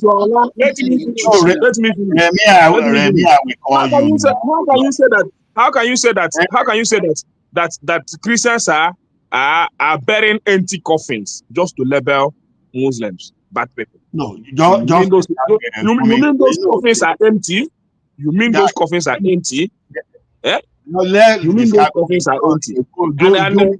And you don't want people to speak. See, I know there is insecurity. Even when you talk about Muslims being killed, who are killing Muslims? Is it not during the attack that it affects most of the Muslims? Some of the Muslims. Okay. Have you seen anything that carry arms? Killing Muslims? One more minute, so that we can go to Remy, then come back. So I don't know what we want to paint or defend every time. Every time we have issue in Nigeria, let us say it the way it is. I know Muslims are being attacked, but who attack Muslims? Who attack Muslims? Is it not the same people that attack their fellow? Maybe the people that do not believe in their extremists, they attack them. So what are you saying? What are you defending? There is Christian killing, and the Americans talk about Christian being killed in Nigeria, and I stand with them. If there is anything they can do to solve this problem, let them do it fast. As far as it's not going to affect the normal citizens of this country. The madness needs to stop. Thank you. Remy, it's your turn. Okay, now I will start by saying this. In the last 4 or 5 years, there are so many Christians in the Southeast. Christian killing Christian, all because of this insecurity, agitation, and the rest. Nobody raised it down. And then there were accusations that it's not very easy for Muslims to also perpetrate their own religion in the Southeast, where majority of the people, more than 90%, are Christians. This is part of the research I did by myself. Were they killed because that? So can you let me finish? They actually burned some mosques in the south. Let me finish. Let me finish. I am here to talk about acknowledge it's true. There is insecurity. There is spy of Christians by Muslims, and there is spy of Muslims by Christians, especially where they have majority. In the North Central, 4 states are predominantly Christian states. And in this Christian state, the Muslims there also accuse the Christians that there was a spying of them. Maybe they don't have the media power, or maybe the magnitude of spy is not like the same thing when they spy minority Christian in predominantly Muslim environment, especially in the Northwest. Oh, very rare cases. And that retaliation. They are revenging. In predominantly Northwest and Northeast. Now, there is another new form of insecurity that happens because of land grabbing and the rest. And that is why you see some of these people, they rode on motorbike to go and buy people in any part of the northern region. This one, I attribute the blame on government, not this present government alone. The previous ones, we have not been taking the issue of insecurity very seriously in that country. But you telling me that another country will now come and say they want to fix your problem. I also ask this question. Maybe you guys can answer it. This insurgent, this banditry, these terrible people, how do they get AK-47? How do they get all these big guns? Who are those ones giving them these guns? Who are those people selling them these guns? For all I care, they don't produce this gun. They don't manufacture it. How do they get it? So somebody is playing both sides. And what I'm trying to say here is that if care is not taken, look at this platform now. People are taking side because of one religion or another religion.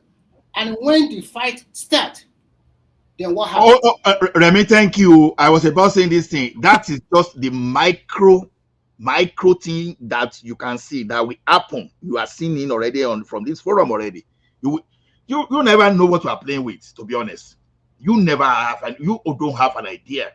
Remy, please continue. So what happened after that? Then the whole country on fire. And then you now saying, the bikes on Muslim there. When you look at the IDP, how many IDP we have in Nigeria? So many. The majority of the people in the Northwest and Northeast are predominantly Muslims. And they were in the IDP for how many years now? I think what I'm trying to say is now is that all hands must be on deck. If you are not patriotic enough, you should be patriotic to say, how do we solve this problem? Not putting fire on it. Thank you. That's my submission. Yeah, thank you, Remy. Comparable facts, it's your turn. Comparable facts. Tony was here before him. Okay, Tony, please go ahead. All right, sir. Thank you, sir. Yeah. You know, I'm so surprised that we are still dragging this matter like Ogbolo soup with mixed with okra and a wedu. You know. So the first element that it is not about Christian now. It is not about Muslim. It is about lack of basic security in the country. And then I feel so ashamed when I see that people from the southern Nigeria, they're talking about the north. Meanwhile, right from your state down to, through Edo, Ondo, Enugu, and everywhere to Bayelsa, Rivers, Calabar, Akwa Ibom, we can't go into our farms. And the people are here coming to talk about why Trump should be coming. You know what I'm saying? What do you know about sovereignty? When you can't even refine your, your natural resources. The Americans are refining your oil. The Germans, they're the one refining your oil. They're the one giving you corn. Even Ukraine that is under heavy war, they are the ones still feeding you guys. Planting, you can't even just venture into your backyard to plant tomato. They will kidnap you. Certain part of the country, they are coming to take over your bushes. And then you are here talking about Christianity, talking about this, and then why this guy shouldn't come. What do you know about sovereignty? There's a limit, to that sovereignty. If you cannot take care of your people, people are coming. There is no government in Nigeria. This is what I keep, insisting on. There's no government. I can't imagine myself right now that because I'm living, that now that I'm living in Germany, that there's the next village, people will come and be operating. Like I saw this evening, in a Lake Chad, people just, where are the army? Where are the everybody? So why can't we just mobilize and go into that Sambisa forest? Or if there's a place in Ondo problem, or the police in Edo, they will move over there. Look at this Hausa guy they kidnapped that day in Auchi, in Edo State. This Hausa part of Edo State. Now, no police. They have to pay 20 million to rescue that guy. And then you are coming here to be talking about the Northerners. Talk about your immediate environment. Let's keep the politics local. People are dying in Edo. People are dying. Your people, they are dying of hunger because they can't go to their farm.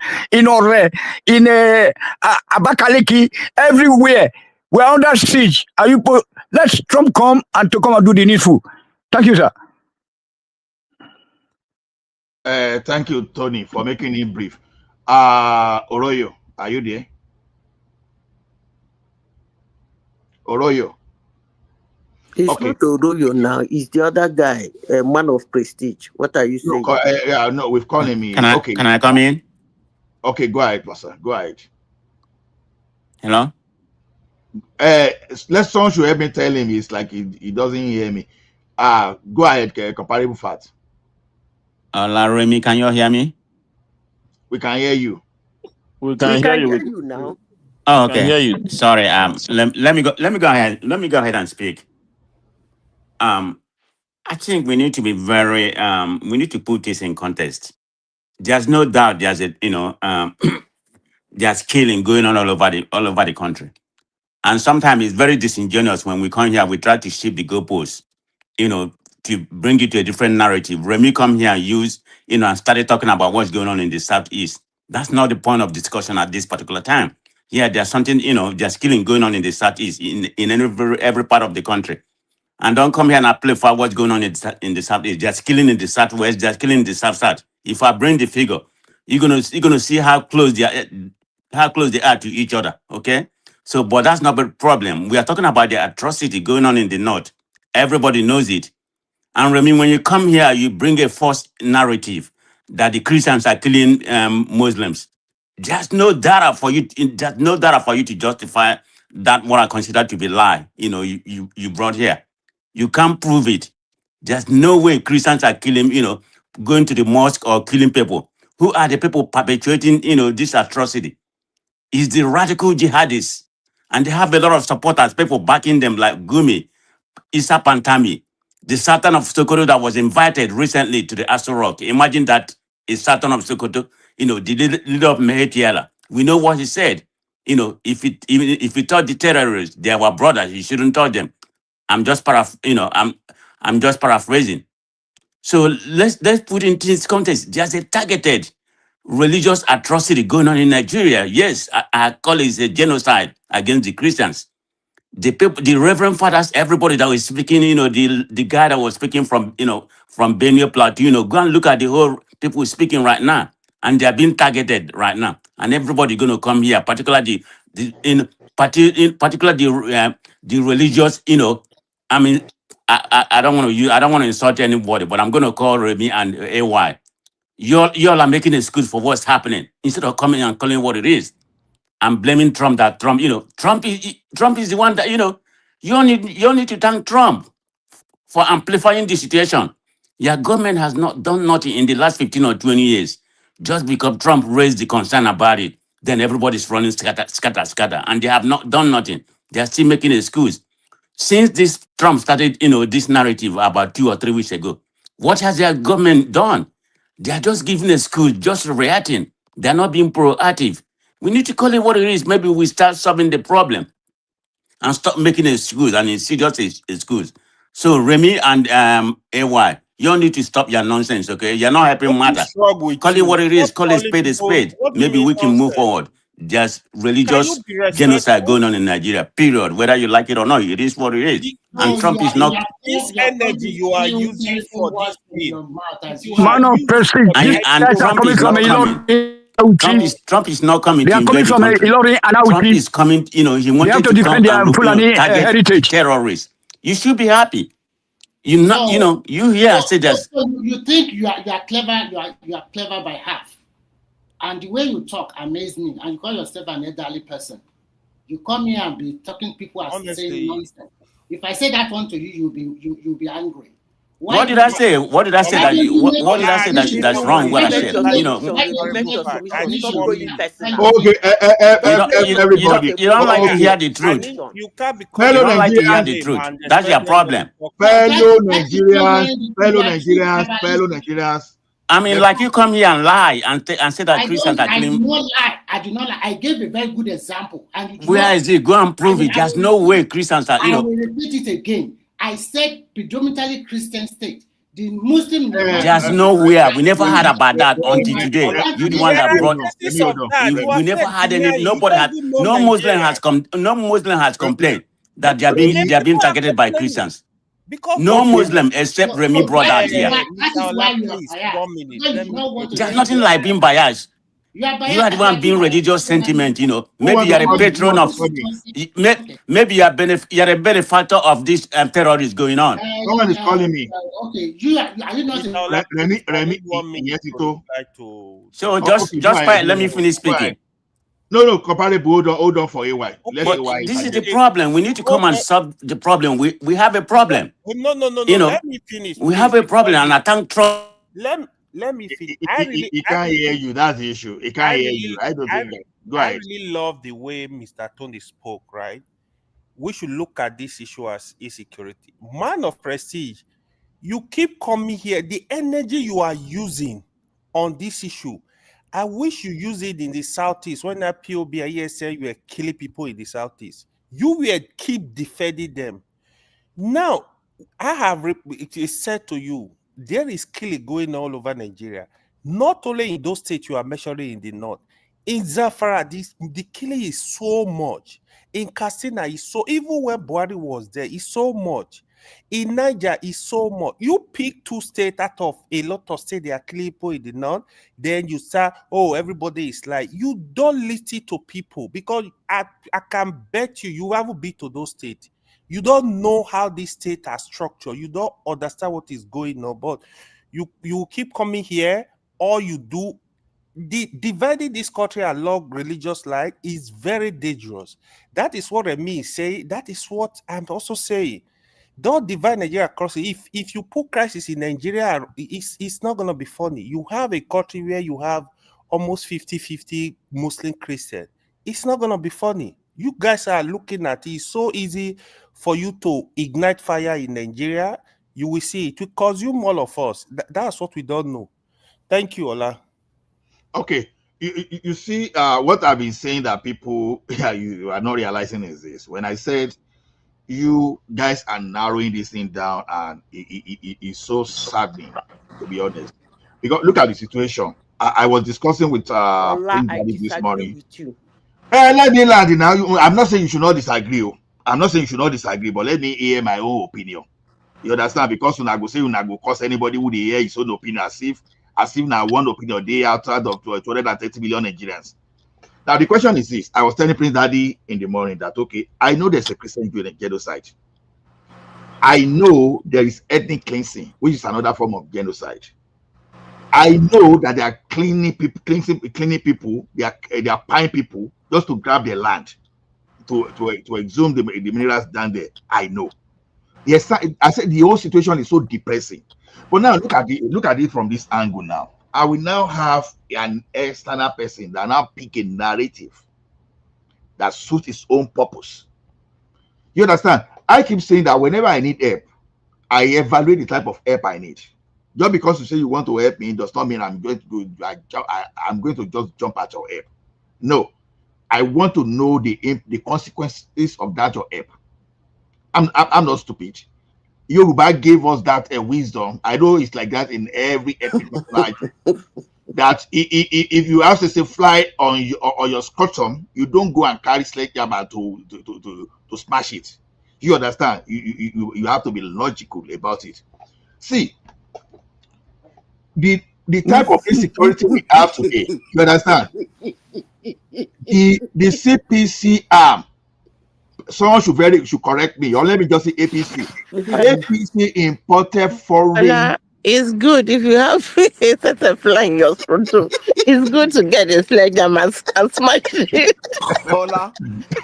Smash the whole thing. What if now you put the sese fly there, or somebody put them there? Somebody put the sese fly there. I no go find me. The thing is this, you know, when they imported all these foreign terrorists, Gani Adams spoke. Oh, they say, shut up, you are not going to get oil pipeline. That's why you are talking. Theophilus Danjuma, former chief of army staff, spoke. He said, don't rely on the military. They are colluding. He let us know that this is ethnic cleansing. Mark this word. Then, when Otom, all the same group of people that be doing the pie mostly, they were the one that were even threatening the life of Otom. Otom came to TV. We discussed it there. People were saying, shut up. They were justifying it here. Indeed, on this platform that we are here. And I'm just surprised today that some of those people that were even justified, that were even against Otom those days, all of a sudden now, they change the narrative. Otom was even talking about how his life was being threatening. He was presenting the letter openly. He went to all those major TV and presented the letter. This Fulani national movement, they wrote to him. So the thing is, I want to respond on that. Don't respond. Let me land you. That's why they mistake. Now we have an opportunity to solve our problem now because of external pressure. And when you want to amend the constitution of that country today, you need 2/3 majority of the state. As we speak now, probably only the Northwest and the Northeast are those people that are not aligning with whatever anybody wants today. So that means that we have majority that whatever we want to change today, whether we want to nullify Sharia, whether we want to put another security measure, state police, all those stuff, we have everything now. Yep. Just to make sure we get everything right. So we are looking at those things, but you are looking at someone that is playing a particular dangerous narration. See, what is happening here is just a infinitesimal, example of what is going to happen in the larger community by the time you introduce the religious dimension. By the time you introduce the religious dimension, Iran all of a sudden will pick interest in Nigeria, Iraq, Afghanistan, Pakistan, everybody. They bring it up. Nigeria will be the major focus. And how will it be? Honestly, you understand? I woke up in the morning, I look at my cousin that is a Muslim. Oh, you are the one killing, you are the one fighting me. You understand? But that's exactly what is happening. No, that's why I'm saying that even if you want to even use this coloration, identify who are the people. The question is this: who are the people sending people to IDP camp, IDP in the Southwest? That is a total different discussion. Oh, these are the ones carrying religious things. Wow. See, let me tell you one thing. The religious crisis that used to happen then, you understand? Then I understand what you are saying. I've been since 1982. I've been aware of just all those things. You understand? But the one America is using as sample, go and look at that data. Is pick it from that 2015. So when someone that want to help you is using 2015 data today to help you, you have to now know that they narrow the scope. Then you have to work according to Who was the president of United States when in 2015? Well, should be you supported Buhari. You know, should be you supported Buhari. No. I said who was Hold on now. Who was the president of the United States? I only know America. I don't care about the president. I know America. You should know so, who was the president. I did at the national level. Don't forget about America. Is America.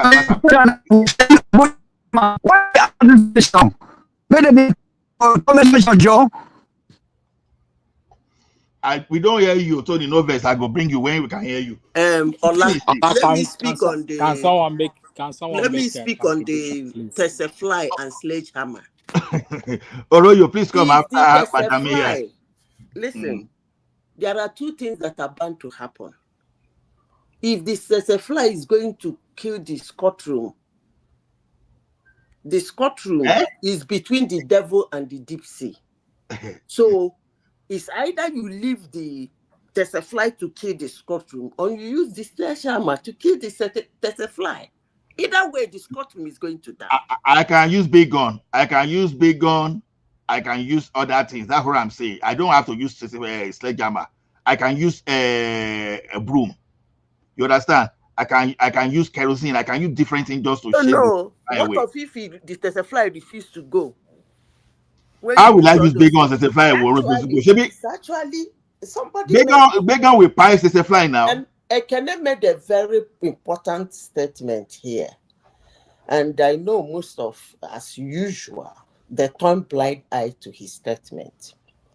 It's actually unfortunate that in August, America gave Nigeria ammunition, weaponry worth almost $400 million. And nobody discussed it. We didn't show concern just this August. In October, the same country raised an alarm on issue that is obvious happening in our country. Everybody started jumping up and abusing them. I was asking them, how dare they? Do you have evidence that America gave Nigeria for? You know how to. How do you people do it? Ola, what do you do again? Is it ChatGPT or which one do you people use again? Is it Google or ChatGPT or Copilot or Claudia or Julius? I use so many. So where you think? Use it and check it now. I just said something. You are with it now. What do you want me to check? What do you want me to check? The money they gave them in August. Money or equipment? Money or military equipment? Which one? I said, how much worth of military equipment was they giving? I said, almost 400 million, 380 something. Check it. That's what I asked. Check. Ndara. Check now. And they can raise that thing and said, because you said something before that America have a military base in Chad. America don't have any military base. They have drone base. No, they left. No. What Chadian government? Chadian government. I know of that. 1,000,000%. Ola, you check and show us. Hold on. Ola, please help us. They have drone base in Niger. They have drone base in Cameroon. Ola. They don't chase them come off for Niger now. They don't chase them come off for Niger. Let me check. I say check now. When I talk. Now I want to check you. When I want to check you. Ola, please double check for us, please. When I speak, some people are supposed to keep quiet and listen. May I check you? They have drone base in Niger. When you are dishing out fake information, they have to stop. I said they have drone base. I didn't say military base. I said they have. Now you do for the platform where you take the whole day to talk nonsense. They have drone base in Niger. They have drone base in Cameroon. At least those ones are the ones I know that is very close to the north. Ola, you don't finish. Me, I know. My ChatGPT is playing politics now. You just hold on. I have.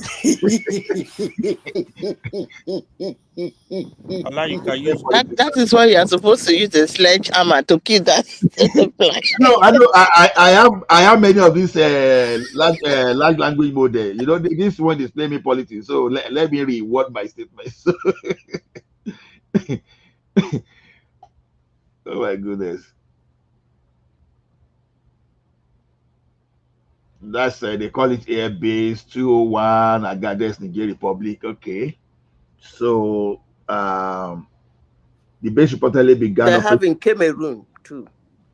So then the US military completed its withdrawal from Air Base 201 on 5th August 2024. They don't leave now. I know. I said they have drone base. Drone.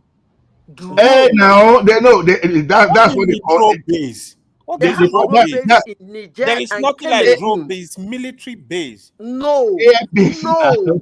Which kind of wahala is this now? Madam Zita, are the same thing. Air No, base. they are not the same thing. I am out of time now. Let me just do 1 minute, then I will go. Okay, Royo. Oh, please go ahead. We'll be calling you. Yes. I think what we are inviting to Nigeria, I think we don't really know, because it's going to destroy all of us. God bless you, Joe. Because when America say he's coming to assist or to help the Christians, and according to some person's submission, that the genocide that is going on is not being carried out by this Fulani militia. They are normal individuals living with the people in the community. So when America is coming, is America coming to kill the Muslim, or what are they coming to do? Because to me, it's not clear. Your question is low class and it's actually very ridiculous. good question. That is Ridiculous, very good because, question to you. Because when they came for Let him speak. Yeah, that's a very good question to you. Of Iraq. They know them. They know how to take them out. Serious. So you can make a mess of it and joke around it. It doesn't really matter. But one thing I have to tell you, if they have to do it, they will still do it, irrespective of your concern. Ola, please help us better. You guys should carry on. No, Oroyo, please. Oh, no, Oroyo, please go ahead. Don't worry. Go ahead. I'm already out of time. You see, you drove the guy out now. So they will Manazita, I want to confirm the fact that you said that America gave Nigeria money. In August, America gave us $32.5 million. Thank God. Who God did they bless give? you. Who did I they thought give? they said Tiriora almost $400 million. Yeah, it's almost now 380 something. It's almost 400 million. That's what I said. Is that what you said, Ekene? 380 something million. Yes. Madam Zita, that air base in Niger Republic, you understand? You know, I didn't say that air base. I said drone. But the point is, the point is part of air now. The point is this. Hold on. What did they call the one in Cameroon? Hold on, Madam Zita. Please answer my question. What did they call the one in Cameroon? No, the one in Cameroon. What did they call it? No, we are talking of Niger for now. I said, what did they call the one in Cameroon first? Answer that one. I don't know. You gave me assignment. I'm still reporting to you on the assignment you gave me, and I want you to use your own own this thing to even read it out, because I'm going to put it online. What I told you to chat is ask your AI. Does America have a drone base in Niger and Cameroon? Period. That just what you need to ask. Drone. I didn't say military base. Madam, I want you to use your own eye to read this. Oh yeah, let's read you. Everybody who want read. Oh yeah, help us read them. You understand? This is my prompt. I just said drone base. Wait now, hold on. What's the question? America drone base in Niger Republic. That was my prompt to DeepSeek, because it's basically DeepSeek. So now look at this. It said, of course, the situation regarding the American drone base in Niger Republic as being a major geopolitical development. Here is a comprehensive overview of the base, its strategic importance, and the dramatic recent events that have led to its closure. Then the air base, the base, because it is drone base, so they say they call it Air Base 201 in Agadez. So location near city of Agadez in central Niger. Official name Niger Air Base 201. Construction, it was constructed, the cost was $110 million. So then operation date became fully operational around 2019. Primary function, a hub intelligence, surveillance, and reconnaissance operations using MQ-9 Reaper drones. You understand? Using MQ-9 Reaper drones. So it's drone. So strategic importance and original purpose. Counterterrorism hub. You understand? So ISIS is the great in the greater Sahara. So what they are using it for, Al-Qaeda. So the range, its location allow US drone to reach conflict zone across the Sahel, including parts of Mali, Nigeria, and Libya. So the turning point now, that's the 2023 Niger coup. Now, because of the shift on July 26, 2023, when the military junta called the National Council for the Safeguard of Homeland, ousted the democratically elected president, blah blah blah. So that was now okay. Now the actor that were involved, they call them Russia's Wagner Group. Okay. Yep. So now they now gave order. Now withdraw order in a definitive move. The junta announced in April 2024 that it was terminating the status of forces agreement with the US and demanded that all approximately 1,000 US military personnel leave the country. So now, order to withdraw, the US government has acknowledged the demand and has begun the process of withdrawing its forces from airbase to blah blah blah. So in a nutshell, last year they withdrew. They wanted to come to Nigeria. That was why they wanted to use Tinubu to fight. Let me add to it. That's the reason why they were pushing Nigeria to go attack this country. Exactly. So apart from that, let me make it very straight. There is nothing like base drone in Cameroon. There is nothing like drone base. It's air base. Drone base in air Cameroon. base. There is nothing like drone base. What I ask you to shout is drone base. America have drone base in Cameroon and Chad. That's what I told you to shout. Wow.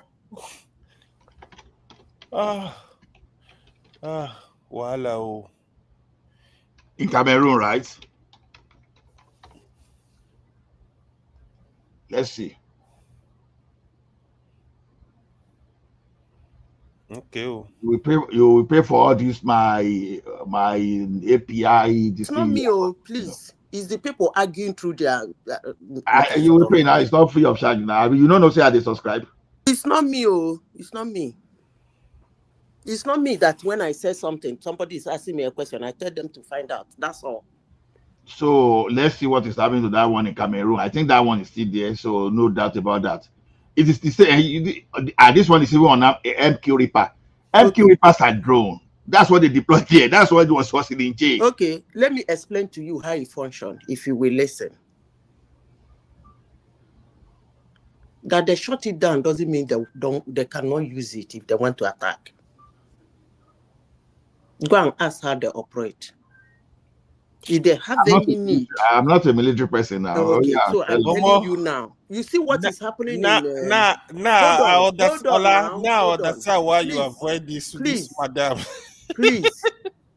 You've seen the one in Cameroon. You see what is happening in which country? What's the name of this country now? They are using the air base they shot almost 10 years or 15 years ago for Venezuela. What's the name of that country? So if they, at least you've seen they have it. And I said that when they gave you people money in August, why are you not agitated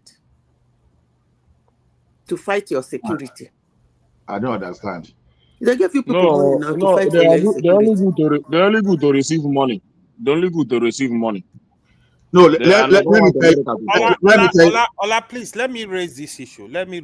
Okay. So, go ahead, please. As of today, America, Trump deployed the world's largest warship in Venezuela. So he's going to Venezuela to protect Christians. It's not the shutdown. I'm talking about the country that this is not drone. I'm telling you, I didn't say drone. Hold on. I said when they shut down their air base, they can still use it if need be. No, that's not what I'm discussing. I'm telling you, America deployed the world's largest warship to Venezuela. That is what is going on now. To protect Christian there. To protect Christian in Venezuela. You know, when he asked Zelensky to hand over his minerals to him, he was protecting Christian. He was protecting Christian. You watch it, right? Exactly.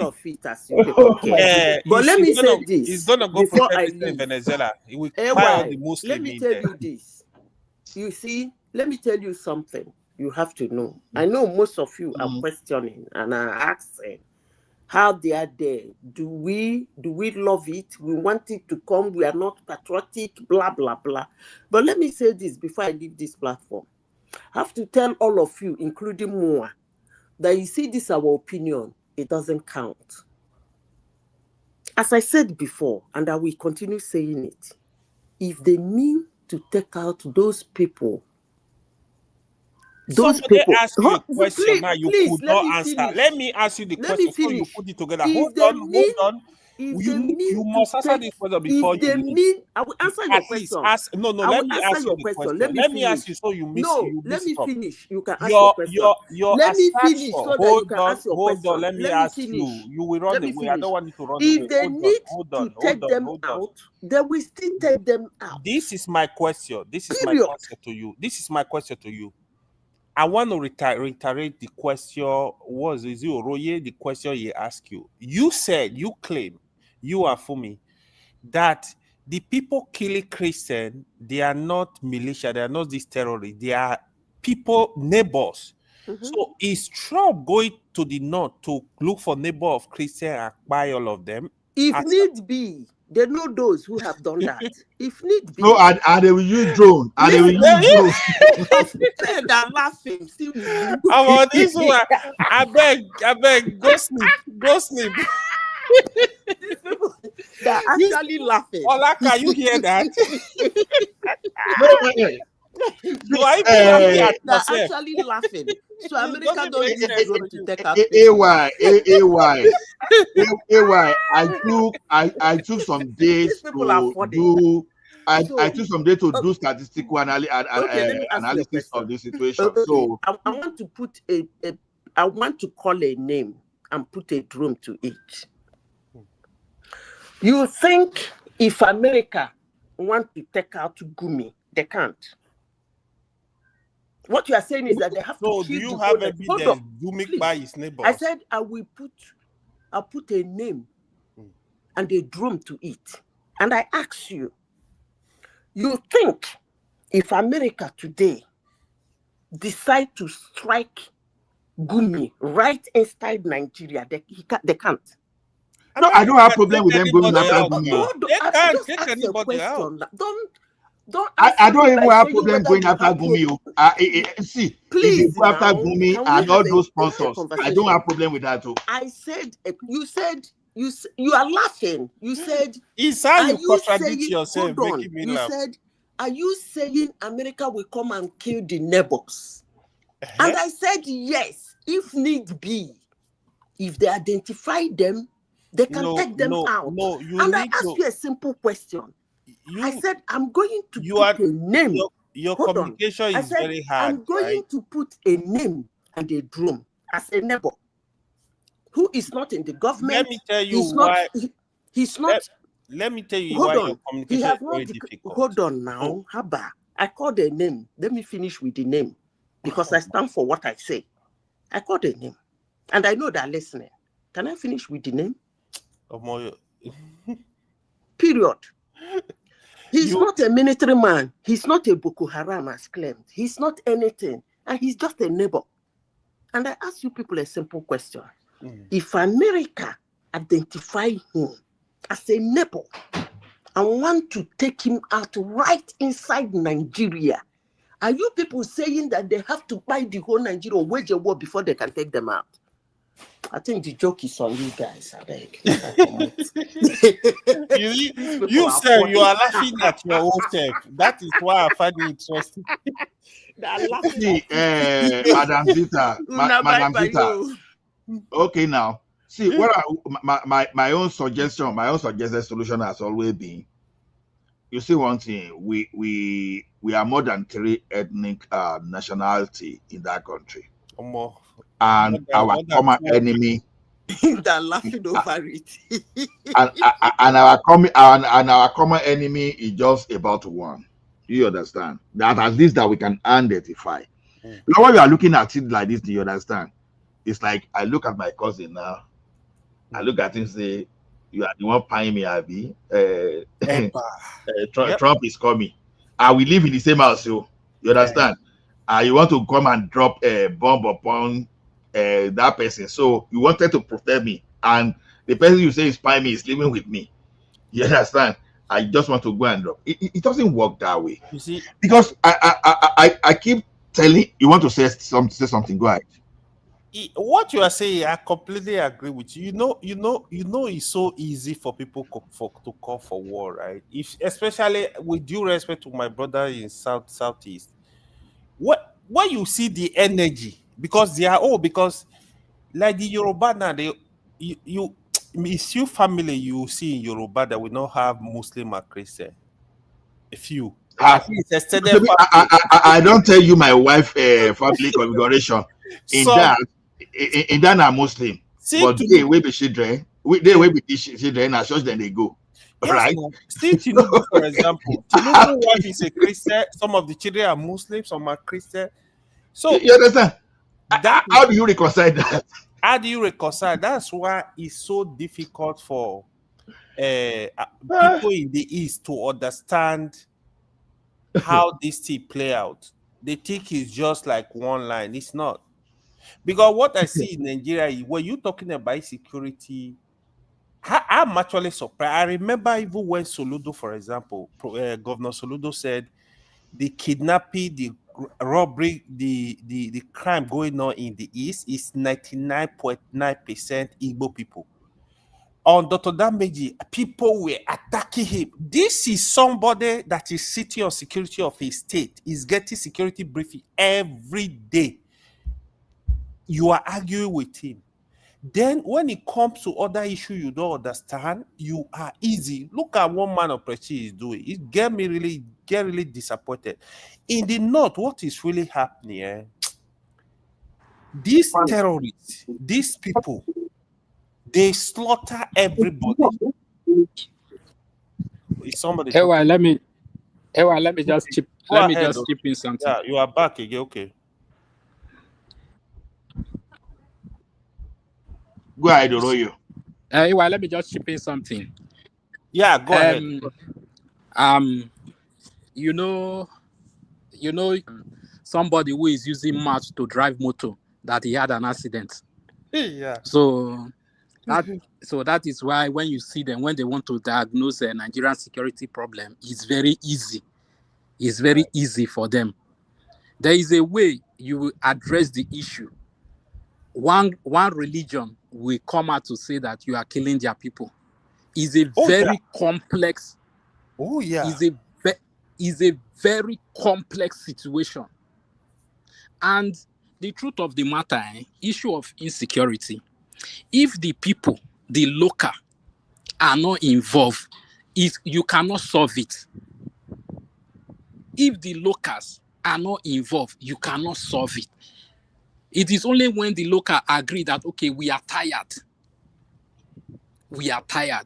then you can address it. Just like what is happening in the Southeast. The thing belleful them now. So you see many people started speaking about it. But still today, you will see some people, like I've heard a man of Prestige come to say that it was the military that was killing people over there. I will just... He even say Buhari is the one funding them. Buhari died now, so I no more funding. That's why he's talking about it. Those people, they are brain. You go to their platform, exactly what they believe. I don't know Yes, where they now. believe all those things. Yes, now. The They carry no propaganda. rational, no logical thinking. I don't know where they get all those propaganda, where they listen to all those things. One thing they go talk for that age. Now let them when they do them know. You go never hear that And for anywhere. Man of and let, Prestige, no, now. We go let there. me just Argument say every this day. thing. And if you follow everything that happened in Southeast, if you follow the Southern Cameroon, the activity of the Ambazonia in the Southern Cameroon, they copied what Yeah. they did in Ambazonia. They Mm. replicated it in Southeast. Yes. It's exact because when the Ambazonia one started, they first of all went there and released the prisoner. The same thing still happened in this other side. At the time, what the Ambazonia are complaining, they are crying of that the military is doing. The Ambazonia people, the useless Ambazonia terrorists, they did worse than the military they are complaining of. Yeah. So, but the thing I always tell people, this war you see, is easy for you to start it. It's easy for you to start it. But how it will end, you don't know. Nobody knows. The worst is sorry, Oroyo, sorry. The worst thing where I know that the hypocrite is too much. The person that is talking to you, that is defending what is happening in Southeast, you have not able to go to his village for the past 7, 8 years old. It's another state.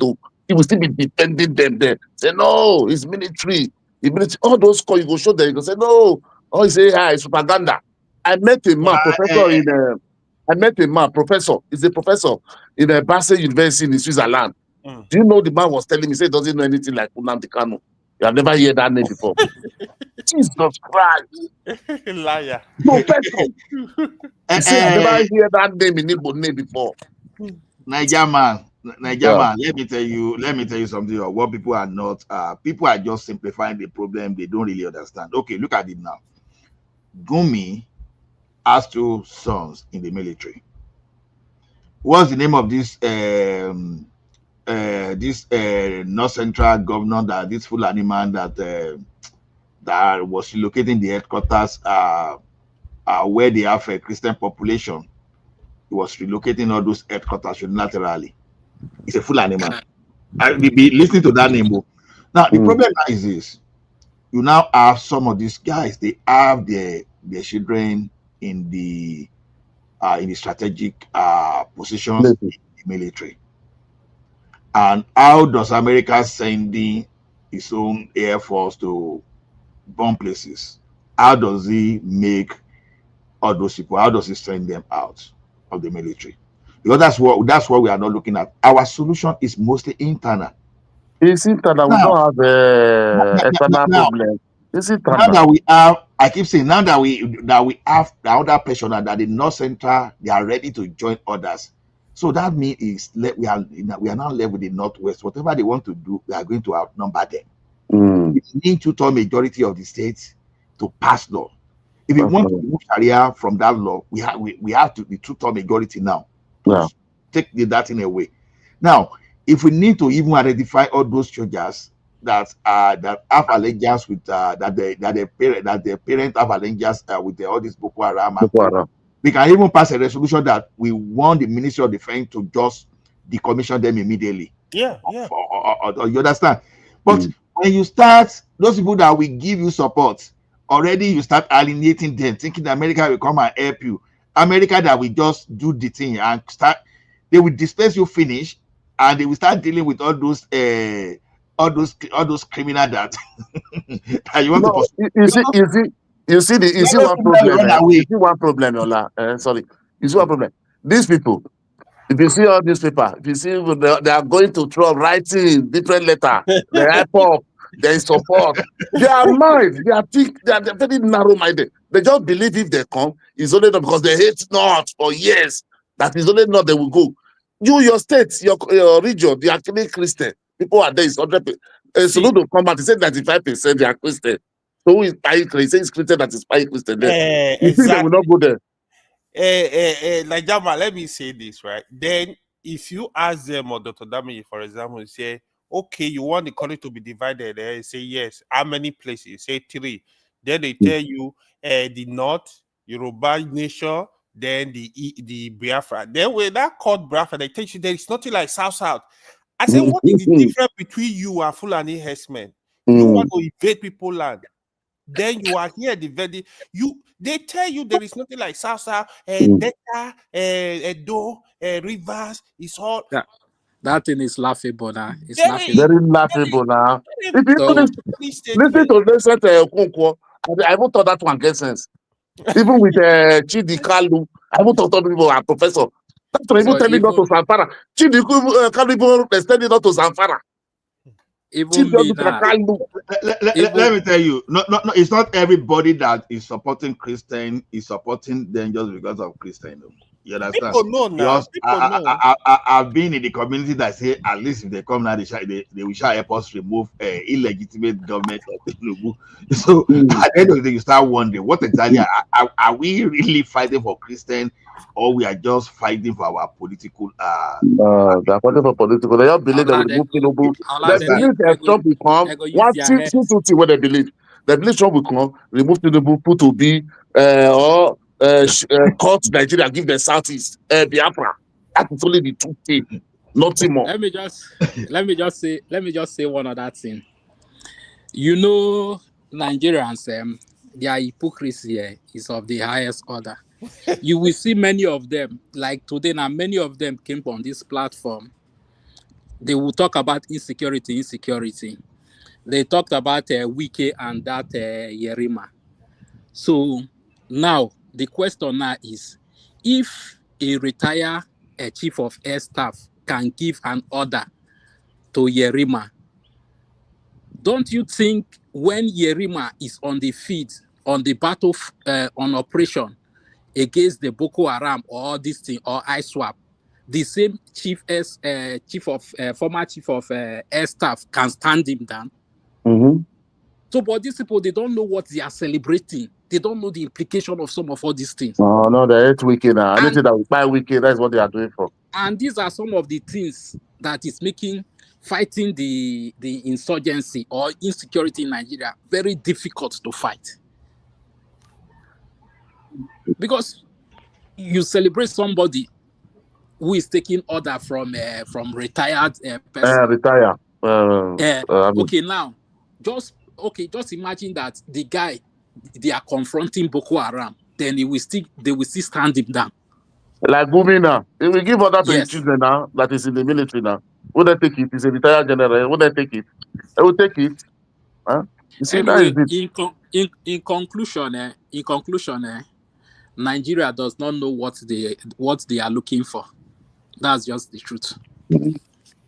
Let me come in. Let me see if I talk. I never talk. Should I come in, Ola? Should I talk? Hello? Yes, you can talk. Let me play something for you, then you come in. Now, let me play something for you if it's going to play. Let me share my screen and play something for you, and you take it along. So if you can hear the voice, just can you hear it? No, T.Y. Danjuma, I didn't hear it, but this one is already in circulation now. Can you hear it? No. No. Okay, maybe I will post it inside. I will put it in the comment section. Then go ahead. Okay. You see, before I want to clarify some things. You know, Remy, thank you very much. You know, I'm very thankful the way you stand your ground. Nobody can intimidate anybody. You see, this some people should understand. Those who are not patriotic to Nigeria, they should understand that when they come to any platform or any gathering, come and be insulting, talking bad about Nigeria. We that love the country, we will only counter you people. You should have that one in your mind. So don't think you come and spill all rubbish. We will clap for you. We that love the country. We don't just say your own and let the other person say, you know, that is it. So don't expect you will just come to platform or any gathering, you talk anyhow about Nigeria, insult the country, then you expect us that love the country that will let you to go that way. Impossible. We only give it back to you and ready to give what you take what you give to. Thank you for that. This but for this woman, that drone base, true, there is drone base in Cameroon and Chad. There is drone base in Cameroon and Chad, in Garao Airport, International Airport, and in Germany International Airport. And then the 325 million. Sorry, yeah. The 325 million they say they give to Nigeria, they just talk the money as if they brought it in a bash and give to Nigeria. It was 325, not only 400 million. It was for health, economic growth, humanitarian assistance, and governance and security. That is what the money was coming in a batch. Little, So different department. That is it. So, and what I want to talk about Soludo. There's some people are not talking about Soludo. Nigerman. Yeah. Nigerman. Yeah. The drone base she was talking about, it was 3 places she counted. AY was telling her there is no drone base in Niger. So she counted Cameroon, Chad, and Niger. But AY was specific about that Niger, that they moved out of Niger.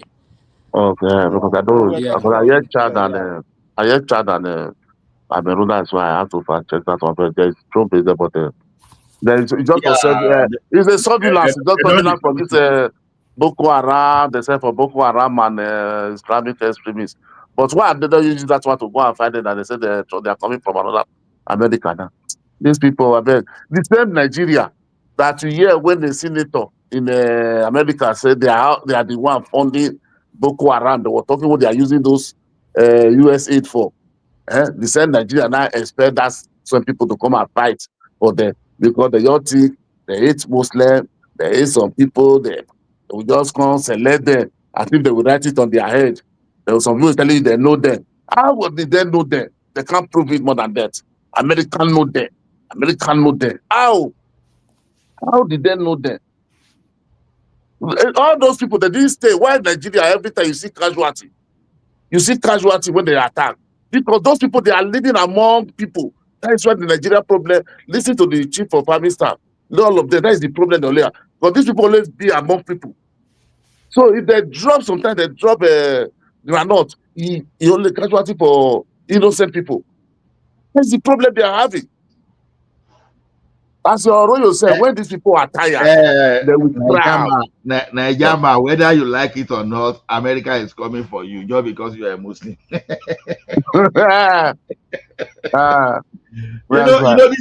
This narrative, because see, let me tell you one thing. People, I think we should be very serious and take history book and be very serious. I challenge people here the other time that okay, I just need 10 places that America helped them or invaded, that those places survived better after they left that place.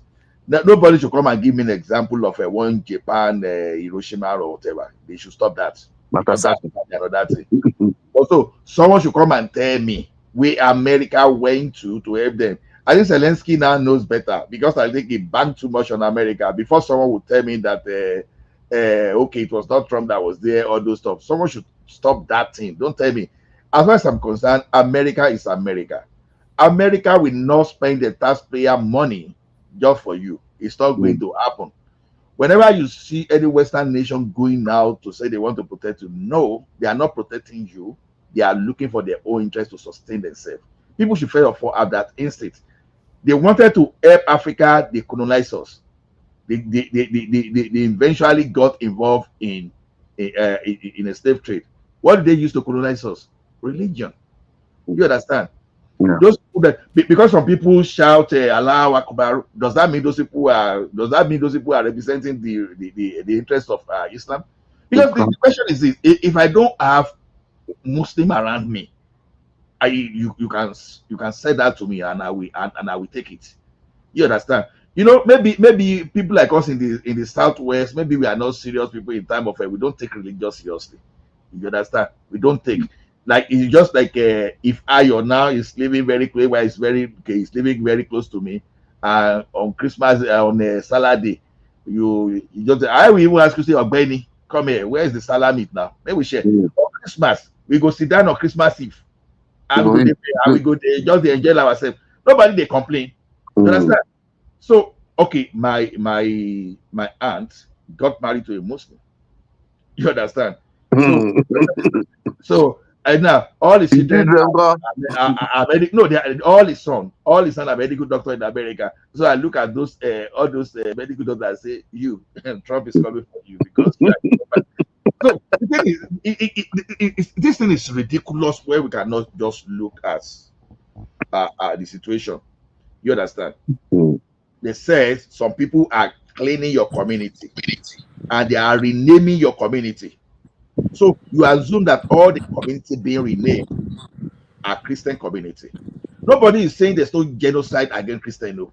But the question is this: when you have genocide, maybe about 10 cases of genocide, why limiting it to one? If you don't have a particular agenda, why limiting it to one? That's where the problem. That's where the problem starts from. That okay, people are now saying, okay, I should not talk. When I know that Yoruba Nation wrote petition, petition United Nations, petition America, and they clearly mentioned genocide, where genocide happened in Yoruba land against the. So to me, it's funny.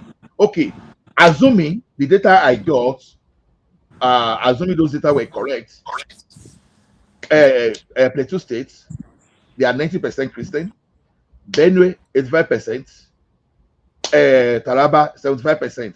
So if any crisis is going on, in neither of those places, who are those people that are going to be most casualty? The most popular side of the religion now. You understand? So now, and I say that okay, if this thing is happening in Kano now, then maybe you have a good point. Maybe Kano now, okay, maybe Kano is about 90% Muslim. You now look at the Christian community, they are now wiping them. That is understandable. But when you put the same thing to all those Benue and those, I'm not saying claims are not happening there. That's not what we are saying. We are not even saying that. But let's look at Mr. Ola, this thing we are talking about, this Benue, all those things. Before our father was born, because I see a report from 1940 something. From 1982, I'm even talking since when I can even understand. This is one of the things that lead to first military coup in Nigeria. 78, 79, I was just carrying through finger, following my parents, upper. Those are the things I did. But when I could actually decipher something, I said, okay, this thing is happening in Jos. I was like, anytime I heard that religious crisis in Jos, I was just like, you know. So now, since that time to date, and someone now just arrived yesterday and is telling me that okay, you are just waking up. At least it's 1982 that this kind of thing is happening in Nigeria. But the data these guys are even using are the data from 2015. We know that some shifting of APC, probably the CPC arm of that APC, they are culpable because they've used their mouth to confess. El-Rufai don't use the mouth to confess. And I'm saying that if America is so interested, if United Arab Emirates could know the financier of terrorism against Nigeria, then United States of America will know. Why not target those people? So some people are financing. You target those people and you stop that access to that financing. Then you have achieved at least 50%. Then when you target all those stuff, then later, then you can now target the foot soldiers. You understand? Though to me, all I'm saying is this: if we need to pass law, let us gather now today. No anybody that tried to mention rehabilitation of a terrorist, amnesty, those people should be sentenced to life imprisonment. I'm just giving an example. We have the people behind the National Assembly now we have the states now behind the National Assembly now to make any law that can resolve this insecurity in our country. And we are here thinking that America will come. See, let me tell you something. I said that in there, people are not paying attention. When Buhari went to the United States of America, because I saw Mike Arnold and Ted Cruz, they were complaining that okay, after Trump designated Nigeria as a country of particular concern, then they didn't win the election. I said no. This guy went to United States of America in 2018, just a year after Trump was elected. He just asked, okay, why are you buying Christian in Nigeria? Buhari explained that they were not buying Christian, were was explaining. Okay, he said he was going to help with Tucano. Immediately after that, Tucano, America shim, insecurity increased after that time. America shim, they didn't talk. You understand? So, yes, sir. America is looking for a way for Nigeria to do business with them. That's what is happening. So all this story, it's just like since Tinubu entered into power, Tinubu have not visited him. So maybe that thing is just like it's just that it's like too powerful. When light pole miss, they repair. So Tinubu na Boni man Donald Trump they in your side. So they are fighting a cold war. So that's the only thing I think. Our people are not saying it now. Look at no, they can never see it that way now. They don't. Say eight. When you are doing politics of eight, what that is the blindness of Nigeria, my brother. You have to see all these things. It's just hate and anger. Unless maybe people doesn't go to all this TikTok and all this platform. Go there. You go and see this thing from the beginning. You know Nigeria, they know how to blackmail. Now, some of us now that we are saying, okay, let us look at it holistically now. They are telling us that, okay, we are downplaying. Some are using it to place a cost. That's why I say they're going to call us data boy. They say they are paying you, you are be paid. No, that's why I say anybody that want to place a cost, go and place a cost, and you think you have monopoly of placing cost. The advice is don't just go and place cost on someone that will just go and use the real cost. And to finish you. Because you are using mouth, and someone will just go and use the rate. Yes, that is true now. So you don't have monopoly of this thing you are saying. Be very careful of what you say online. That you are going to place cost on person. Be very careful. So the thing is this. Now look at that. Look at that designation of Nigeria alone. Look at how our stock market is going down. That's the kind of thing Trump they wanted to achieve. Now we have investors that are building refinery. On those states, they secure about 50 billion investors to build the refinery, 500 barrel per day capacity, and to build the free trade zone. So those investments are beginning to come to Nigeria. Now look at that situation now. If you hear that Trump is coming to Nigeria, what will be the first thing? You don't want to bring your money. Yes, now. All this money going out now, although they will come later, but that panic will be there because of that designation. And people really think it's just because of capital gain. It's not capital gain. That is why the government was covering that coup, because they know if you affect investor by hearing all those kind of news.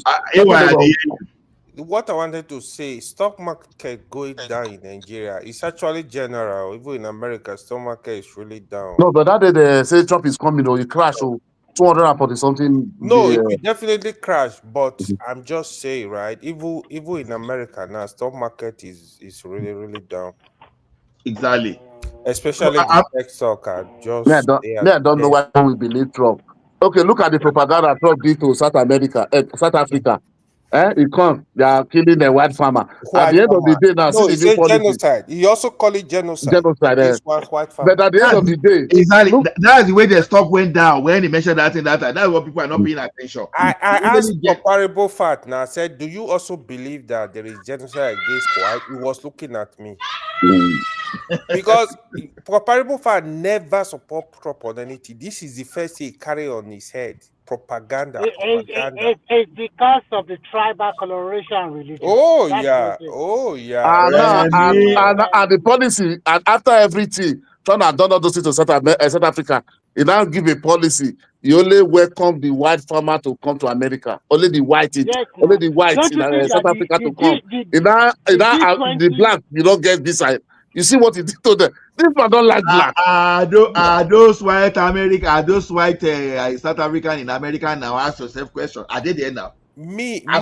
Sorry. Only how many people went there? They're not even up to 20. Wait, now me and people say, this is the savior of Nigeria, Christian. I think he would have asked them, come to America, we'll give you asylum. Take all of them now. Don't come and pack all of them. Take 100 million people.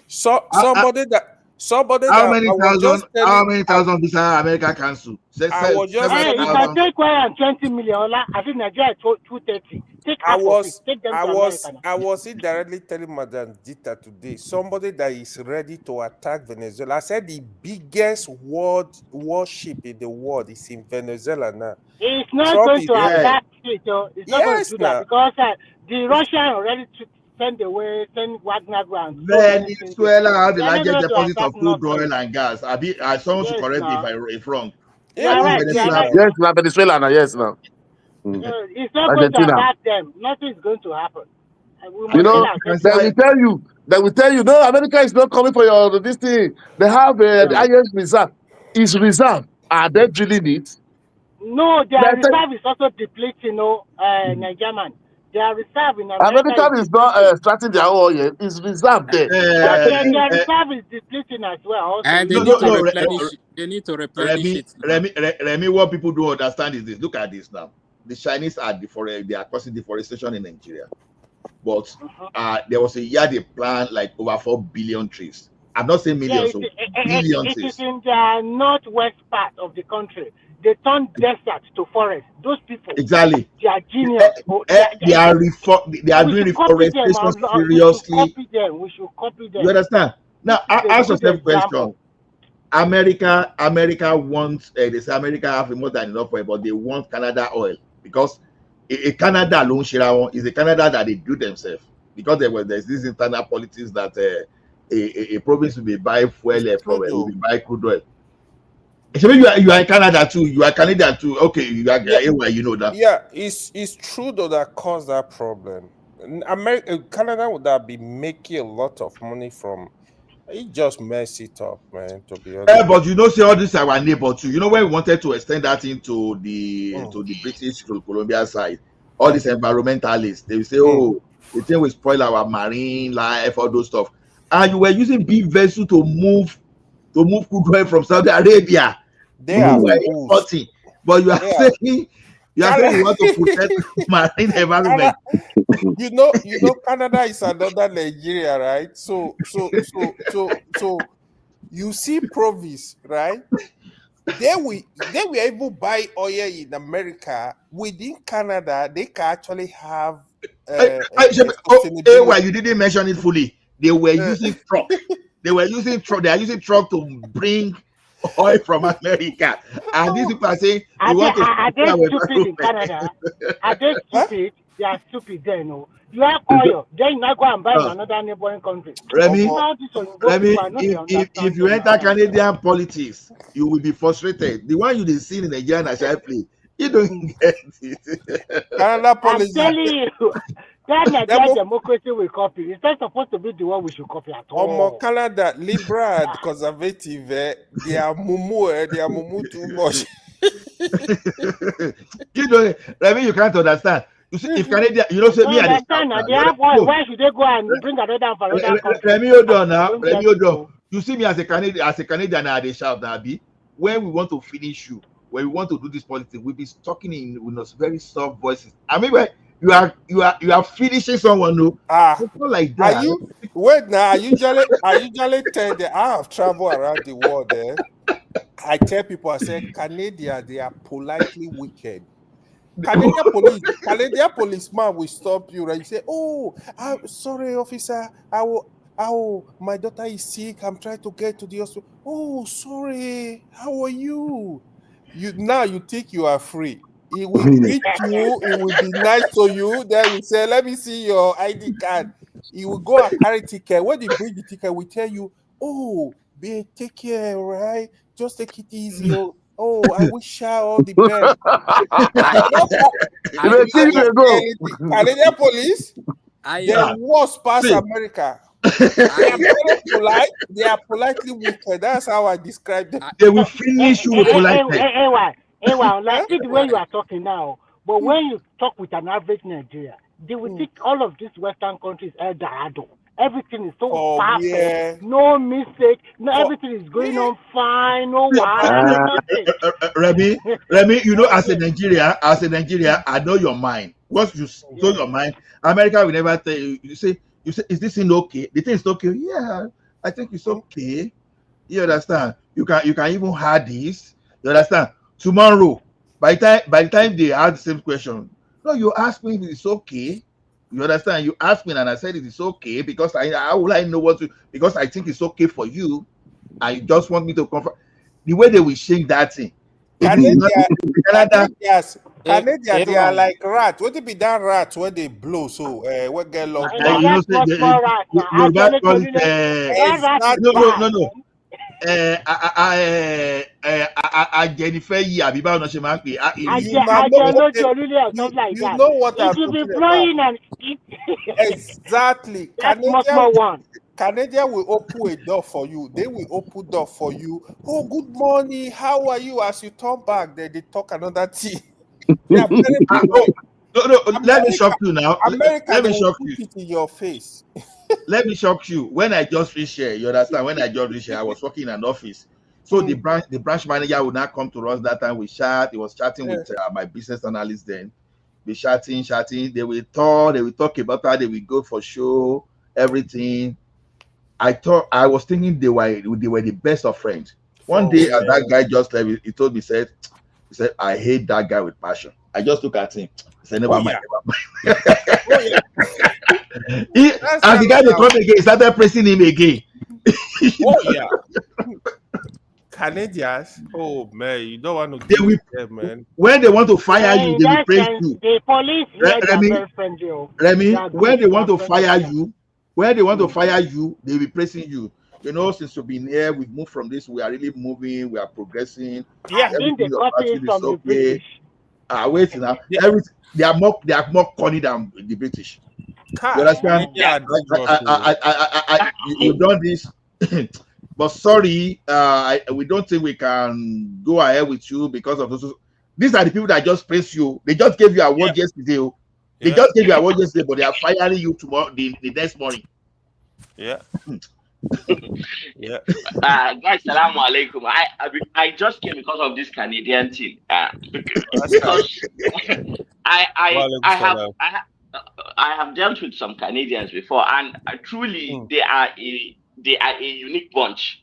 You know, the politics was taking a different trajectory just pre-Trump. Trump just opened his wide mouth and then brought this new guy in. Like, it actually helped brought the guy in because they were now like thinking more nationalist, and they have people speaking French. There were some Canadian soldiers that were actually deployed to Maiduguri here, doing some helping to Nigeria or something. But yeah, so some of them over lunch are speaking French, and some of them are speaking English. The English do understand some French. The French do understand English. They understand English as French, but they choose to speak French. Imagine, so they were like they were showing the politics of their country even under uniform. So you can imagine. They are unique, but they are like a mini Nigeria. I do agree in that sense. So it's very difficult for an outsider to understand a country like that. Asa, let me add something to it. You see the French speaking Canadians, they are even worse. Yes. Those ones, you can go to Montreal and you can go to that area because they know you understand English. You will see somebody understand English because he just want to be. He does not want no help. He will just tell you no. He does not understand English. Get out, like more like get out. I don't. And want to speak to you. Very annoying. That will annoy you. See, if you go to Montreal, they speak English very well. You understand? Yeah. The only time you will see some of them speak English to you is if they have a deal to broker with you. You know, there was a time I was in my first job. I was covering that place, but I'm acting from Calgary.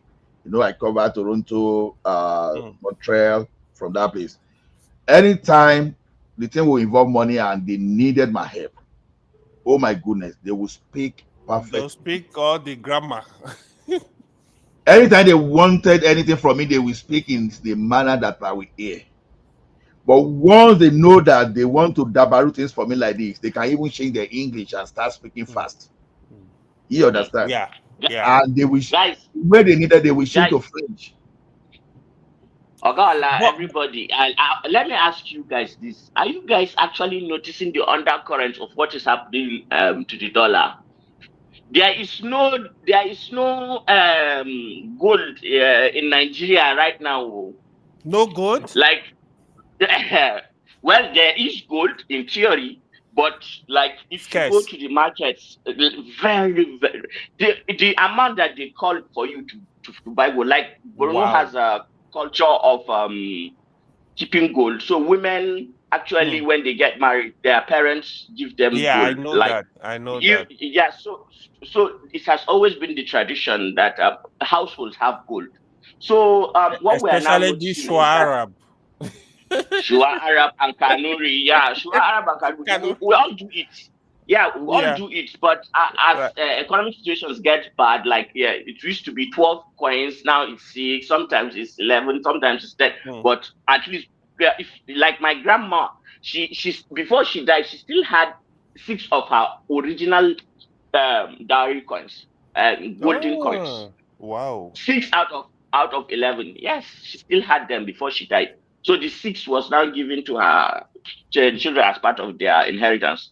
So if you go to the gold market right now, Why is this case? Is it they say because of security? Is it because of security, or why is Central it that? Bank of Nigeria is using the DSS and NSA and NIA and whatever, and they have like brokered, they have done something behind the scenes to, and the gold is not there.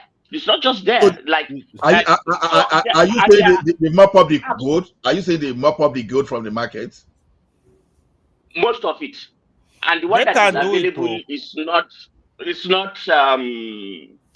It's not. The price is not. It's just out of this world. It's not something that a logical person will want to. So all these moves that the United States is making, something is seriously wrong with that dollar. Something is seriously wrong. Azan, let me tell you something. You know that the trade between Nigeria and China has increased over the years. And because now Nigeria can use their naira to buy anything from China, you don't need to convert to dollar anymore. That is massive. It's so massive. And because everything you use in Nigeria are coming from China. In fact, all over the rest of the world. Most of the things people use, 50% are coming from China. We have some gluts now in the Nigerian economy that are noticeable. One, we have a grain glut. We have more grains that we can eat for the next 5 years. Let me not shock you. Let me We have shock you. another. We have a dollar glut. People are there's so much dollars out there. We are looking for ways tell to you this. express. Let me tell you this. Yeah. Do you know that soya beans now, China is the net importer of soya beans from Nigeria, and they are no more importing from America like before because of the tariff war. So Nigeria is gaining. That is why you now see that our non-oil export overshoots non-oil import, and that is why the economy of Nigeria continues to grow. Now, as we are talking, is about the GDP is about 4.2%. So nobody, even China or America, are not growing like that. So sometimes we in Nigeria, we do not appreciate what we have. Is it not 2 years ago Until we lose they were using naira to buy naira in Nigeria? Is it not 2 years ago? I think forgot it. But we are still using naira till tomorrow. Now. We are still using it now. See that turnaround. No, Remy, no. Remy, no, we are disagree with you on that place. We are still using it till tomorrow. Using naira to buy naira. Yes, now. No, you go to POS. Between the banks and POS, between the banks and POS, that is POS now, but you can transfer money easily if you have money. You don't need to collect. Oh, now it's so easy. 15 naira charges of VAT. What is it that they charge? No, they are charging you. They are collecting money. They are collecting POS. But that is illegal. Yeah. Illegal business. That is no, is that it's not, though. Hold on. As are you in Nigeria?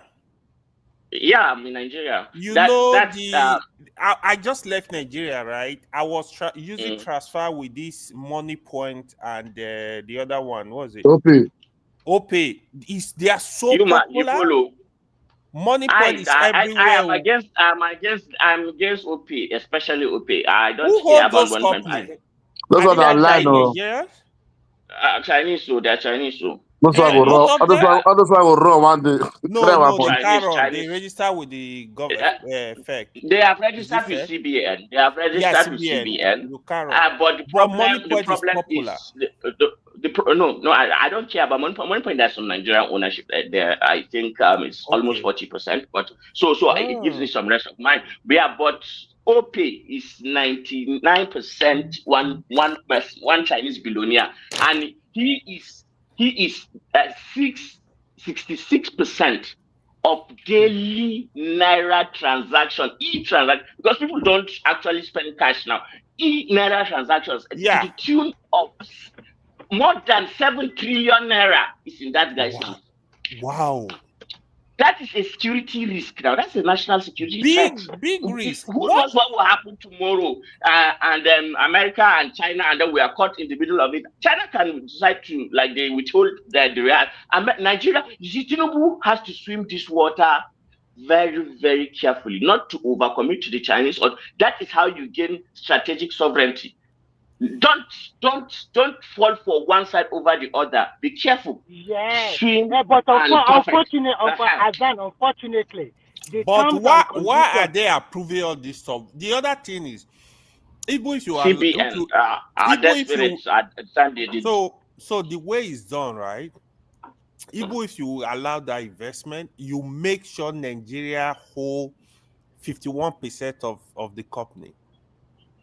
That's how it used to be done. CBN, they messed I up. think that is the problem America has with Nigeria. Fintechs have different rules, is it? The laws that they usually operate on traditional banks. That is the problem Nigerian government is having with America. Because Nigerian government, since Buhari era, they insisted that if you want to invest in Nigeria, then there must be Nigeria owners of the business having majority shares. Or having a kind of shares, and then you must set up a factory. You must set up a factory in Nigeria. That OP, I can guarantee you, majority Nigeria inside. They just use that China to cover everything. I can guarantee you that one. Don't underrate that. If one person has 5,000 times 30 million, 100 million, it's not small money. Don't underrate people that have small money. They are actually Nigerian government through the bank, Ola knows about it. We talked about it yesterday. The new payment system in Nigeria. So they will counter OP because everybody is moving towards. One Nigerian bank. One Nigerian bank just announced that no more customers should come to their branches. Everything will now be online. And Nigerian government just started another new payment system. Ola knows about it. Maybe Ola can tell us more. Oh, really? I'm not a banker. Okay. Yes. They've not deployed it then. Yet. They've not deployed it. Why are they so poor in communication? Oh, God. I've not even heard it up to now. Because your ear is not up to the ground then. No, but they are not deployed. They just started. They have not deployed now. I don't know why they will deploy it soon. But it's coming. It's on pipeline, and the policy is good. We love it. It's not on pipeline now. They started running it with Access Bank last week. Ola, please. Or if Ola is there, Ola knows because it's not yet visible much like that. Because I saw Nigeria is turning a cashless system. That is the best thing now to able to better see yet we are able to. All this Boko Haram something should stop now. We need to secure strategic. There actually really good work to be done to secure Nigeria. Another thing that I see that is happening all over the world is that there are all these new players like Brazil, like all of them. Things are changing all over the world. That old Saudi Arabia. Nobody is interested in gun blazing or whatever like before. Nobody is doing that anymore. So it's all about economics. America will lose America is losing power already. People should understand. That America had $300 million that America was sending to Nigeria, and that is so comical. They have stopped. There are people who have HIV and AIDS, so they get retroviruses treatment for free. If you have tuberculosis, you get that free too. It used to come through to USAID. So they did other programs too, like they do some things in education, and they hardly invest in anything. But the medical thing, at least that one, I thank God for it. But they have stopped it. And now those people, and the medicine in market is quite high. If you don't have money, man, anything can happen to you if you have the disease. So you see, Trump stopped that. So now what that $300 billion is actually doing is it's coming through several programs, and then those programs have 75% cost for personnel, and then actually 25% left for procurement and implementation.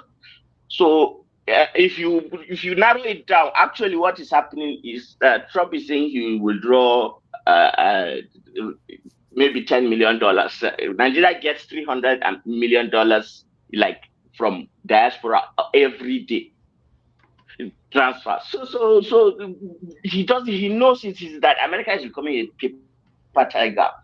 They may end up and that argument about America that they have oil that they don't. No, that's not the right way to look at it. If you understand what is happening, everything in America is very expensive. The cost at which America drills its oil, because of the kind of oil that it is so expensive that it doesn't make it as competitive as the Venezuelan or Saudi Arabian. Like Saudi Arabia, actually, they drill 10 cents to $1.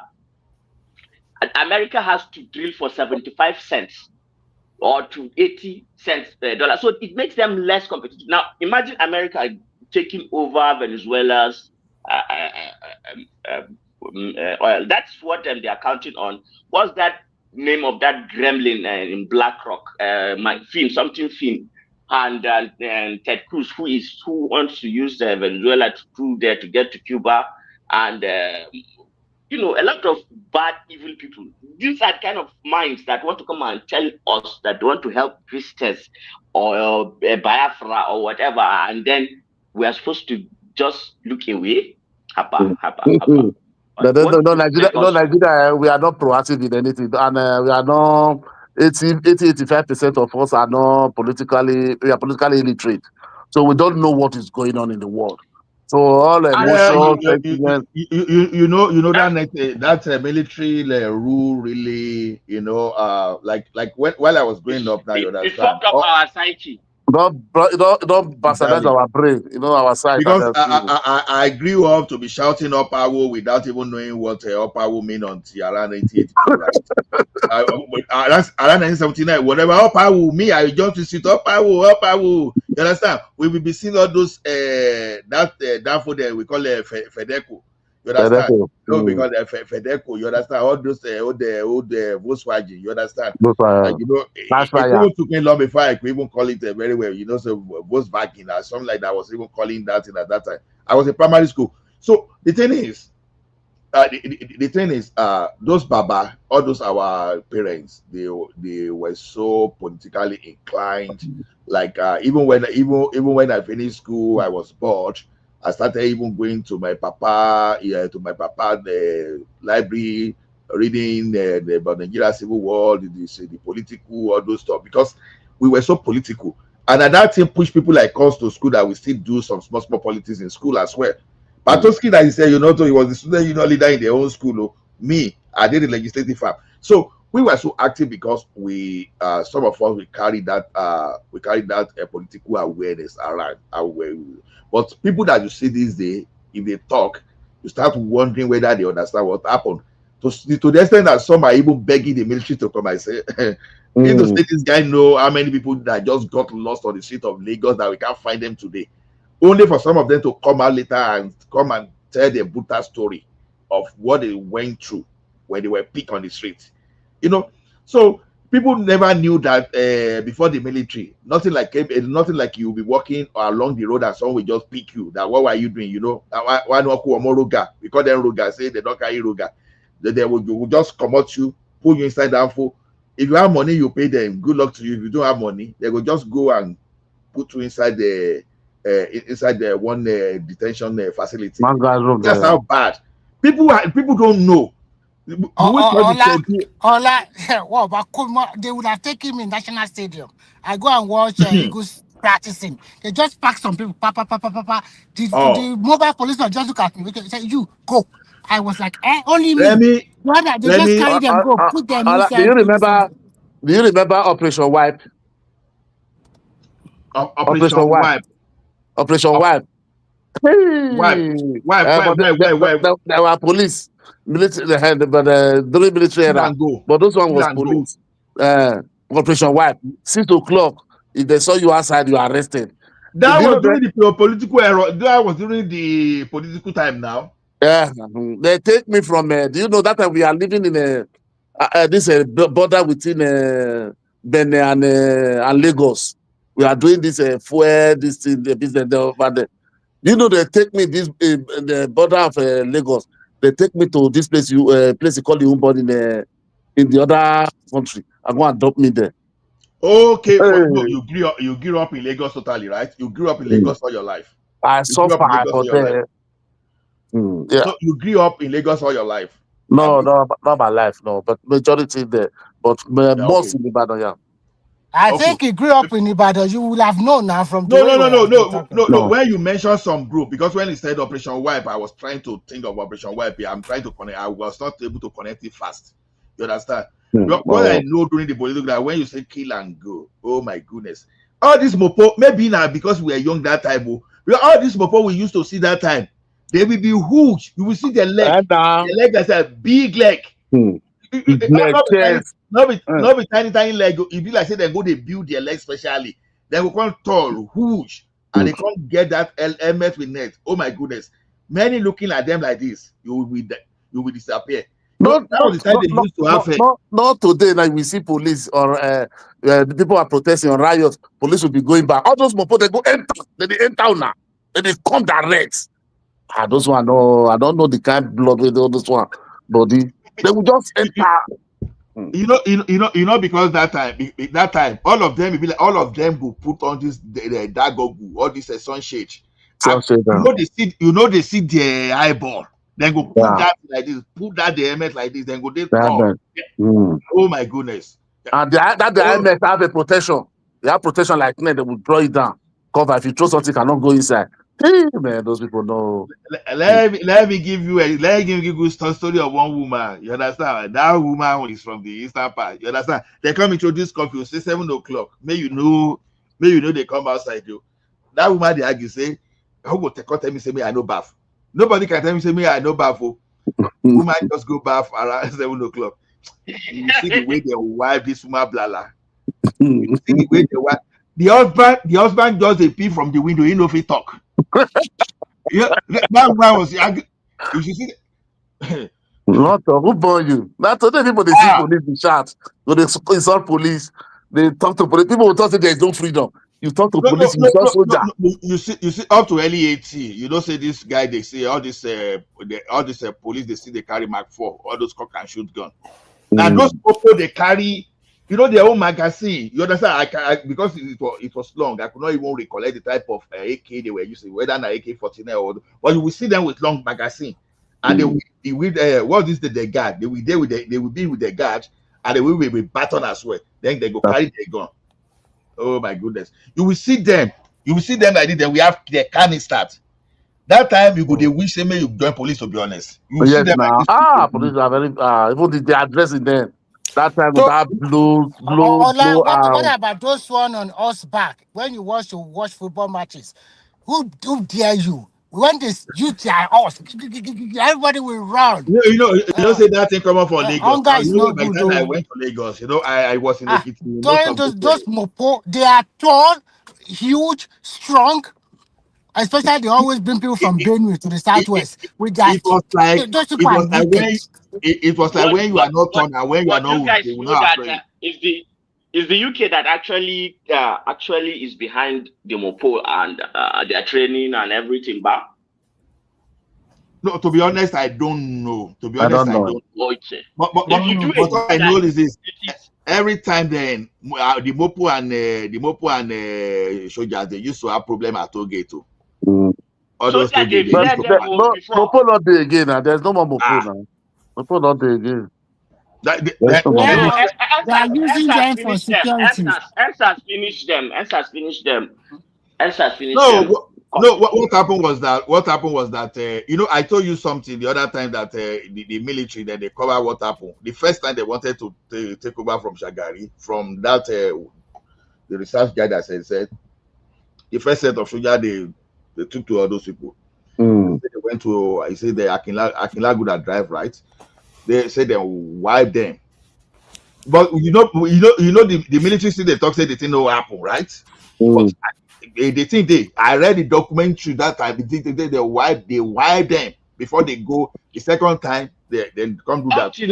till now, there is that rumor. I cannot confirm it, but that sentiment is still there. That soldiers, They that need to reintroduce like a military police. they don't want to. They don't want that kind of police to be powerful, because those guys are like equal or more than them in training and endurance. No, Buhari, they collect all this thing now.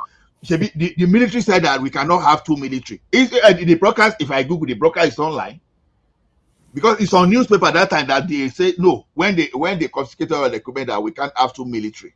We can't have two military in the same country, because those So they were able to call it a military. Okay, let me even say, is this what's the name of this chief of army staff that time? Or because I know all those schools. I know the 1983 coup, if I remember. Na Abasha. You know me, I see they young that time. Now, you know, say all my papa like this. We were using rising stereo then. Anybody that know that rising stereo, the one that 4-track that I normally use cartridge. So as we hear that Dust to Down, is it Dust to Down they call it? That song like this. You understand when they play like this? I would just sit down there. I didn't hear English they were speaking, but I like Bibo anything. If my papa if they know they sleep too. And see that time, even at 2 a.m. my papa Ola, I can relate with you, because those times we go newspaper, buy one newspaper, and buy complete for. Oh, we did active, but generation of nowadays, waiting them day. I don't know. You read out that, you know, when they go give us money food, they go give us money, maybe we should take shopping. Yeah, we go use the money to go and buy. Do you know that football magazine? Kickoff. I bought a lot of kickoff in my life. Do you know that kickoff magazine? That football magazine. Kickoff, complete football. I always buy Guardian. My money, I'll be using it to unnecessary to go and buy paper. Be active. But nowadays, ask young people in Nigeria. They don't care. Remy, you said the generation that we have now, what did they know? Don't play with Gen Z. Gen Z, they be rough. Not to do propaganda, my friend. Imagine my parent will give me money to buy food. I will keep that money, go buy a talker. If anybody know a talker, then they just say I just told this in that time. You understand that this thing? Because I too like Bibo that time. I just want to know what they happen.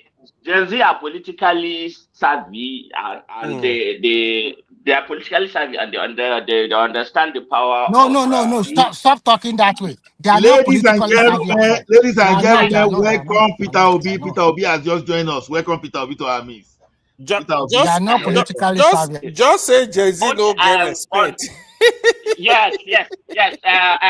You know, there is this way that they organize in if America. You say that some of them are creative, it's understandable. Yeah, political savvy. It's a lack of a want of a word. What I wanted to say after that was that, but they don't have the depth to understand what is the real power, or the where people are coming from, and what, so they can be a good tool, like to be used. They are impatient. That is why they are impatient. They are there for the taking. Yes, They don't understand how power move, how power works. So let me tell you. They have methods, but they don't have like the theories that go behind and that moves things. They don't understand that. Yeah. So let me tell you and they're how. very easy to act. Yeah, Gen Z are impatient. Like if you tell Gen Z, make it go study, for example, medicine and surgery university for 6-7 years, they are thinking you are wasting my time, man. I can't do this, man. They are smart, though. They are super smart. They are smart. They are like it. I not for anybody. AY, I can relate. I will tell you. You see one thing like this. Some of us, like properly when I was in school, because my mathematics, physics, social, I was pure NFA. I was not going to fail. Because my mathematics, I was not going to fail no matter how. My papa wanted me to do medicine. I knew from day one that if I tried it, I would not graduate. Because I'm not such a person to sit down and start cramming acetabula, all those parecaman and all those jargon, Asia skeleton. I don't cry. But when it comes to anything mathematics analytical, you understand? I know they forget. Even the thing I learned from secondary school, Archimedes principle, everything, I will quote everything for you. I was the same actually. All those stuff. You understand? Entropy, entropy. Up till as I speak to you, they heard, because that's my field. Now, but you know one thing I realized these days that when I wanted to do my graduate studying in computer science, my program chair asked me to go back and do discrete mathematics. Then I was arguing with him, saying, "No, I did this thing." Said, "You've done it a long time ago, over 20 years. That I need to do it now." You understand? When I did it, I realized the benefits. Oh my goodness! When I want to program today now, I think from discrete mathematics angle to my programming, not just all these 4-month boot camp. Now, what I realized now is this: when I started developing application, when I stopped using my own normal intuition to build when I started using all this LLM model, oh my goodness, I get frustrated easily. Because before we used to build maybe one application for like 6-7 months that we'll be talking, doing all this stand-up every day, we'll be studying this story. But today, you can build the same thing within a month. But what I'm saying is this: as this thing is growing and we are using this LLM, the knowledge, the deeper thinking, some of us are losing it. I cannot even do the normal meditation. I used to do meditation before, and I will sit down like this, I will be thinking deeply. All those deep thinking now, it's like it's as good as gone. Maybe Bukata all the issues. No, the tools are making people see. It's the tools now, like what they say here now. Just go whatever you want. Don't need to think. You don't have to just find it there. Go. Yeah, I get what you're talking about. You don't have to be. If I want to learn something today, if I want to learn something today, I want that thing to stick. I will have to go and carry paper. If I sit down on the computer, I can spend 5 days. I know go get that thing fast. But LLM will do it for me. But ask question, I may not be able to answer you. But if I really want to learn, I will go and carry my book again and lie down on bed or sit down somewhere and read. Most young people don't know. They don't understand the logic of a lot of the things that they are studying. They can. I mean, especially mathematics. If you give them a complex mathematical equation, they will solve it. But when you tell them to apply it in real world, in engineering, as an engineering solution, they can't apply it. They don't see the correlation. I think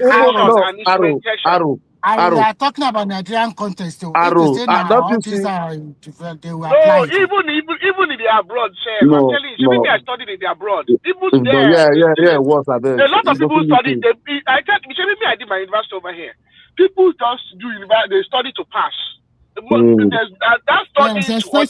you are right. So they don't even care about the grade here. Just pass. Just do. Just pass. Pass. They don't care at all. Don't you see Nigeria? Don't you see Nigeria? Somebody will come out. It will diagnose everything about the problem of Nigeria. He will talk. After maybe like some months, you will still see that person that gave you one position. It will fail totally. Example is Obaseki of Edo State. So all Obaseki of Edo State. No, because they are just on theory. Practical, just tell them to do the practical, they will fail. Hopefully. Yeah, Nigeria, we are very theoretical. Man.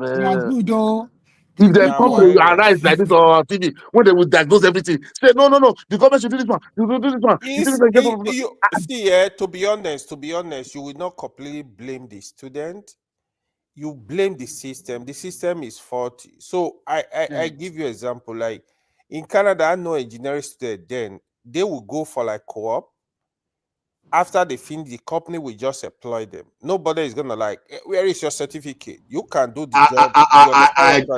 I did 1 year apprenticeship doing software development. 1 year. I was attached to a construction company. And I was building application. Yeah, sometimes they just employ you. Maybe when you have free time, you just go back to school, complete your program, you go back to the company. So in Nigeria, the way it's designed, right? You go into university, the serious student, they are just looking for first class, 2-1.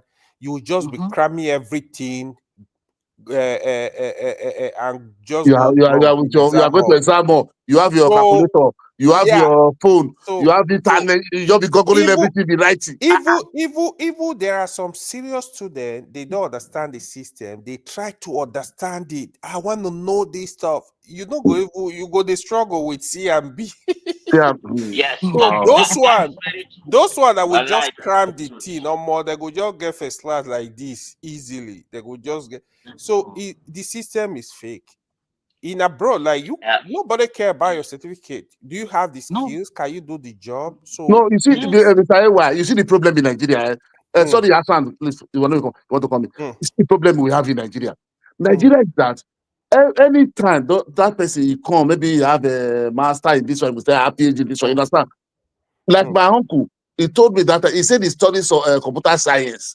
He said, but he never see computer in the thing. They never, see, 1980 something. to be honest, before I will respect anybody with a PhD in Nigeria, from Nigeria University, except I don't know that person. Some of them, they know nothing. They Because they can't will think come. outside the box. Yeah. Because the PhD in Nigeria in most schools, what really happen is just be loyal to the professor, to the whoever is your supervisor. They'll give it to the you dean and easily. You don't pay for the everything. Pay for everything and I get it. know PhD holder from Nigeria. They can't think outside the box. Then I'm looking like, bro, you're a PhD holder. What the hell? Yeah. Like, Okay, are you crazy? where are you doing your research? Which this is nothing, just a happy Leave thing. matter, now You're copy and not paste. doing any Which research. research? Because the Which problem we have in research? Nigeria, they will go and learn all this theory abroad, go to abroad, but you will not. They will come back to Nigeria. Why they always stay in Nigeria? You have to know that this thing abroad, everything is working there. Everything is already organized. Nigeria factor, you must add it to what you want to do.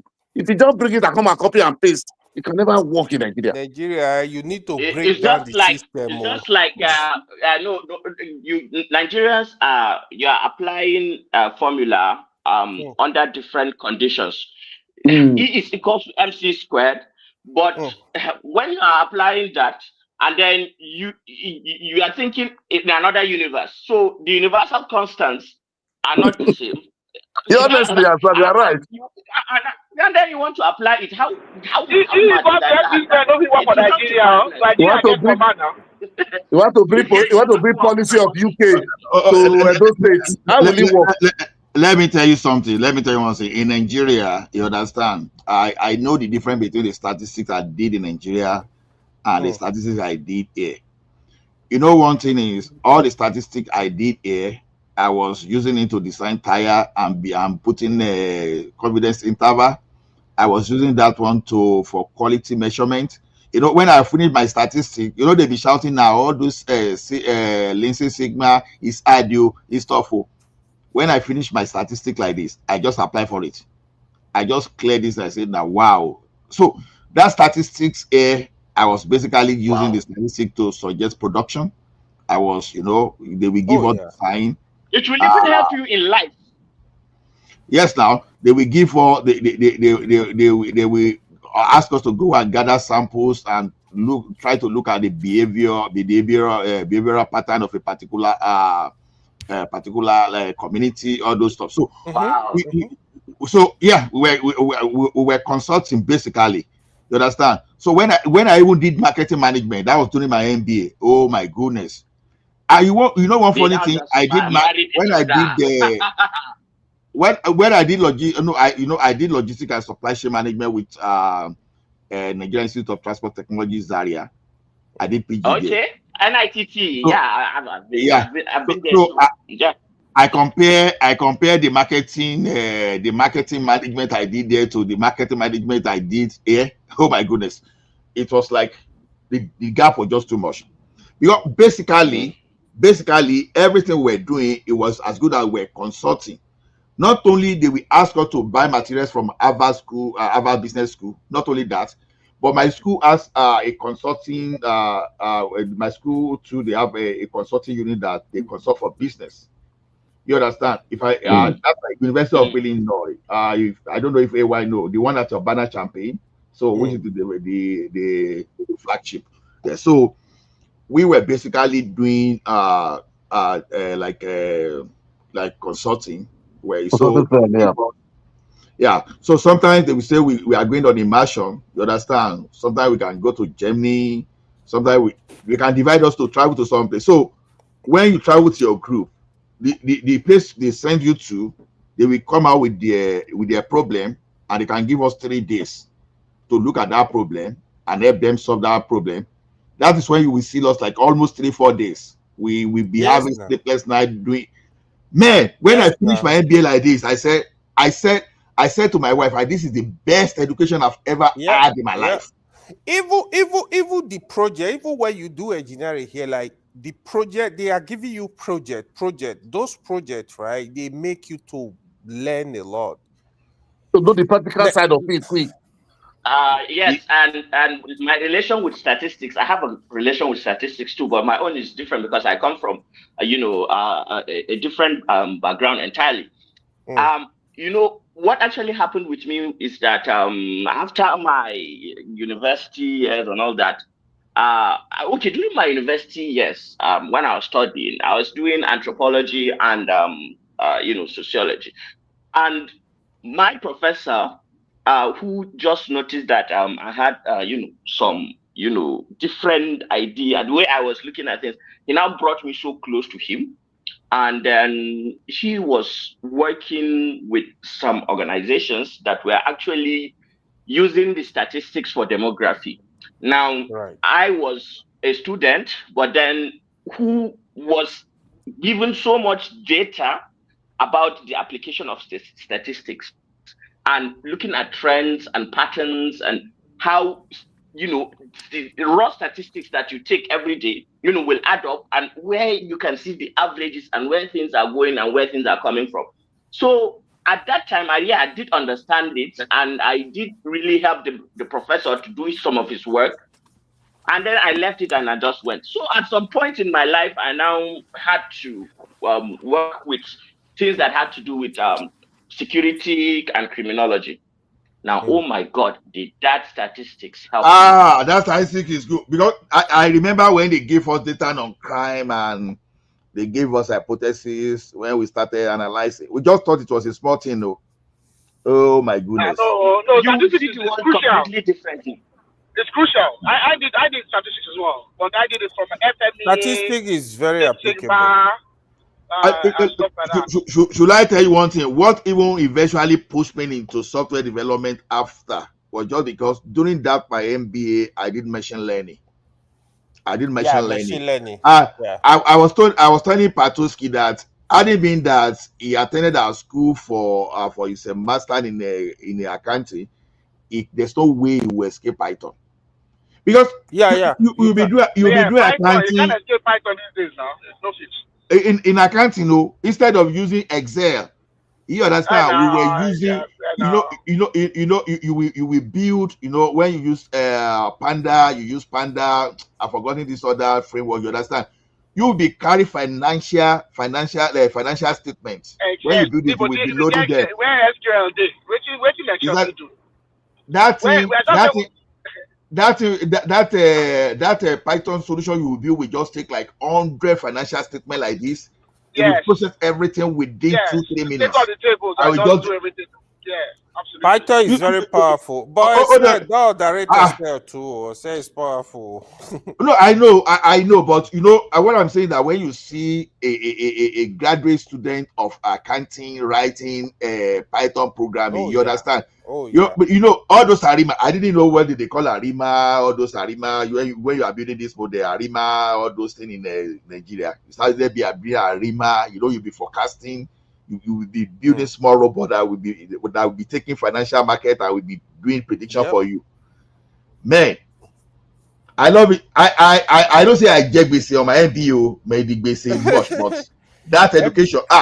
Then my MBA was expensive, but then MBA is expensive. Any good MBA is very expensive. Oh my! When I finished, I was raising my shoulder that the debt was worth it. I've never paid the debt finish. Any good MBA is expensive. But it's worth it. Trust me. It's worth it. Yeah. Because some of my friends were telling me that time, instead you are going for pure water, but they now realize that this day, if I'm speaking to business people, suddenly they realize they listen to me. Oh yeah. You understand? You know, when they speak technical, normally you see me as a software developer, all those stuff, but you know, when you talk to business, I talk to business people from the angle of business, economics, business, all those stuff. But it's different from when you talk from the point of for loop, while loop, all those stuff. So that MBA, thank God I did that MBA. Top business schools. Oh, Yeah. anybody that have the opportunity, jump in straight up. Yeah. But my school as at that time was my business school as at that time was rated at 49. Yeah. At that time. Top MBA. You know one funny thing? They didn't even take me for that MBA. No, I did not make you see my GPA didn't make it because I was seeing people making a GPA like 3.96 over 4. Sometimes if you have the experience, if you come with a lot of experience, let me tell you how I take enter now. You understand? They come say, may I do some courses to prove myself. Prerequisite. That's why I go pick economics based. I pick macroeconomics, all those stuff. I never even knew what I was doing. I started seeing my colleague, they were crying on when we're doing that macroeconomics. Me, that I was so desperate to get into that top school so that I can raise my shoulder. When we started like this, oh my goodness. There was a day I wanted to submit an assignment, but I was doing that assignment. My wife said, you have to submit this thing. You cannot. Because I wanted to withdraw. My wife was saying, hey, no way, mister, you cannot withdraw. No way. You have to do this thing. I'm still thankful to him till tomorrow, to have to tomorrow for that. So eventually, I didn't believe myself. When I now scored 97, I was looking at me, I scored 97. How? In Nigeria, that lecturer will be bragging that nobody scored 75 in his course. They are useless people, man. Don't listen to them. I said, he got to a stage there that when a prof called me 89, I will ask that prof to explain why I got 89. Oh yeah, that's what I used to dare not do that in Nigeria. If I score 89 here, if I score 89 here, the type of rating I will go give that professor. That war. Nigeria, you want to go and question professor? Who born you? You don't want to pass after that. In Canada, then you have like A. Maybe you need like 4 or 5 points to get A plus. You go meet your professor, say you want to check your exam script. When they come show you, you will not be looking for where to add those marks. That's how we used to do.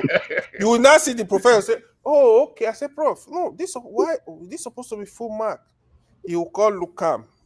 You get lucky, you just add mark. You see another play before you know say na 5 mark you dey target. You get your A plus. like education here, you have chance to even receive the examination 3 times. If you are not satisfied with the score, you can say that, okay, you want to upgrade. They will give you additional assignment or project to do, and then you'll be fine. But in Nigeria, you have to die. I said, Nigeria want that stupid from you now. They want to test your knowledge. They want to test your understanding. Nigeria, they just want to graduate the students. That is all. Yes, and when you see most of the lecturer here, when they mark your paper, they look for plagiarism. They advise you. They tell you this, you copy this one, go and redo it. But our own lecturer, they are lazy. They cannot even check nothing. They want you to be original. Yes, they're lazy. They want your original down to like here, professors are scared too, right? They are very careful. They can lose their job now. They can lose their tenure now. You can lose your tenure. Do you know that's that? why we say the problem we have in Nigeria, the accountability, that no consequence of Do you know that? Do you know that here students also the have chance to write feedback on that professor? Rate your professor now. And if the rating is not good, they will fire him. They will fire the you. professor. They don't care. You want to go read professor for Nigeria? Who for you? The guy that took me in data structure and Java, because I Java programming, you understand? Java is what I used to learn that time. Yeah. You understand? So that professor, when he started setting the exam for us, I was one of those people say, wait, this man, what are you trying to do? We want to be setting the exam this. I say, how am I supposed to learn from this? When we took this guy up, I'm begging for forgiveness. The guy lost his tenure. Yeah, you lose your job. They didn't renew. The guy lost his tenure. Yeah. What problem is this? When you are dealing with graduate, especially graduate students here, they are terrible. If that's why they use senior faculty members, because if they use junior faculty members, graduate students will rubbish you. Yeah, because some of the graduate students have a lot more experience in the. Some of them are captain. They are captain of industry. They have the businesses. They don't. They cannot be. Yeah. One guy, they say that guy plagiarized. You understand? I think the professor did not look at that thing very well. So the guy is suing University of Calgary now for is it 50 million? I have to check because this is just a new event. A graduate student is suing the university for I think 50 million. Oh, but it's not true. No, you see faculty members, they need to be very careful these days with this LLM model. Oh yeah. All this AI stuff is really confusing people. I think there's a lawsuit over here as well. I think it's either DCU, UCD or GCU, one of those. And that Turnitin that they are using is not actually as good as they think it is. I started using Turnitin at some stage as well, towards the end, when I went back as well. Don't depend on it. It's not as good as you think. Turnitin used to be very good though. It used to be very. I don't know if now. It used to be very. The problem with Turnitin is this: how many ways can you really state facts? Huh? How many ways can you really state the same facts? After a while, it will start looking like plagiarism. No. The thing is, when you want to, let's say, for example, I want to pick a statement from your thesis, right? I have to completely rearrange that sentence. I have to change. No, it depends. I mean, it depends. So you alter it and you still refresh it. Yes. That's the best way. You got to alter it, then you still refresh it.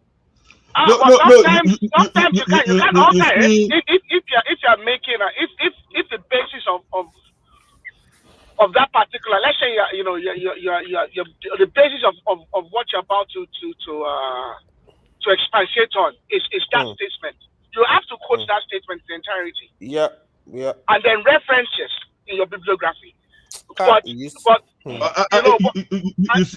see where all those plagiarism thing is. That's the problem. You get your fundamentals right, but people are now working smartly. So at some point, you have to use some of maybe narration, maybe something, and just that can trip the professor off, and then there are students that are very good with compression, right? So you can just read a paragraph, you really understand the details, you reproduce it in your own words. I'm very good at it. I'm very good at it, but I've seen guys that struggle with it. I'm very good with that. But compression is not for everybody now.